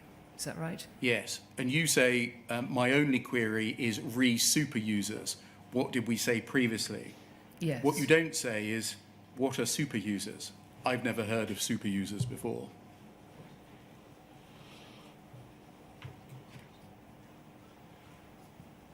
Right. I'm not sure. Were you aware of so-called super users before this, July 16? I don't think so. I'm assuming that the reason I asked this question was that I wasn't. There was the Ernst & Young audit, which talked about privilege access. And I think I'm asking here as to what super users are, whether I can't remember whether I had that in mind or not. There was certainly privileged access that had come up in the Ernst & Young reports. I think AppSup was something that was referred to. Ms. MacLeod says at the top of the page, we haven't addressed ... the phrasing of some of the previous statements as to who can access and edit branch data is quite narrow. Did you understand that to be a reference to the evidence that you had given to Parliament? I don't think I made any connection to what I'd given to Parliament. What statements had the Post Office made previously, publicly, as to who could and could not edit branch data?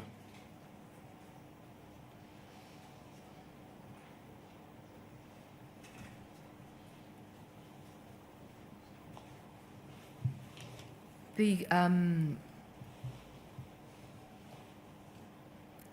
Post Office.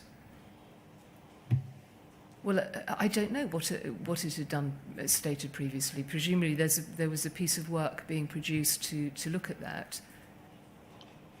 I can't remember now, and I clearly didn't know at the time what the Post Office had said.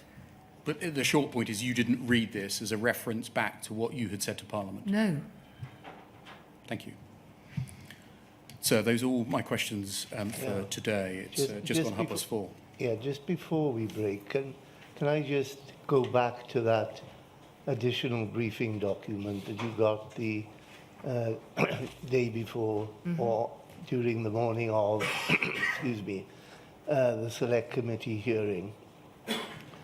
And Mr. Beer asked you questions on the basis of it was laying out a strategy for you, all right? And you had that debate. Yes. If I were to suggest to you that you were being advised to be very precise, very circumspect, and very guarded about what you said, that was the effect of that document, would you agree? I would, Sir Wynne. I'm not sure I would have noticed that on the morning of the day. But you'll see the point in a moment. That was the effect that was trying to be created by those who created that document. It could have been, yes. Right. Yes. Why?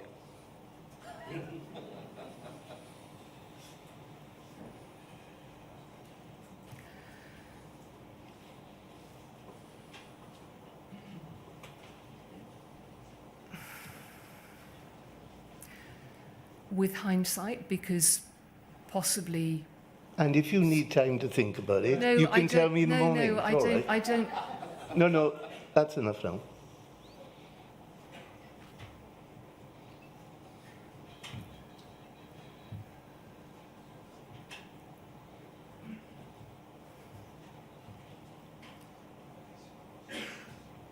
It's a question that I have to pose for myself. So I'd like your help with the answer. Yes, I understand the question. At the time, I didn't answer the question. I didn't ask the question. It didn't cross my mind at all. And this may be back to the point I made at the beginning of the day that I could be too trusting of people. I took the information that I was given and went into a select committee. Why might they have set it out that way?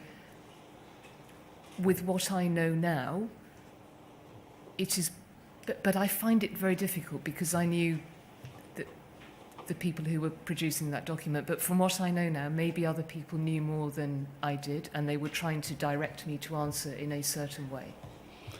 All right. So I think we'll adjourn at that point, Mr. Beer, till tomorrow morning. Is it 9:45? Yes, please, sir. Can I say to the members of the public and the core participants who were present that it would have been possible for there to have been a lot more verbal intervention than there has been from the floor, and I'm very grateful to you for your restrained behaviour during the course of the day. But that's not to encourage you to be less restrained. That is to encourage you to be, if anything, even more restrained during the remainder of this week. So thank you very much. Thank you, sir.